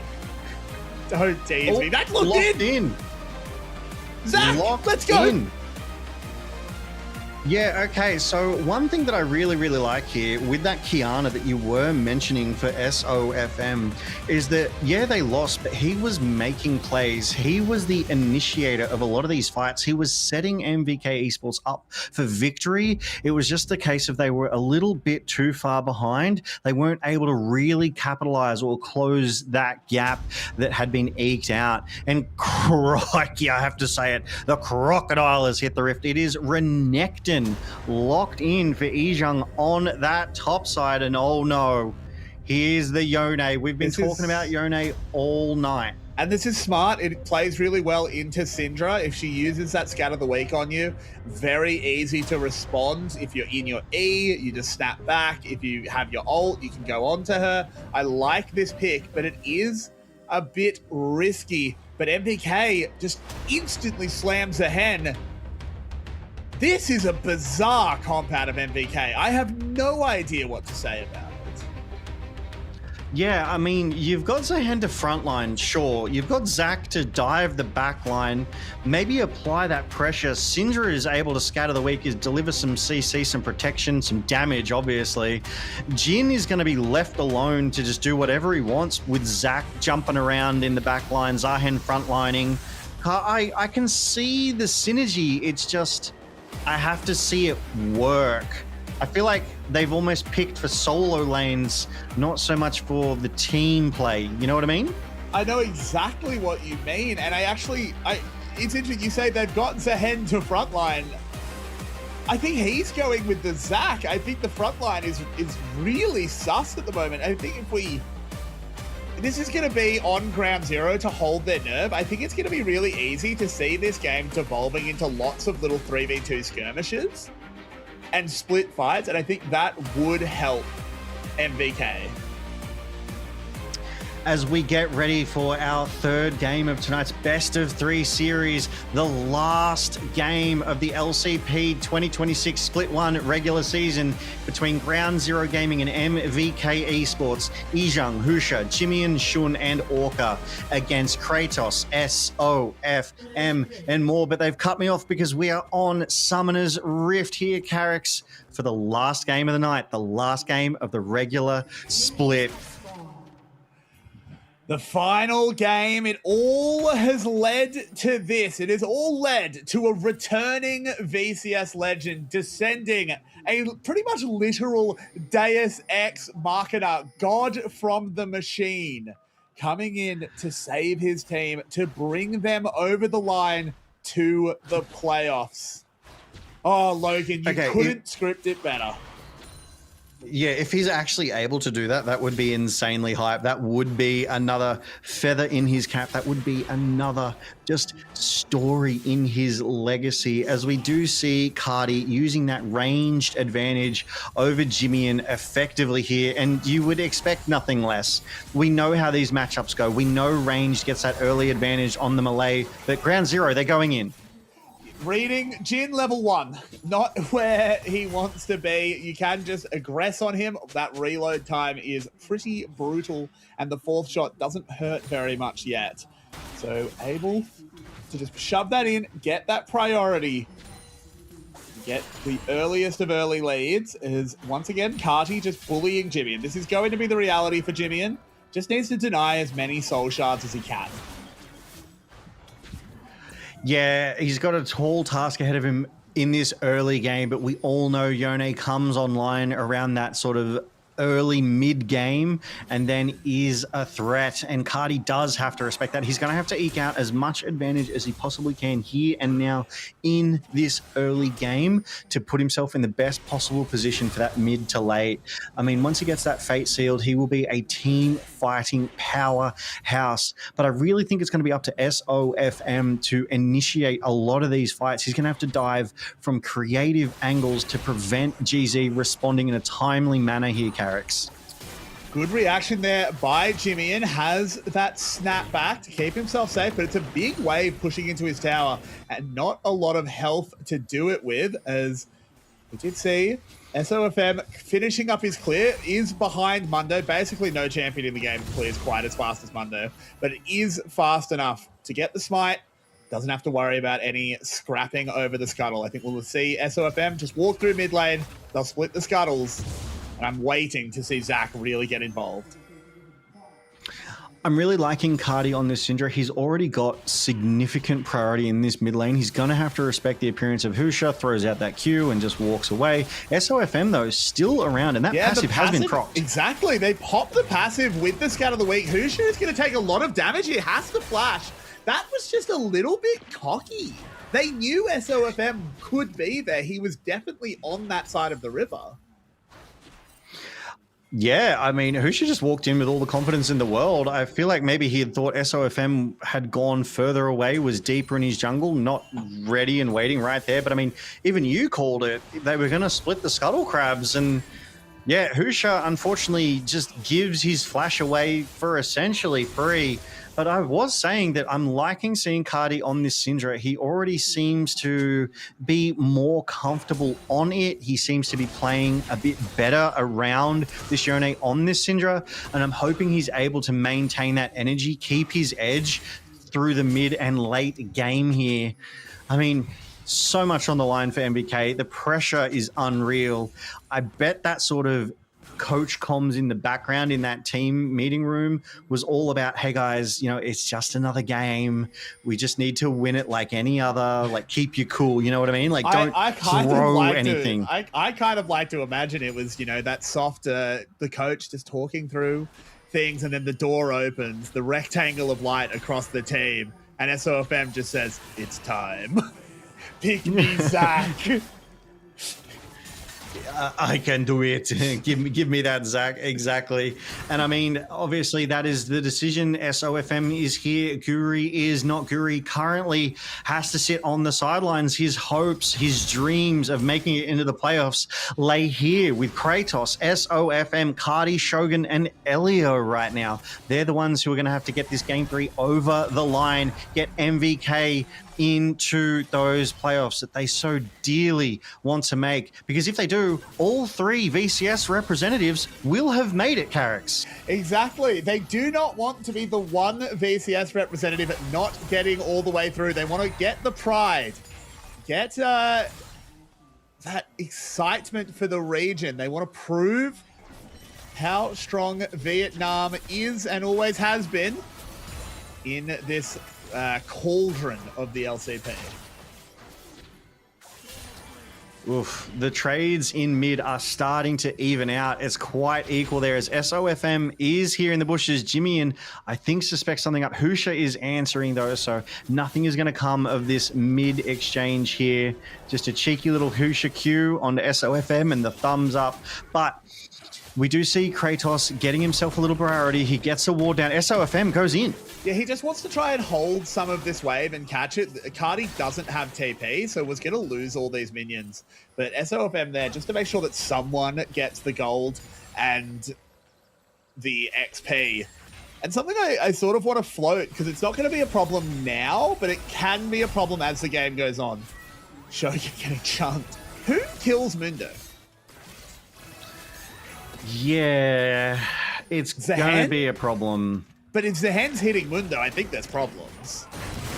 Yeah, you want Zahen, you know, like frontlining or even using his R to kind of get some distance and get onto the back line. But that just leaves that Mundo to traipse through your mid laner and bot side. It's It's going to be a challenge. I think some smart traps, some passive procs, but they don't have too much passive procking going on either, actually.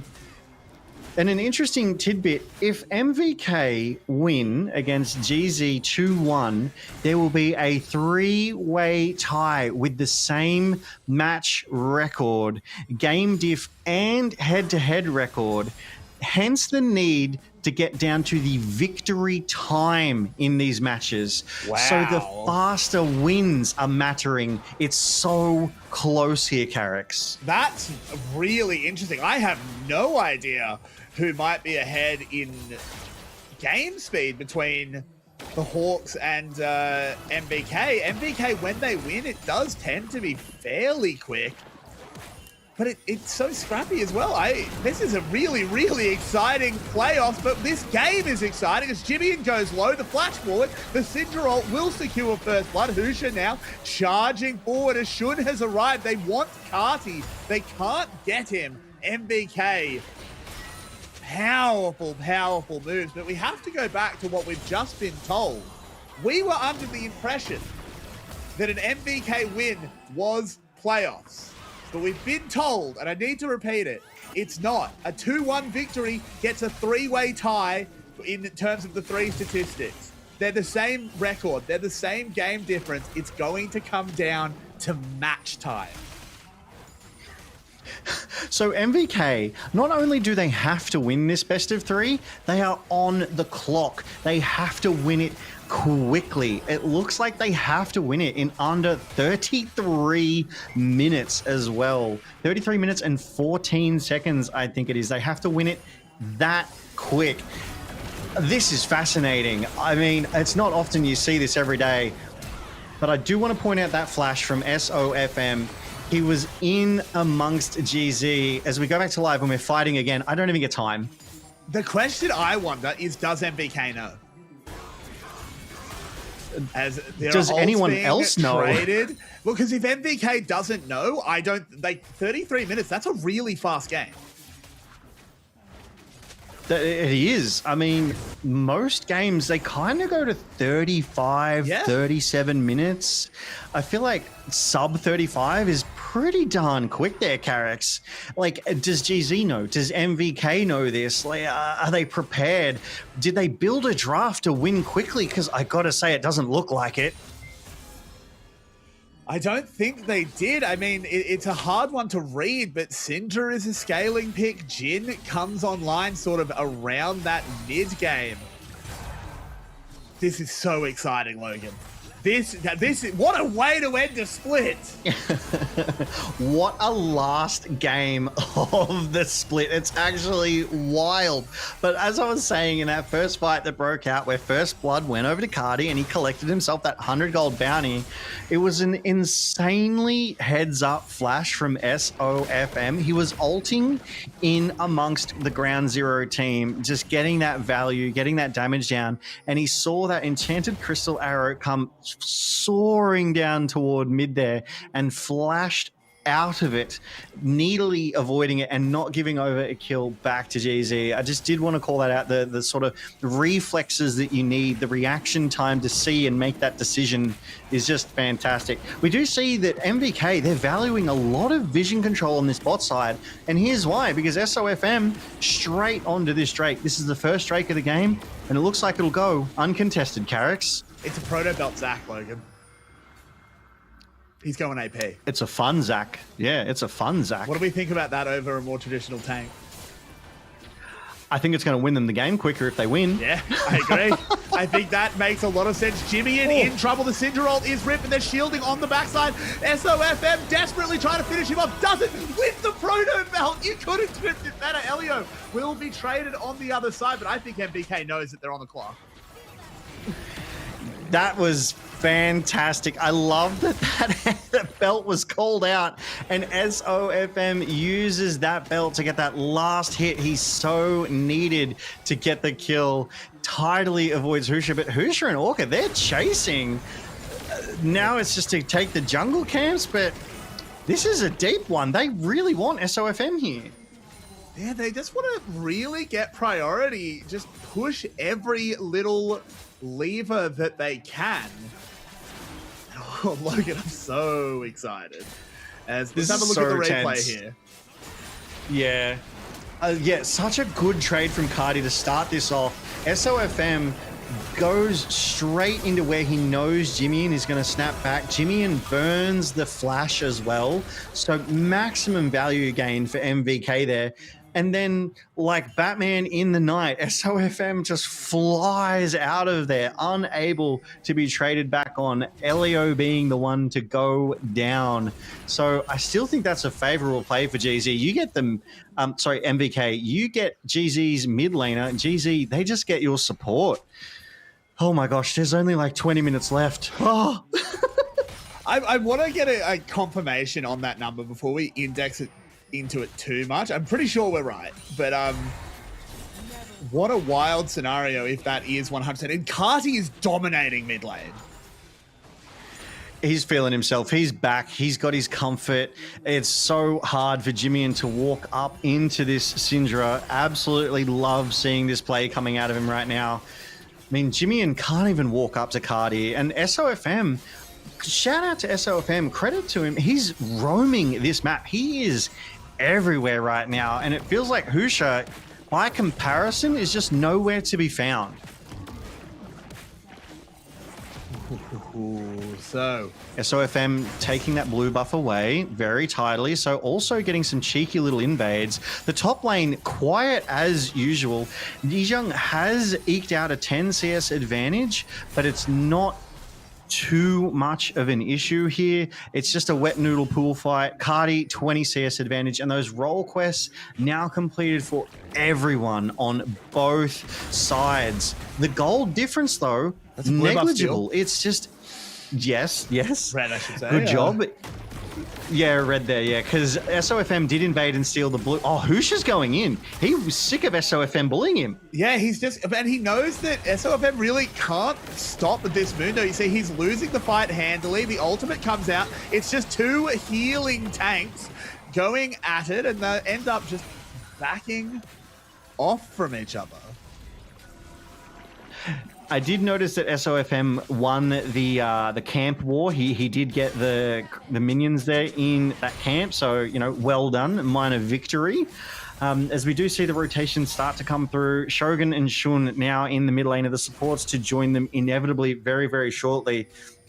This will be an interesting matchup if it stays like this for too long. Jimmy wants those short, bursty, quick trades, where Kratos, he wants those sustained fights to be able to build that passive up. So this could work in the favor of Jimmy now having this new matchup. Oh my God. Yeah, I think MVK do know about this time limit. That's sort of the hints we're getting at the moment as they go in onto Husha. So much damage being dealt. The pizza slice opened up. They're thumping damage in, but look at Ejung onto the backside. SOFM has to blast Cone away. The fight splits. Can they get him? No. Maintains that passive 1-for-1. That cheeky thumbs up as he just dashes out of there as well. He knows he very nearly got caught. And as you say, a 1-for-1. Husha, the jungler, goes down. SOFM going in again. This man, he's fighting. He's just ready to go. Oh, this is the VCS I know and love, the Carracks. Like, just anything, that will take it. As we go to this replay here again, Husha wants to fight over this Scuttle Crab. SOFM does have the priority, wins that smite fight for his team. Cardi just gets so much damage down onto Husha, is forced to flash, and Ejung closes that out. That Dominus up is such a strong threat, especially onto that backline, and SOFM is able to escape with his passive intact. Right now, the objectives on the map, we are looking at the second Drake of the game. MVK, they have priority on it. GZ looking to contest though, and I think MVK are happy with that. They're gonna get Cardi. You cannot let that happen. This is a disaster for MVK. Cardi just absolutely found wanting there, and Elio going down. I mean, Jimmy just pulled the trigger, went in, took Cardi out nearly instantly in that one, forcing MVK to rotate to mid, where Ijung was just able to close that gap and get Elio and get out scot-free. Ijung, he's getting strong. He's proving to be a threat here. Husha secures the Drake. Jimian secures the first turret, netting himself that 300 gold advantage. This Yone is online, has a balk. This is a big Yone. All of a sudden, the fort complete, catching up. The shutdown on Zakati doing so much. And Ijung has been an issue. He's just a huge crocodile. Yeah, I mean, he was quietly trading with Kratos on that top side as Ground Zero Gaming secure themselves the Rift Herald tidily here. And we go back to this replay where this bot side fight around the Drake breaks out. So Elio just getting some vision down. It's a deep TP. Great TP from Ijung right into the back line onto Elio. And unfortunately, MVK are just not able to do anything about it. He just runs right in, gets what he wants, and gets out. He's a distraction. MVK were forced to respond, gives that Drake over to Husha, buys all the priority in the world. Yes, his TP is down. Yes, his flash is down, but that's okay. They got what they wanted, and they got out. And it's 2 minutes before the next major objective. Most everything will be back up by then, Carrix. Most everything will, and I'm trying to clarify. I think we might have slightly misunderstood. It's not a game difference tie for playoffs. It's for 4. Which makes more sense. Because I didn't think the Hawks were that close in game difference. But as the Rift Herald, we'll continue to clarify it as we know more. Yeah, the Rift Herald is placed down, and Husha is the one to pilot that Waymo into the turret, trying to get that priority. SOFM trying to get a cheeky little play going there. It'll do nothing more than just discourage Ground Zero Gaming from walking any further forward. Right now, it feels like MVK is on the back foot. They're down 1.5k. They're relatively equal in terms of jungle objectives, but SOFM, I think he knows Husha's in his jungle, stealing everything away here. He just got that red buff. SOFM bullied out of the jungle, has to use that slingshot away. Shogun missing the W, not that I think they would have gone in. SOFM bullied even more. They want to try and proc the passive. They can't quite do it. Still has that Zac safety, but they bear down on mid lane. Ground Zero open mid up, and ignoring game time, MVK have just got to win. Yeah, MVK still have to put the pieces together to win this game, because right now, Ground Zero Gaming, they're extending their gold lead. They've got all 3 turrets. Map priority in general is theirs. Kratos has to get involved. Ijung has had 2 TPs, critical TPs, to turn the fights in the favor of Ground Zero Gaming, and Kratos is nowhere to be found. He's just not responding. He's staying in his top side, not bringing those numbers to bear, not bringing that, nigh unkillable Zahen into the faces of Ground Zero. As MVK, it looks like they're putting pressure in this mid side. They really want to get this turret. They really want to buy priority for themselves, which is so much harder because they don't have their own turret to fall back on. It's a fight for vision because this Baron is on the map now. Baron has spawned in. Dragon a little bit away, and those first dragons being split do always make the dragon race so interesting. You can afford to give one up. You can afford to play... Okay, Shogun. Shooting at ghosts. Yeah. Always fun.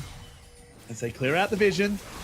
And in the bot side, Kratos and Jimian having a bit of a biff. Jimian doesn't really want that smoke. Yeah, Kratos positioned himself really, really well between Jimian and where he was going to snap back. The Crystal Enchanted Arrow goes wide. Cardi safe for now. That could have been a fantastic pick if that arrow had landed. But it is good to see that Kratos can get the better of Jimian in that 1v1. But I don't think he's going to get too many of those chances as this game progresses. Here at the 21-minute mark, we find the Drake up in 20 seconds. Ground Zero Gaming They have all the priority in the world right now. They can contest every single objective right now, Carrix. It's up to MVK, I think, to get the priority. They have to get to these objectives first. They have to get that vision control down if they seriously want to compete for any of these objectives. Totally right. They do, and they need to figure out how they're going to stop Jimmy and how they're going to stop this ridiculous Yone. I know he's 1 and 2. But he is so strong at the moment, just able to constantly shove in. It's just wave ping pong, but Ejung getting further and further ahead. The dragon goes down. That one's okay. We can give that up if we're MVK. We need to fight around the next one. And we need to have an answer for the Renekton, because at the moment, I just don't know who's keeping him off Carti. Yeah, it's hard to stop those Renekton dashes for sure. There's not overly much CC that can be brought to bear. There is that Karma route if she's able to apply it and keep it applied. But if you're the target, being that Karma, I mean, you can't stop him from getting on top of you. He will. Another Ash Arrow just going wide. I think this vision control that MVK has just at the edge of Ground Zero's forest proving so valuable. Husha. Oh, Kratos dodges it. Does dodge that initial cleaver, able to get away, but you see he takes an enormous amount of damage. A real problem, because the same question about Renekton can be asked for Mundo. Yeah, I mean, who's going to kill the Renekton? Who's going to kill that Mundo? It feels like Kratos, SOFM making the play. SOFM trying to find his way in. He doesn't have anything to link Orca to. They move on to Shun. But another missed W from Shogun means the play just has to be called off. Oh, hello. Ejung, that's a problem. Oh. That's a solo bolo. Ejung is going to get this bot side tier 2 turret as well. I mean, MVK, they called that fight. They wanted to get that mid fight as SOFM is responding to Ejung here and will prevent that tier 2 turret going down. Oh, okay. Ejung will just go SOFM. Yeah, just moving in, just constantly trying to grow the lead. Ooh, a good little mind game there by SOFM. Just stopping any further play going. As another wave crashes into the tower.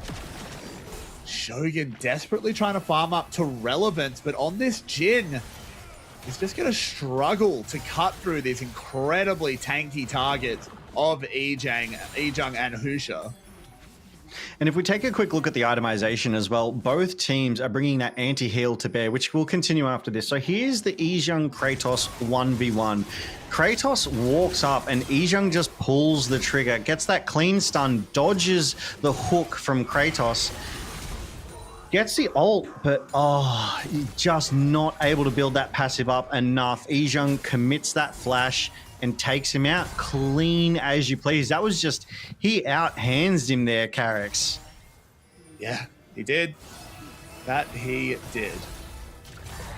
We go back to mid. Shogun trying to get this turret. But Jhin, he can't do it. He had to reload. SOFM moving in. They do go onto Husha. They layered the CC well, but he has that W. He has the ultimate and a huge Seraphine ult onto Carti and Elio. The flashes are good, but in goes Jimmy and traded back Carti with a good flash, a good scan of the week, but it's not good enough. MVK are sent running for the hills. It's just SOFM and Shogun, and it feels like they're desperate, Logan. They're just getting destroyed. Yeah, Kratos nowhere to be found in that one either. His TP, it looks like, wasn't even on cooldown, so I feel like he could have joined that fight. Yeah, that was just decimation. GZ took MVK to the cleaners there and they washed their laundry as GZ. They're going to take this priority and they're going to get the Baron uncontested, I suspect. SOFM, he's too low. He's going to he's still coming in. He does have his passive. Ejung with the flank. Ejung does find his way in onto SOFM, but he keeps the passive once more. Able to try and heal up off this camp, but he's not going to be able to get close enough to the Baron in time. Elastic slingshot gets him a long way. Oh, I really thought he might, but no, Husha does secure it. SOFM did his absolute best. Getting out will be put into the passive, will be cleaned up. It's a Baron now for Ground Zero. Carrix, where is Kratos? Kratos walked toward that Baron pit. He took that Hex Gate, clearly trying to get some kind of flank angle. And you look at him 10 seconds later, he's deep in GZ territory, recalling back to base. It feels like there's some communications happening here. Kratos maybe feels he can keep pushing, but unfortunately, MVK are just being left to the slaughter. It's 5v4s constantly. Yizhang playing for the team as another fight. Oh, sorry, there's a replay down there. Cardi was taken out topside in a 3v1. I think that was Wild Baron. So I don't really even understand the sequence of what just happened there. And SOFM has died as well. The passive burned, he's dead. That was in the Baron pit. This is just so messy, Carrix. And it's just turning into a stomp. I thought it started reasonably well for MVK, but it has all gone wrong. They go on to Husha, but it's a big Seraphine ult. Able to just delay them. Husha is too tanky. There's no one that can really cut through him. And MVK are just falling apart. Yeah, Orca is getting these excellent Seraphine ults, generally landing on at least 2, getting some excellent extensions off of his teammates as well. As Ground Zero, they're going to push their advantage home even more. They shoved in that bot lane of MVK so hard that this Drake is going to go for free, completely uncontested. Nothing MVK can do to answer, and that's 3 Drakes over to Ground Zero Gaming right now. Here's the play where SOFM is called out. It's a fight into Husha that starts as a 1v1. And turns into just absolute chaos. A huge Seraphine ult, as we saw the first time. Cardi desperately tries to make it happen, but has to flash the wrong way. And we just see it's this lack of damage. That kind of engage normally gets you 3 kills, but not with this team comp, and not without your Zahen participating. Yeah, I do know in this particular fight, Yizhang kept Zahen out of that fight. He nearly lost his life for it, but he did a good job to keep him away. And then as we accelerate through this replay, over on live though, the base is crumbling. Ground Zero Gaming, they're pushing MVK into their base. They're sieging, and Kratos is still on the bot side tier 2 turret. He needs to defend this base. They've already got the mid wave. It almost just feels like they're giving up. They're not recalling. It's a 3-man Seraphine ult. SOFM is down. They finally call the TP, but I feel like it's just way too late. The inhibs are falling and the waves are still here. They don't have the Baron at least, so there is at least a bit of respite for MVK. But Kratos, you spent all that time farming and you just blow up. Ground Zero are going to win the series. The SoftBank Hawks will make playoffs, and MVK miss the bubble. Congratulations, Ground Zero Gaming. They tidily defeat MVK 2-1 in a reverse sweep here tonight. My goodness, that was an absolute shellacking in this game 3 here, Carrix. It just feels like they never brought it together. They weren't able to, guys. They were always at a disadvantage in numbers, and Ground Zero Gaming, they knew this, they recognized this. They drove that advantage deep and home and quickly. I think by my last count, that was less than a 30-minute game. It was one of the quicker games we've seen here in the LCP this split. It was frankly a stomp. There's no real other way to say it. It was just kind of a stomp. I don't know what else to say. I think MVK, they picked a composition that just didn't make sense together. The Zac was exciting, and I think SOFM had actually a really good game, but the rest of it just didn't work around. And here is MVK for the final time this split. Take a bow. Well-deserved, well-earned bow. They played this split out well. Unfortunately, not well enough to make playoffs. But that was the last game of the LCP Split 1 for 2026 regular season. So we now know the results. We will not be seeing MVK again. We will not be seeing Detonation Focus Me again. But we will be seeing Ground Zero Gaming make it through to the playoffs. And because of their victory here tonight, we will also be seeing SHG And the other two, we already know. Relove DCG and Team Secret Wales, Carrix. It is an exciting, exciting time looking at this final game. Cardi, he dealt a lot of damage. He had early control over the mid lane, but positioning just wasn't there, and the damage wasn't enough to deal with those two big tanks. And I called it, it was less than 30 minutes. So GZ won this one tidily. They had an 11k gold lead, every turret off the rift. Ejung out damaging so many people that just shouldn't be out damaged by a top laner. I wanted Ejung on Ambessa, but holy, Ejung on Renekton is something to behold as well. Just 1v1 solo boloing this Zahen of Kratos's time and time again. And there it is, Ejung, player of the match for the last series in the LCP 2026 regular split one. You love to see it. He had a blistering game 2 and followed it up with a strong game 3 as well. I mean, Kratos on that Zayn never got a look in against Ejung and this Renekton Carrix. No, they really, really did it. Just bullied out of it. Game 1, of course, not amazing for Ejung. It wasn't amazing for anyone on GZ, frankly. But game 2 and game 3, he was just an unstoppable force of nature. As soon as we saw that Renekton getting onto the backline for the first time, I think we knew how this game 3 was going to go. And what a game 3 it was. I actually think this might be part of Ground Zero Gaming's strategy. They put up a little bit of a fight in the first game and they let their opponents build this sense of confidence, a false sense of confidence, and then they just bring everything to bear in game 2 and game 3 because they did it to CFO and they've done it here again tonight to MVK as well.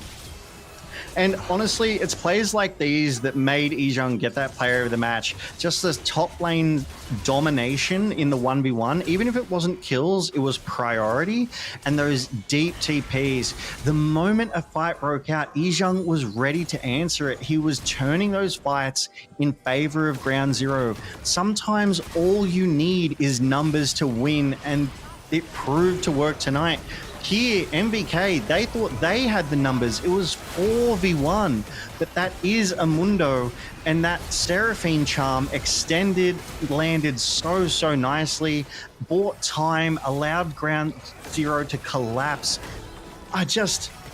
It feels so hard to break this down because it was so clear and obvious how Ground Zero took this one apart, Carrix. Yeah, they dismantled them. They just at basically every turn, really the only bright spot in game 3 were the early few levels with Carti. After that, it was just unbelievable tanked and fantastic Seraphine ults. But here it is, the results of the final day of the first split, the regular season, of course. Team Secret Wales secured the top spot, and MVK fell out of the playoff bracket. The SoftBank Hawks will be your 6th place competitor.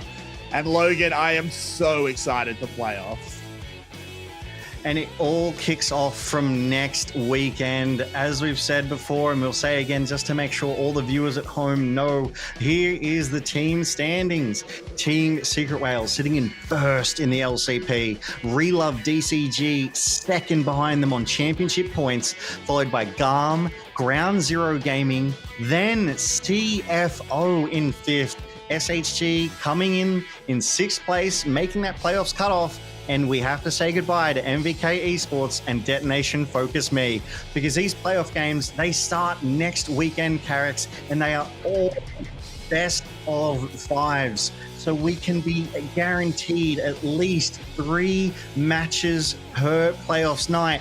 And I'm very, very excited for that. We get to see Fearless bands go deep. We might even see 5 games of Fearless and force these players to really show these pocket picks, really think outside the box of what they can bring to bear against these top-tier competitors, Carrix.